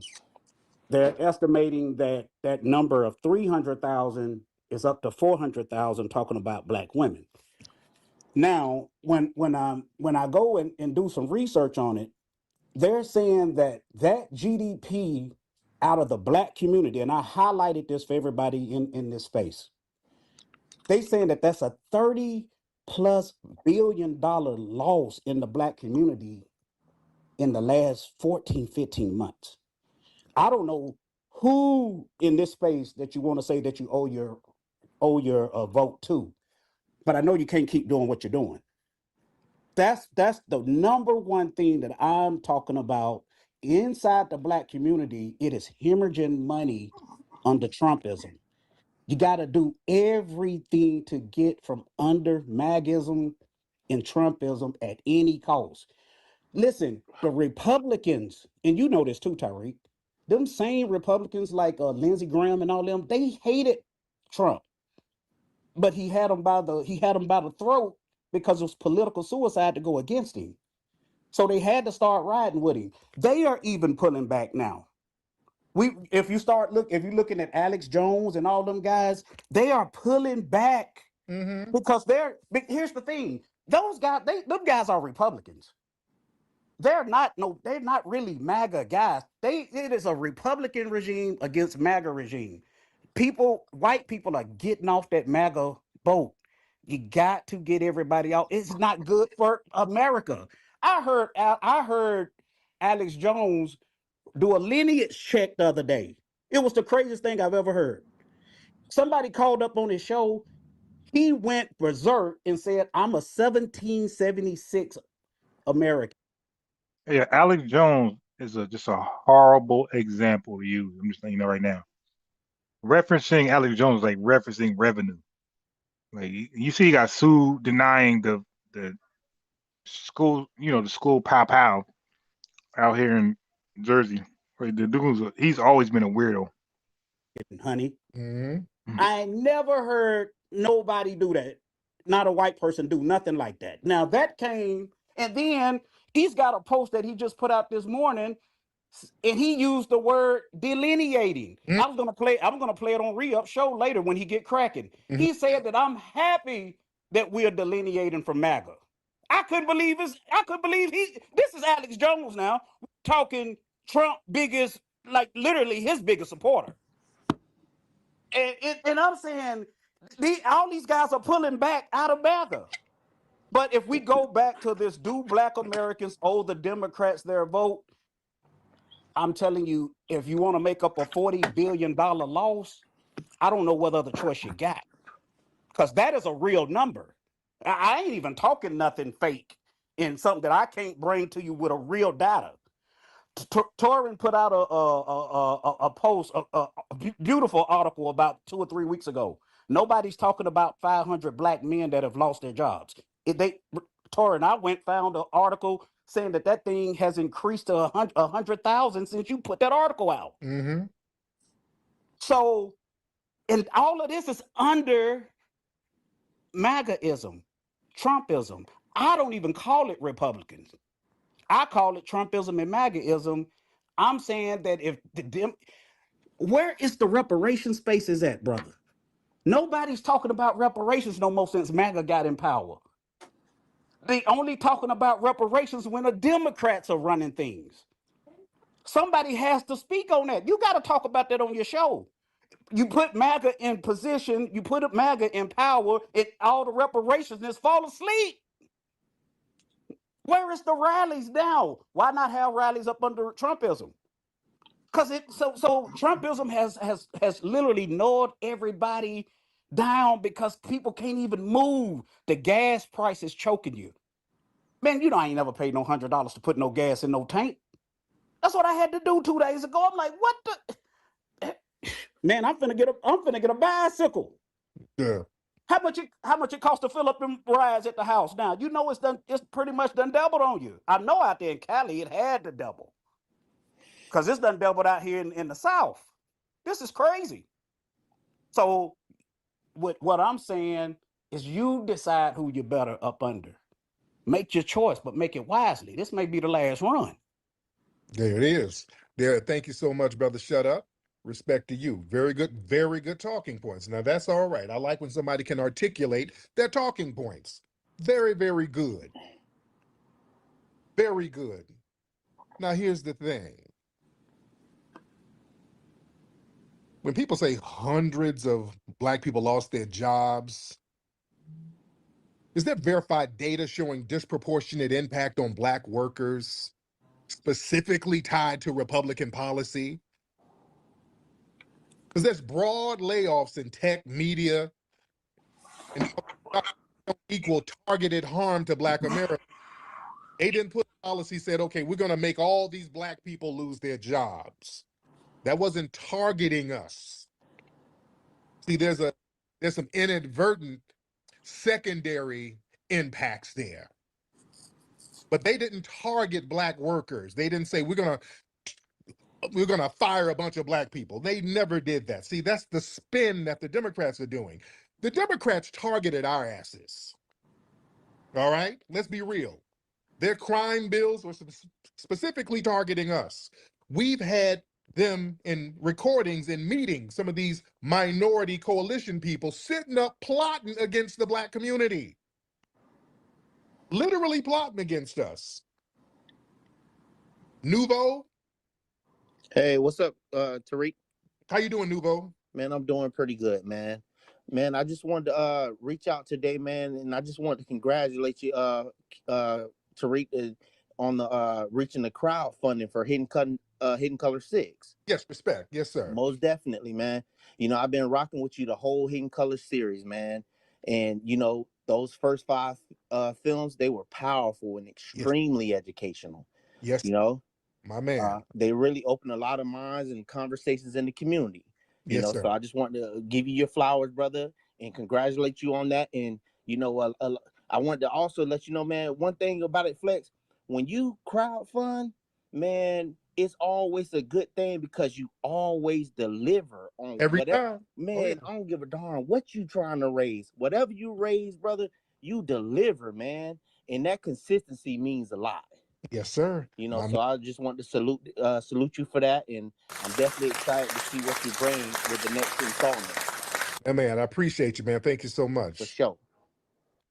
Yes, indeed. Average, let's get Average in here. Hey, how you doing, man? Great afternoon in Southern California, man. You out here? I'm good. Yes, I'm out here in LA, man. How you doing, Av? Man, I'm decent. You know, these gas prices are doing what they're doing, but we've seen worse before. I like to remind people of that during the Ukraine-Russian war, they actually were $1 more out here. We cracked 7 out here in California, and that's at the cheap places. You go into the city, the Wilshire district, man, it was getting like $8.50, $9. You know, during the Biden administration, the self-serve places and all that. If you roll through there, you know, you done been through there. Oh yeah, like the fact that this keep being brought up, and we weren't here before, and it was higher and it was worse because of inflation. So, you know, and that's a Democrat thing too. People forget about inflation and all these things, and they keep bringing these Republican shenanigans to you. You are not a Trump supporter, right? Like anybody who's been listening in the past, I'm like, if you listen not even closely, you're not a Trump supporter, right? Like, why does he get brought up? They're like, damn, he's not a Trump supporter. We're not MAGA, okay? People who self-recognize as FBA can be anything they want to be, but this ain't no damn MAGA movement or nothing like that. We're a lineage, and that's it. And if we just so happen, a lot of us, we want something for our vote. And that keeps being, you know, spoken over. The guy, Shut Up, came up in here. You know, he about, you know, a few years older than me, so he said. I know he sounds like he's 78, but yeah, he came up in here talking that, you know, where the reparations? Brother Melrose got on stage at that event with Al Sharpton and spoke about reparations literally yesterday. What are we talking? We talk about reparations every single day. It's the Democrats that keep on talking about reparations, talking against it, and then it becomes reconciliation and something trying to turn from it. So if we're going to have talk about reparations, forget just talking about it. Show up with the check, make some promises. Yeah, did he forget the UN made a whole spectacle? The UN made a whole spectacle about reparations. What are we talking about? When it comes to lineage-based reparations, quit talking to us about, oh, does Trump got your reparations? No, do you have them? Because you keep coming up to us asking for our vote, and you ain't got nothing yet, except for, oh, look at Trump. No, look at you. What do you got for us? And if you have nothing, you get nothing. I land my plane. My man, good talk, man. Yeah, that's the thing. We are still talking about reparations. I don't know what you're talking about. We are talking about reparations all the time. We're still going to reparations hearings. We never stopped. Yeah, we're still talking about reparations, and that little farce they tried to pull at the UN, we called that out. That ain't real reparations. We called that out. Yeah, it's still up with reparations. Yeah. They're like, how come we get Trump? Y'all ain't talking about asking Trump them. They didn't vote for Trump, and Trump didn't ask us to vote for him. And you know what? Like, Trump party isn't supposed to be this party that speaks for Black Americans. So why would we even, like, again, that's a gaslight. Why would we go to a party that's known to conserve money? It's the liberals who likes to spend money. That's common sense. If you got two uncles, one is stingy with money, and the other one is liberal with it, which uncle you think is going to fund your college admission? Your college stay. It's going to be the liberal. Yeah. So why would you even go to the? Hey, what are we doing, man? Click the link. Click, yeah. Trump didn't shame us into trying to vote for him, and I didn't. Most of us didn't. It's the damn Democrats who keep trying to shame us and tell us we ain't shit if we don't vote for them. The Democrats keep doing that. Y'all keep sending Roland's tater tot built ass around here to us, cursing us out every other damn day if we don't sit here and vote for their janky ass politics. Y'all the one keep trying to shame us. Y'all keep sending these big back, wide bussy punks like T.S. Giselle and all these other people around us trying to shame us with these canned dumbass talking points. If we don't vote, we this and that. Y'all the ones keep trying to shame us. So yeah, we're going to call you out. Okay, you want us to vote so bad, where's the money? If things are so bad right now, why the f didn't you give us our money? It ain't that bad. Yeah, the jobs ain't that bad. If it were that bad, you would have broke our damn money off like y'all breaking off money for these damn immigrants. See, that's the problem. Y'all tell us what you can't do. You get the pat in your pockets, but then when the damn illegal immigrant moseys on over here, y'all got a plethora of money and resources for these people. You're playing in our faces and then telling us how bad it is out here. It ain't that damn bad. You're giving Julio and Dudu Tunde all our damn tax dollars, but when we say, hey, what you gonna let me hold something? Well, I ain't gonna do nothing that's only gonna benefit Black people. You better thank a union member. You get to talking bullshit, and we ain't with it. Let me get Brother Torin in here. Brother Torin, hop on in, sir. Americans owe the Democrats their vote. Then you build on what. So yeah, they in here. Oh yeah, they always in. Yeah. I'm just saying, man. Yeah, family. I'm gonna go live later today. Appreciate y'all. Tune in to later on. I think I got an idea for the topic. Let me see the chat.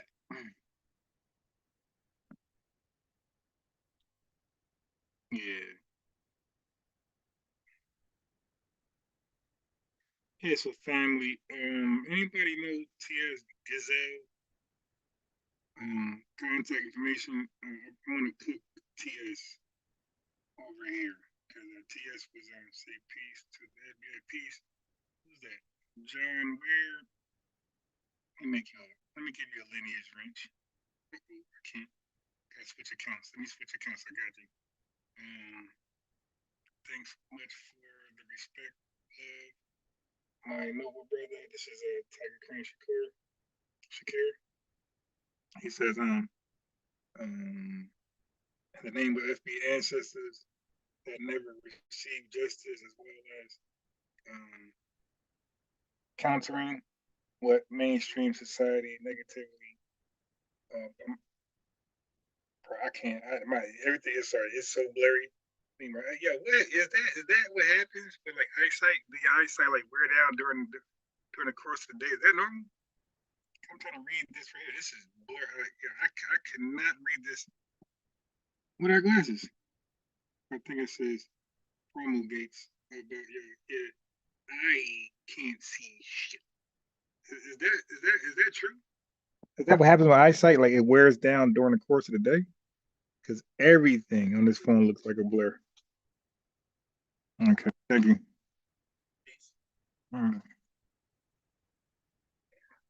You guys tater tots? You love tater tots? Yeah, piece of Tiger Crane Shakir, piece of B. You know everybody. I can't even read. My God, it's so blurry. Is that normal?